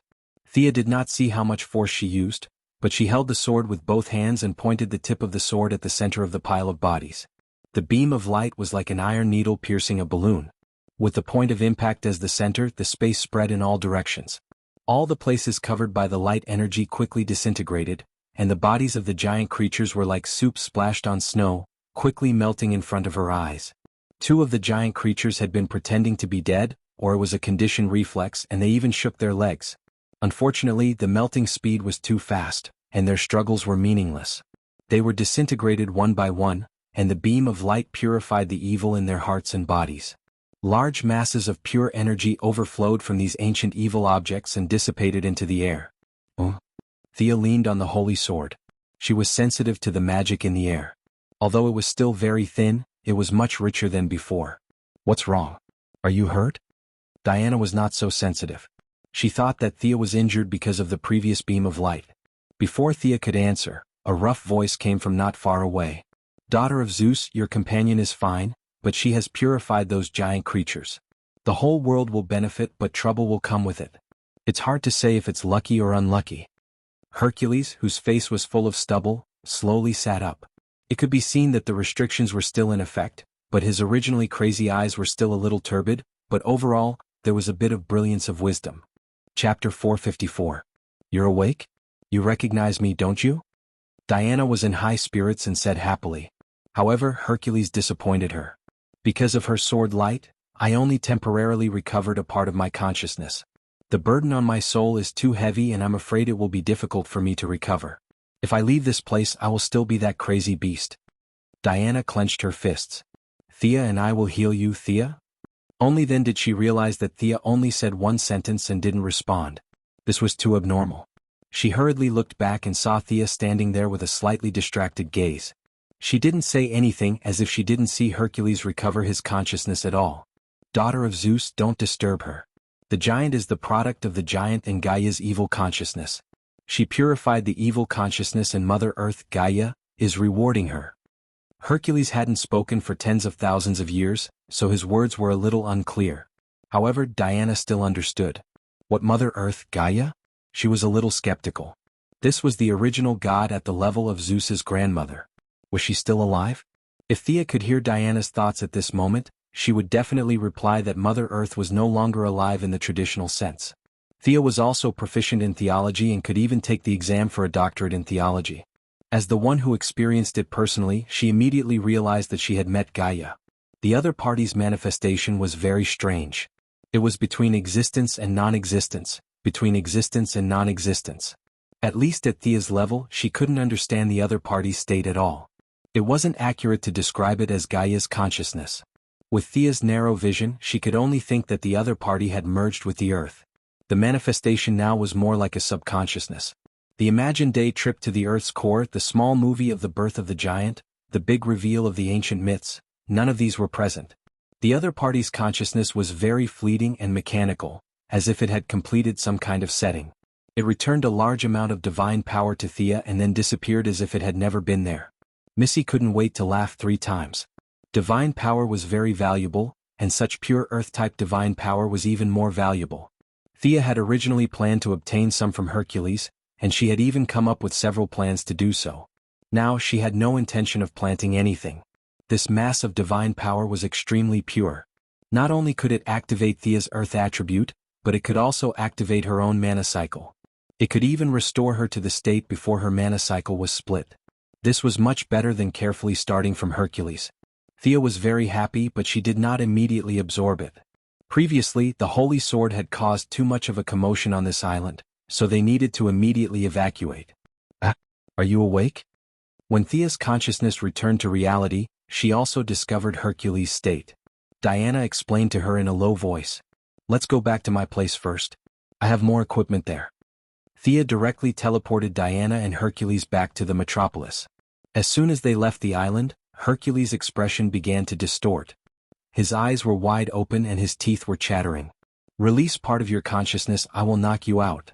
Hercules, who was in pain, nodded slightly. Thea used her strongest spiritual attack and released a spiritual storm in his spiritual world. The strong man did not even make a sound and directly fainted. Thea did not have time to talk to Diana. She immediately checked. Using a hole that Hercules had specially opened, she extended her spiritual power in, trying to find the real cause of his madness. After searching for 3 minutes, Thea's forehead was sweating. The spiritual world of Hercules was too wide. Countless images of people filled it. There were praises, insults, love, and hatred. There were also projections of many legendary divine objects in his spiritual world, such as the golden apple and the golden fleece. Of course, there were also powerful enemies that he had killed. Thea's spiritual power saw the nine-headed hydra. Its scarlet eyes peeped at her through Hercules' spiritual world from an unknown timeline. Thea snorted. It was just a stupid snake. She was no longer the naive person she used to be. She was not afraid when it was alive. Why would she be afraid when it was dead for so many years? She searched for a full 10 minutes. The spiritual world of Hercules was as vast as the sea. With her current spiritual power, it would be very difficult to search. Her spiritual power would increase exponentially if she turned into a hero spirit. However, the Holy Sword had released such an earth-shattering attack and needed to rest. It could not provide her with enough energy to turn into a hero spirit. Thea used the spiritual connection to find the Martian hunter and told him her intention to ask for help. "You want me, an alien, to save an ancient god on Earth?" The Martian hunter did not know whether to laugh or cry. However, he had been on Earth for many years and had heard many stories about Hercules. In his heart, if he could save Hercules, he would definitely be a great general on the side of justice. He did not say anything and said that he would be there soon. However, Thea and Diana waited and waited. After 4 hours, the two women finally saw the Martian hunter who would be there soon. This person had found a mission in the metropolis at the last minute. After that, he had disguised himself and sneaked all the way here. "I say, Uncle Ranjan, you flew here in less than 3 minutes, right? You're too careful." Thea was now familiar with him and said teasingly. The Martian hunter glared at her. "You were the one who did what in the Azores, right? What were you doing there?" Thea bragged about her heroic deeds as if she was showing off her achievements. She was very magnanimous at the moment. Even Gaia recognized her achievements, which meant that she had done a good job. Naturally, the Martian hunter could not find fault with her. Realizing that this was the fault of the human scholar, he could only sigh. He's so strong. When he saw Hercules' height, weight, and muscles as hard as iron lying there, the invisible aura made the Martian hunter feel a little moved. Although the Martian hunter was good at telepathy, his strength was comparable to Superman's. The fact that Hercules could make him feel pressured already showed that Hercules was not ordinary. Thea explained what she had found out about the inquiry. "Do you think that the giant creature still has an image in his mind?" "Yes, you call it the mind. We mages call it the spiritual world and shamans call it the spiritual world. They're all the same. They're all the inner parts of intelligent creatures." Thea first unified the customary terms of both parties. Then she continued, "It's not necessarily just one. I think there are many different kinds of enemies from different periods that are polluting his spiritual world.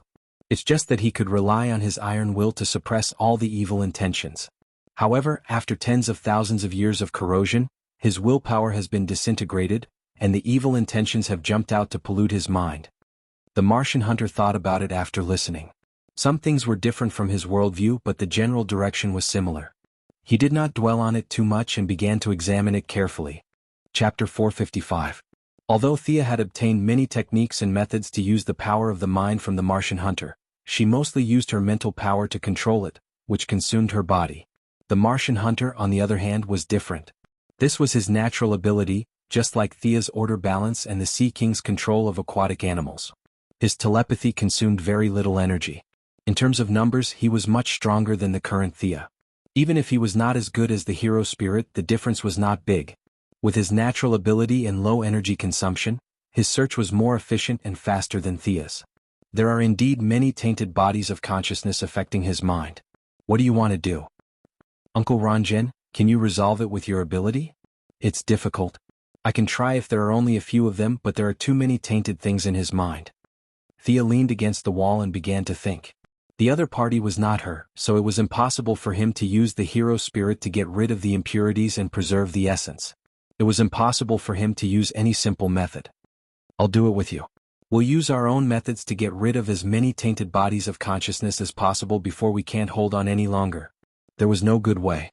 It was a little stupid, but the Martian hunter did not have any good ideas either. "Let's do it." The Martian hunter's consciousness entered first, and Thea followed behind him. The two of them split up to search for the tainted bodies of consciousness. Thea soon saw a three-headed hellhound that looked like it had been skinned. It was not difficult to defeat this thing in the spiritual world, but it was much more troublesome to completely destroy it. Thea shot the monster dead 3 times in a row, but it just shook its head and stood up again. The tainted bodies of consciousness were too closely connected to Hercules' main body. Every time it died, it consumed Hercules' consciousness. Simply killing it was meaningless, and there was even a tendency for it to worsen. Thea looked at her abundant willpower and took out 1/10 of it. A bright white light shot out from the spiritual body's finger and flew straight into the hellhound's body. The Cerberus body turned sluggish in an instant, and with a series of pixelated ripples, the Cerberus collapsed completely, reverting back to the consciousness of Hercules. Staunch, tenacious, brave, this small consciousness had almost all the qualities that a warrior could have. In a flash of light, it turned into a Hercules who had shrunk countless times. He held a sharp axe in his hand, nodded at Sia to express his gratitude and ran to the other side. It seemed that there was a natural connection between the consciousness and the contaminated consciousness. Thea followed closely and soon found another contaminated body. The one holding the axe was fighting with the contaminated body. Looking at the power of will in her hand, Thea saw that it had consumed almost half of the power of will. Without any hesitation, she sent the power of will into the polluted body. Just like the previous scene, a body of consciousness with 2 swords in its hands jumped out again. Very good. This was purification, turning the enemy into one of their own. With one less enemy, their own side would gain one. This was a battle in the spiritual world. If it was in the real world, the other side would have gone crazy. Not caring about the consumption of power of will, Thea directly transformed 18 contaminated bodies, leaving some power of will in case of an emergency. She signaled for the others to move freely. She had already discovered that these positive bodies were different from their external spiritual power. They could completely kill the contaminated bodies. Perhaps this was the common saying, whoever started the trouble should end it. She hurriedly ran back to the entrance. Her spiritual power and power of will were almost depleted. She had to retreat. Halfway through, she saw the Martian hunter showing off his power. In the spiritual world, the Martian hunter showed his true form. He had green skin, a purple cloak, and scarlet eyes. If one only looked at his appearance, this guy had the temperament of a villain. His spiritual body was more aggressive than Thea's. Realizing that conventional methods could not kill the opponent, he chose a new method. In this spiritual world, he used his powerful talent and understanding to forcefully dig out a deeper spiritual space. Those contaminated bodies of consciousness were all beaten half to death and then thrown in. It would be best if they could survive on their own, but if they couldn't, it could be considered a temporary quarantine. This method was not bad. Sia's eyes lit up. Sure enough, each of them had their own tricks up their sleeves. The Martian hunter was indeed a master of telepathy. Hercules was not an ordinary person. He was a god with a will as strong as iron. Not many people had the ability to punch a hole in his indomitable spirit. The battle between the wills was like a tug of war. If one side was weak, the other side would naturally rise. As the contaminated consciousness kept being locked up, Hercules' main bodies will finally responded. More positive bodies joined the battle. Thea, who had originally wanted to retreat, also helped to fight. After half an hour, the Martian hunter, who had the support of his talent, could not stand it anymore. There were too many enemies. He firmly sealed the deep spiritual space and asked Thea to retreat. "How are you? Are you okay?" Diana, who could not help at all, asked nervously when she saw that the two of them were a little tired. "It's better than expected. It's all thanks to Uncle Ranjan." Thea did not take the credit. The help provided by the other party was much greater than she had expected. The Martian hunter was really exhausted. His psychic ability was strong, but his recovery was not fast. Unlike Thea, who could rely on fear and emotions and could recover easily, he needed time to slowly recover. "Thank you for your help." Hercules, who was in a coma, had already woken up. At this time, his consciousness could be said to have suppressed the negative emotions. If he wanted to fully recover, he would need a few more treatments. If he was not stimulated, normal communication was no problem. The few of them briefly introduced each other. Hercules was very polite when he was normal, especially when he saw that the 3 people in front of him were not weak. Diana was not to be mentioned. The daughter of Zeus was also not bad. Thea was also a strong person in his eyes. If she was in his era, she would be a demigod hero. The Martian hunter was the one who attracted his attention. Hercules did not know that this guy was afraid of fire. In his eyes, the Martian hunter was simply impeccable. Whether it was the strength of the body or the power of the soul, they were perfect to the extreme. Was this the current Earthling? "What do you mean by luck and misfortune?" Diana asked hurriedly when she saw that he had regained consciousness. Previously on the island, they did not talk about it in detail. Diana had long wanted to ask. Hearing this, Thea and the Martian hunter turned their attention. Thea was busy purifying and did not know that they had a short conversation before. "The giant's will has returned to Gaia. The world's barrier has become thin. This means, the gods are about to return." Chapter 456. The Return of the Gods. The three of them were a little horrified. The Martian hunter was an alien, and he could only say that he knew about Earth's mythology. Most of the so-called knowledge here was the knowledge that Diana had popularized to him. Thea could perceive that the magic content in the air was increasing. Although it was only a flash in the pan for the long existence of Earth, it was distributed among 6 billion people. She also associated it with the emergence of mutants in the next few years. She didn't believe that it had nothing to do with this matter. Diana was only left with shock. It was a surprise to occasionally see a brother, but if there were hundreds of them she would go crazy. Although she had been in human society for many years, with the broadening of her vision and the change of perspective, she was no longer very convinced that the idea that Ares was behind the human wars. But deep-rooted thinking was not so easy to change. She was 30% expectant of her brothers and sisters, 60% fearful of them, and there was still a feeling that she couldn't explain. But you don't have to worry. Not all of them are interested in this world. It takes time to wake up from the kingdom of God and accumulate strength to come here. The lion-like man laughed heartily, suppressing the malice in his body. He now felt unusually relaxed and couldn't help but say a few more words to them. He seemed to have thought of something, and his expression became a little more serious. But a long time ago, there was a prophecy that the eldest son of Zeus and Hera would step on the corpse of his brother to ascend to the throne of the Father God. This prophecy corresponds to all the children of Zeus. Amazon girl, you are also in the prophecy, so you have to be careful. After that, Hercules laughed self-deprecatingly. Zeus, that coward who likes to play tricks, his father Kronos overthrew his grandfather and he overthrew Kronos. Now it's his turn to be overthrown. Hercules had no respect for his father. It was as if he was talking about an unimportant passerby. But it was not his fault. Zeus, the main god, was too philanthropic. He had created a huge pantheon by himself. 80% of the heroes, demigods, and true gods in Greek mythology were related to him. This big boss was too good at creating. Troubled times, Thea had to sigh. Compared to the new gods in the Apocalypse Star, the ones who were about to jump out now were the old gods. They could barely be regarded as minor problems. Their divine power was weak, their abilities were easily restrained, they had almost no power of faith, and their personalities were particularly strange. Now was not the ancient times. As long as they did not jump out at the critical moment, the Earth's current power was not afraid of them. The only thing to worry about was the firstborn. This was Diana's strongest opponent in the original spacetime. Thea estimated that this firstborn, who even Zeus was afraid of, was stronger than Diana and Hercules. He was the first child of Zeus and Diana.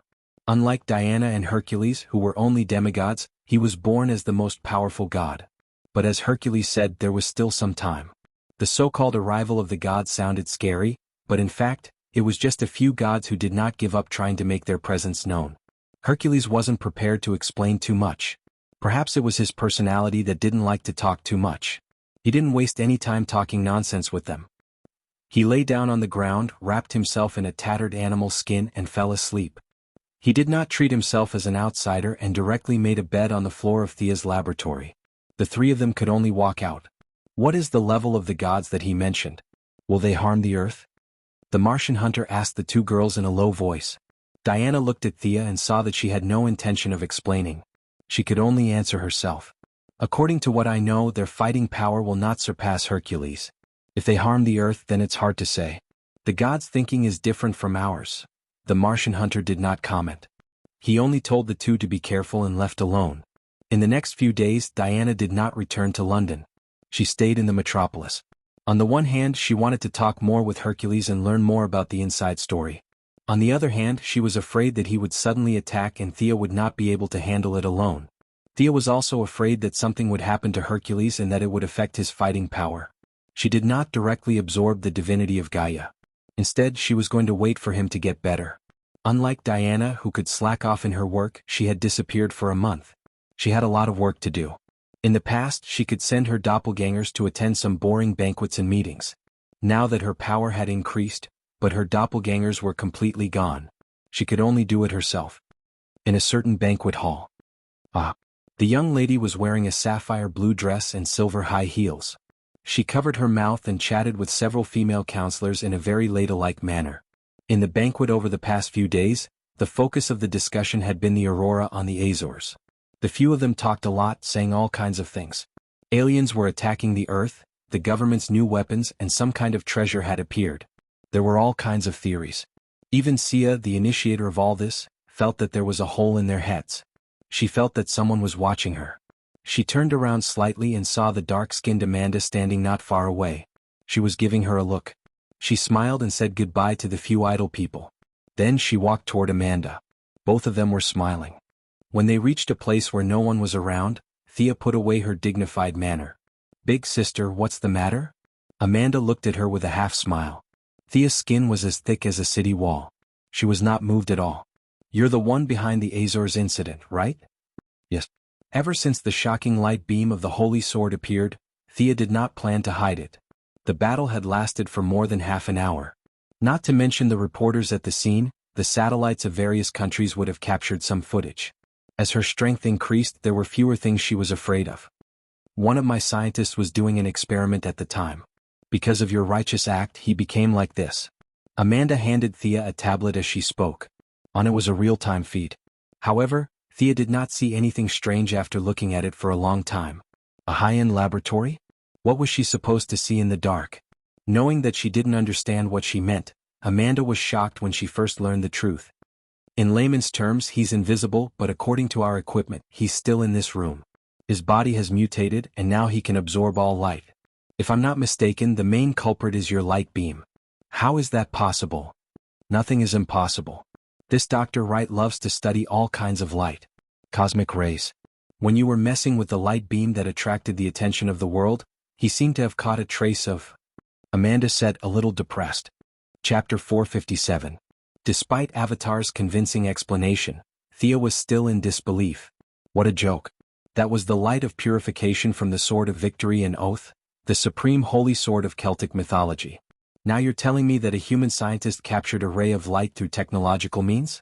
This was not light in the traditional sense. This was the light of wisdom, the light of desire. What kind of technology could capture this kind of light? She had planned to fool Avatar, but now Thea's curiosity was piqued. She had to see this rare thing. Avatar wanted to use her knowledge to heal her subordinates, while Thea wanted to see this strange scientist. The two hit it off and soon arrived at the headquarters of the Heaven's Eye Society. Other than Lara Michaels, the only other person who came to greet them was a black man, Dr. Mist. This man was covered in light green magic circles and wore a red cape. He looked serious and unsmiling, standing there like a statue. Even Avatar, who was his direct superior, did not look at him, let alone an outsider like Thea. Thea found it funny that he was pretending to be an expert. The man's ability to reflect all spells was a joke to her. He would not be able to withstand any spell that was slightly more powerful. However, since he was a member of the Heaven's Eye Society, Thea was in no position to comment. "This is the place." Lara led them to a room. When she pushed the door open, the room was even darker. Thea guessed that the man was being assimilated faster for some reason. Save me. This thing is eating me." A middle-aged man's voice came from the room. However, his voice was very faint, as if he was talking through a blanket. Thea quickly left the place. Avatar and the others did not know what she was going to do, but they quickly followed her. After walking for a few hundred meters, Thea stopped. She looked into the distance and heaved a sigh of relief. "What's wrong? Is it going to explode?" Avatar could not help but think. Thea was stunned for a moment before she realized that they had misunderstood her. She found it a little funny. "It's not an explosion. I don't know how he did it, but I do have something to do with your doctor's condition. If I get too close to him, his assimilation speed will start to accelerate until he becomes a beam of light. No one can help him. He can only save himself. Have him design a costume that produces light so that he can absorb it. After that, it would be best if he stayed in a dark room." "What should we do now?" Amanda asked. "Use your strongest searchlight on him. When the light energy in his body accumulates to a certain level, his body will regain its balance. Don't worry, it's not a big deal. I'll be leaving first," Thea said casually. On the way back, she felt that it was very strange. This unlucky guy who had absorbed the light from the Holy Sword was probably Dr. Light. Thea was really curious as to how the other party was able to collect such extraordinary light. Was this also a sign of the coming of the great era that Hercules had mentioned? Realizing that her purification had caused a lot of chain reactions, Thea felt that the incident with the Heaven's Eye Society was not a coincidence. Perhaps something had happened to other people in other places that she did not notice. She sat in her office and ordered the artificial intelligence. Organize all the strange things that have happened in the past few days. Gideon searched quickly. Various hospital archives, traffic reports, forum news, and gossip were quickly recorded. Thea browsed quickly. A homeless man died in a high-end conference center? Isn't this? Injured people in a zoo, 3 dead and 7 injured? This doesn't seem to be a big deal. As she browsed quickly, a piece of news finally caught her attention. 3 days ago, 2 hours after Thea released the light beam, meteorologists believed that the ocean currents in the North Atlantic Ocean were disturbed. The originally calm sea surface was affected and kept accumulating energy. When this energy moved to the east coast of the United States, it turned into a downpour and a thunderstorm hit the metropolis. A very famous radio host, Leslie Wales, stubbornly took a helicopter to do a live broadcast on that day. The strong storm destroyed the helicopter. At the critical moment, Superman stepped forward and saved the woman. Unfortunately, she was really unlucky. After Superman pulled her out of the helicopter and landed on the ground, a bolt of lightning struck Superman. Superman reacted quickly and pushed her away in a tenth of a second. However, he did not expect that there was a wire next to their feet. The lightning in the sky passed through the wire and struck the broadcaster. Student Clark, who was struck by lightning, was fine. He did not vomit blood nor did he transmigrate. However, Leslie Wales, who was not far away, did not have such a physique. She was electrocuted on the spot and died not long after being sent to the hospital. Thea shook her head and smiled bitterly. She was really a butterfly this time. When she flapped her wings in the Azores, there was a thunderstorm in the United States. Based on her intuition, Thea felt that the woman was not dead. There was no breath at that time. It was just the process of her body readjusting. Dr. Light was closely watched by the Sky Eye Society, so it was difficult for her to make a move.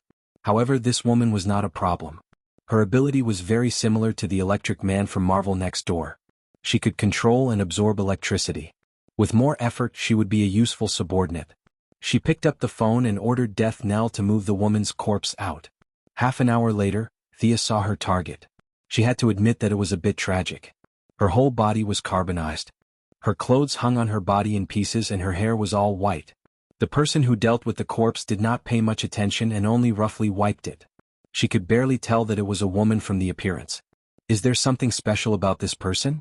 But she seems to be completely dead. I've seen her program before. It's not bad. It's a pity. Death Knell leaned on the table and asked. Not to mention that he had seen it, Thea had also seen the program hosted by this lady. In order to cater to the market and attract attention, she scolded Superman every day. Many people, such as Thea, had secretly watched it. She suspected that Batman had also watched it. Lex Luthor also watched it on time every day. It was not easy for ordinary citizens to count, but she had a place in the hearts of superheroes and villains. From the big picture, this woman was vulgar and unscrupulous. In order to curry favor, she could be said to be unscrupulous. She was definitely not a good person in the traditional sense. In fact, thinking about it carefully, one could also see her helplessness. She came to a place like the metropolis alone to make money and become famous. If she did not have proof and a resume, who would hire her? After several considerations, she chose to be a streamer. The next step was to choose a target. This program had to have a selling point, right? This woman's characteristic was that she was good at sarcastic and sarcastic. Who was she sarcastic about? Sarcastic about Thea? Sarcastic about Luthor? Half an hour later, she was put in a sack and thrown into the river. She did not dare to scold these people in power. At this time, Superman, who was also very famous and would not take revenge on her, entered her sight. Once the program was broadcast, it was indeed well received. Miss Wales seemed to have found a golden finger. Following that, she could not stop scolding Superman until today. Chapter 458. Thea's supervision allowed her to see inside her body. As a biological symbol, her blood circulation had been completely destroyed by the raging electric current. All her organs were basically carbonized and only her heart and lungs were still beating slightly. This was the result of the residual electric current assimilating with her body. However, this process was extremely slow. In theory, she would be able to come back to life in 17 or 18 years. Of course, this was under the premise that her body had not been buried or destroyed by someone. Taking into account the fact that she was thrown into the morgue alone without any attachments, it was obvious that she would not have survived if she had followed the original path. This woman was similar to Poison Ivy. Both of them had external objects entering their bodies, causing irreversible changes in their life forms. The only difference was that Poison Ivy's life force was too strong, while this woman's life force was too weak. Connect her to the nutrient solution, max output. Thea signaled death knell. 3 thick needles were inserted into her severely necrotic skin, and various nutrients were injected into her almost dried-up body. 10 minutes later, Thea saw that her heart was wrapped in a layer of electric current, and it began to beat slowly. Does she have any abilities that are worth your attention? Death Knell asked thoughtfully. She can control and absorb electric current. When the electric current in her body reaches a certain level, her explosive power and speed will increase by a large margin. She can shoot out electric shock waves and she can move between charged objects at high speed. Thea roughly explained a few points that she had thought of in a short period of time. Oh, that sounds good. But she must have some weaknesses, right? Of course. After gaining power in a short period of time, her mentality will definitely be unstable. Another is that she is extremely afraid of water. She can easily wipe out a fully armed American army, but she can also be defeated by a group of kindergartners with water guns. Seeing that Death Knell's expression was a little ugly, Thea hurriedly changed her words. Kindergartners are a little exaggerated, but the fire brigade can definitely defeat her. Then you still intend to recruit her? Thea did not answer immediately. The electric lady was the kind of person who had both advantages and disadvantages. Even without a great scientist, those who had studied for a few years would know how to deal with her. However, the other party's advantages could not be ignored. Now, the densely packed electrical equipment in the city would provide her with a huge amount of energy. Her mobility and destructive power were unparalleled. Thea thought for a moment. She'll be a great assistant if she's trained well. Alright, she'll probably need to be trained for a few days. I can't stay here for too long. I'll leave the ring with you and return it to her when her arrogance has worn off. Thea said as she handed Death Knell an imitation yellow light ring. As evening came, the electricity lady's carbonized body continued to crack. Her charred skin fell to the ground and shattered. The newly exposed skin was almost transparent. The place where the blood vessels should have been was now replaced by electricity. Where am I? The electric lady sat up in a daze. First, she clenched her fists and looked at the electric current passing through her palms. Then she looked around in shock. In the distance, there were dozens of fully armed burly men standing upright. They were all equipped with various instruments that he did not understand. A certain organization's base. This was her first thought. Had she become an experimental subject and been modified in various ways? It was no wonder that she thought so. American movies were full of such plots. It was hard for her to not go astray. Miss Leslie Wales, do you still remember what happened before? I saved you. Otherwise you would be lying in the morgue right now. Thea saw that her eyes were a little unfocused. However, she did not scream like a lunatic. Thea felt that this was good news. You are? The electric lady's gaze automatically skipped over Death Knell, who was 2 meters tall and had a body like a bear. This was not because Death Knell was weak. In the original timeline, he was known as the greatest enemy of the young Titans. Death Knell, who was the nemesis of the brats, was no joke. Carrying 2 swords on his back and looking fierce, if it was in the past, he would have scared the former streamer out of her wits. However, today the electric lady's gaze was still attracted by Thea. Unlike Diana's classic martial style, Thea had entered the middle stage of the demigod realm. Her appearance was more in line with modern aesthetics. Coupled with her rich knowledge, her overall temperament was raised by another level. Even as a female, it was rare for her to have feelings of jealousy. It was just that Thea would usually use magic to change some details in public so that her appearance would not be so stunning. Now that she was in her own base, she did not need to use magic to hide her appearance. What she showed was her original appearance. You know me, right? There were some differences in the details, but the overall appearance was the same. The electric lady's body had been modified. Her vision and hearing had improved greatly. She asked with uncertainty, "You are that billionaire? Are you the one who caught me here? None of you rich people are good people." Her tone was normal at first, but no one knew what she was thinking. As she spoke, she became so angry that her voice became shrill. The lights in the base flickered because of her. What should I do? She seems to hate the rich. Death Knell watched the show happily. He was not worried that she would go on a rampage and kill him. Now that his agility and strength had surpassed the limits of a human, he was not afraid of any metahumans. Moreover, this was a person who did not know the immensity of heaven and earth just because she had some abilities. Thea did not comment. The electric lady did hate the rich, but it was more of an electric current that affected her emotions. She could not control herself. I am a god. The electric lady became angrier the more she thought about it. What little rationality she had left was replaced by a crazy electric current. Her eyes rolled back and she floated in the air. The electric current in the base was crazily converging on her body. A few guards seemed to want to rush in, but they were stopped by death knell. Thea was speechless. This guy was different from Dr. Light. Dr. Light was a middle-aged man with a wife and children. He had a happy family and a good income. He was a middle-class person. This broadcasting lady was not doing well. She had been looked down upon by all kinds of people in her life. If she was not taught well, she would definitely become a villain. Blue light flickered between Thea's fingers. Water shield technique. A layer of aqua blue film covered her body. Amidst the violent electric sparks, the former broadcasting lady could no longer maintain her elegant posture. She fell to the ground like a salted fish. Her whole body was trembling. She had been short-circuited. Why can't you listen to me? I told you I'm here to help you. Think about your previous experience. If it wasn't for me, you would have been dead. Thea squatted beside her and said slowly. The electric lady was not sure if she was speaking the truth, but she felt weak all over. It was true. The raging electric current disappeared, and her cautious personality appeared again. She had never seen magic before. She thought that Thea had done something to her body. That was how it was portrayed in movies. Thinking that she had become a fish on the chopping board, she became completely obedient.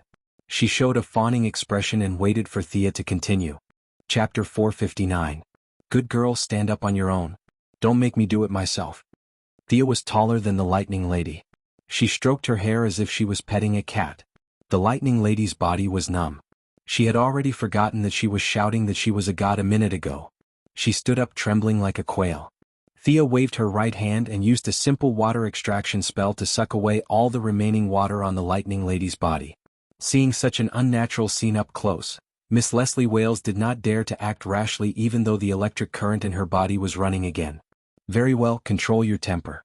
What I want to say is that you're not a god. You're just a lucky guy.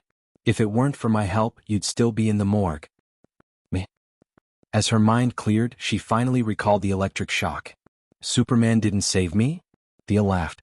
This was the typical attitude of the citizens of the metropolis. They usually scolded Superman loudly, but when something happened they felt that Superman should save them. How much did they pay him to be a nanny? Could be said that these people were spoiled by superheroes. Unfortunately, Superman didn't save you. Of course, his ability doesn't include healing. At that time, you were already in a state of suspended animation. He didn't notice. The lightning lady looked at the surroundings. It was creepy no matter how she looked at it. She asked hesitantly, "Can I go now?" Thea laughed. "What do you think?" The lightning lady's emotions rose again. She gathered a large amount of electric current between her hands again. "You can't stop me." Thea looked at her watch. She still had to eat with Diana later. She really didn't have time to waste with her. She signaled Poison Ivy, who had just walked over, to deal with her. She walked out herself. "Don't go." A dazzling electric light struck Thea's back. This kind of attack was scattered and messy. Thea didn't look back. She directly set up a magic barrier behind her. It blocked the electric light without any ripples. The aqua blue teleportation door opened.